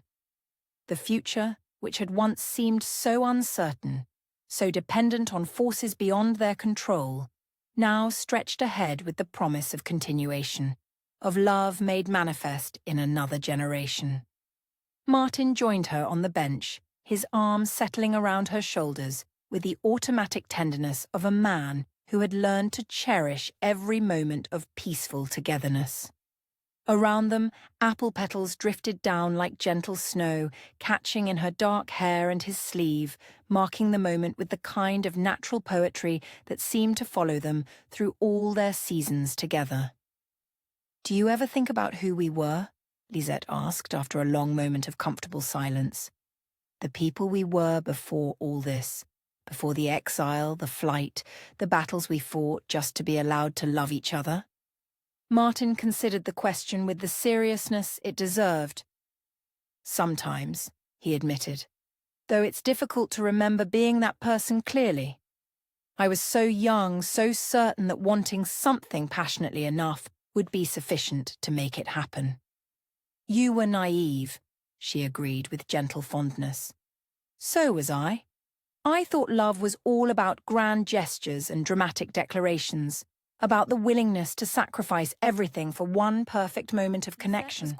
And now, her hand moving unconsciously to rest on her still flat stomach, where their child grew in secret safety. Now I know that love is about choosing each other every morning, about building something together that's stronger than either of us could create alone. It's about this." She gestured toward the vineyard, the chateau, the life they had constructed through patience and daily effort. Not just the moment of recognition, but the years of tending that make the recognition worth having. A petal drifted down to land on her upturned palm, and she studied it with the focused attention of someone who had learned to find meaning in small beauties. "Sometimes I grieve for those people we were," she continued thoughtfully, "for their innocence, their certainty that the world could be bent to their will through the sheer force of wanting something badly enough. But you don't regret becoming who we are now?" "Never," she said with quiet conviction. "Those people, that young woman who fled Versailles in disgrace, that young man who followed his heart across international borders, they needed to be broken down so that these people could emerge. We are built on their ruins, Martin, but we are stronger than they ever could have been." The observation carried weight beyond its words, acknowledging all the pain and loss and transformation that had been required to bring them to this moment of peace. They were not the same people who had fallen in love in the gardens of Versailles, not the desperate fugitives who had fled through foreign countryside with enemies at their heels. They had been remade by their trials, forged into something more durable through the fires they had survived. "The years we lost," Martin said quietly, voicing the thought that had haunted both of them through the happy seasons of rebuilding. The time stolen by politics and other people's hatred, the months when we didn't know if we would ever see each other again, were the price of becoming worthy of what we have now, Lisette finished gently. I used to think of those years as stolen too, used to rage against the waste of time that could have been spent together. But now I wonder if we would have appreciated this peace if we hadn't fought so hard to claim it. Martin pulled her closer, his chin resting on the top of her head as apple petals continued their lazy descent around them. Perhaps you're right. Perhaps we needed to learn how much love could cost before we could understand how much it was worth. Do you think our children will understand? She asked, her voice carrying the wonder and slight fear of any expectant parent contemplating the responsibility of shaping young lives. Will they be able to comprehend why we fought so hard for something that seems so natural to them? The question of children, their child, growing beneath her heart, had occupied much of their quiet conversation since learning of the pregnancy. They wanted to give their children the peace to choose love freely, but they also wanted them to understand that such freedom had been purchased through struggle and sacrifice. I hope they won't need to understand completely, Martin said thoughtfully. I hope they grow up in a world where love across boundaries seems natural rather than revolutionary, where choosing happiness over duty isn't considered scandalous, but simply wise. But if they do need to fight for love, then we'll have taught them that it's worth fighting for, Martin finished firmly, that some things are too precious to surrender without a battle, and that the human heart is stronger than any political system designed to constrain it. The sun was beginning its descent toward the western hills, painting the vineyard in shades of gold and amber that made everything seem touched with magic. In the village below, smoke was beginning to rise from cooking fires as families gathered for evening meals, carrying on the eternal cycle of daily life that provided the foundation for all dreams and grand romances. I want to tell you something, Lisette said, turning in his arms so she could look directly into his face. Something I've been thinking about since we learned recognizing the gravity in her tone that suggested something significant was about to be shared. I forgive them, she said simply. All of them. Armand for his betrayal, Count Renard for his obsession, Edmund for his resentment, even the system that tried to tear us apart. I forgive them because holding on to anger would poison what we've built, and our child deserves to grow up in a house free from the ghosts of old hatred. The declaration was more than personal resolution. It was a conscious choice to break the final link in the chain of vengeance and bitterness that had bound their families for generations. By choosing forgiveness over retribution, understanding over condemnation, she was ensuring that their child would inherit love rather than legacy of conflict.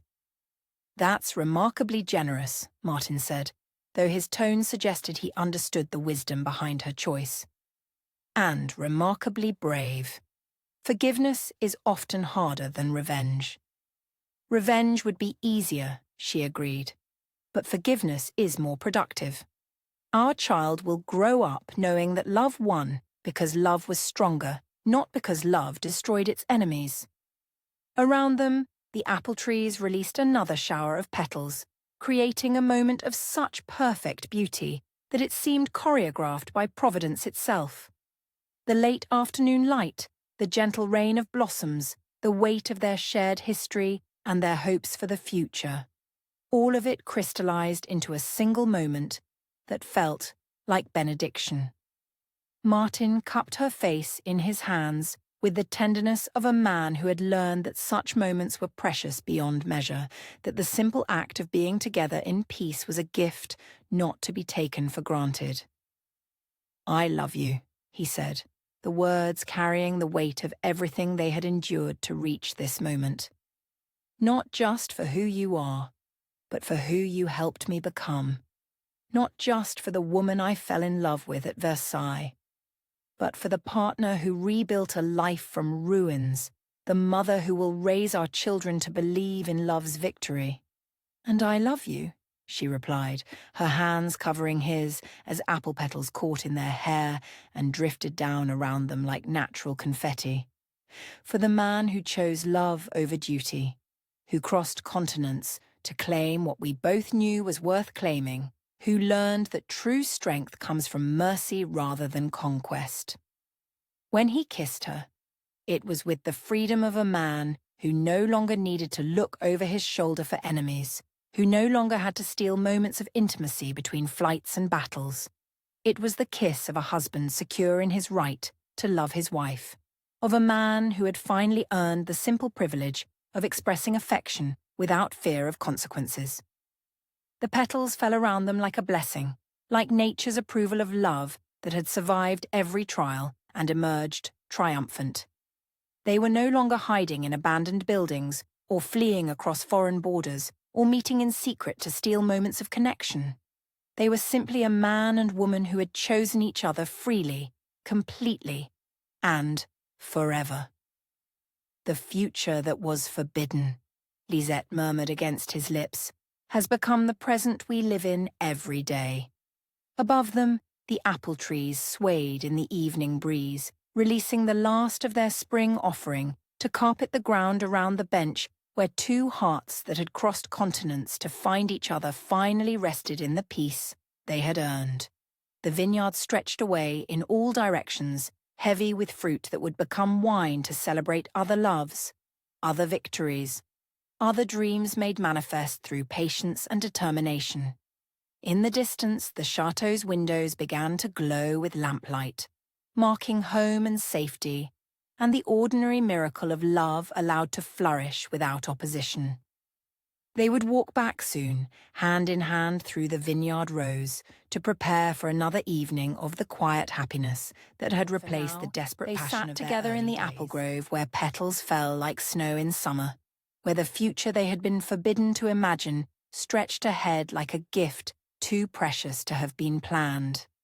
They had fought for the right to love each other, and they had won more than victory. They had won the everyday peace that made victory worthwhile. Around them, Rose Court settled into evening quiet, its very name a promise that love could bloom anywhere, could create beauty from the most unlikely soil, could transform exile into homecoming and scandal into blessing. The Rose Court they had built was more than vineyard or estate. It was proof that some stories could indeed have happy endings if the lovers were brave enough to write them together. As the sun touched the western hills and the first stars appeared in the deepening sky, Martin and Lisette rose from their bench and walked hand in hand toward home, carrying their unborn child and their hard-won peace toward whatever future awaited hearts that had learned to choose love over everything else the world could offer. The future that had once been forbidden now belonged entirely to them, and they walked into it together, free at last to love without fear, to dream without qualification, to believe that happy endings were not just possible, but earned through the simple courage of refusing to surrender when the world demanded they stop believing in love.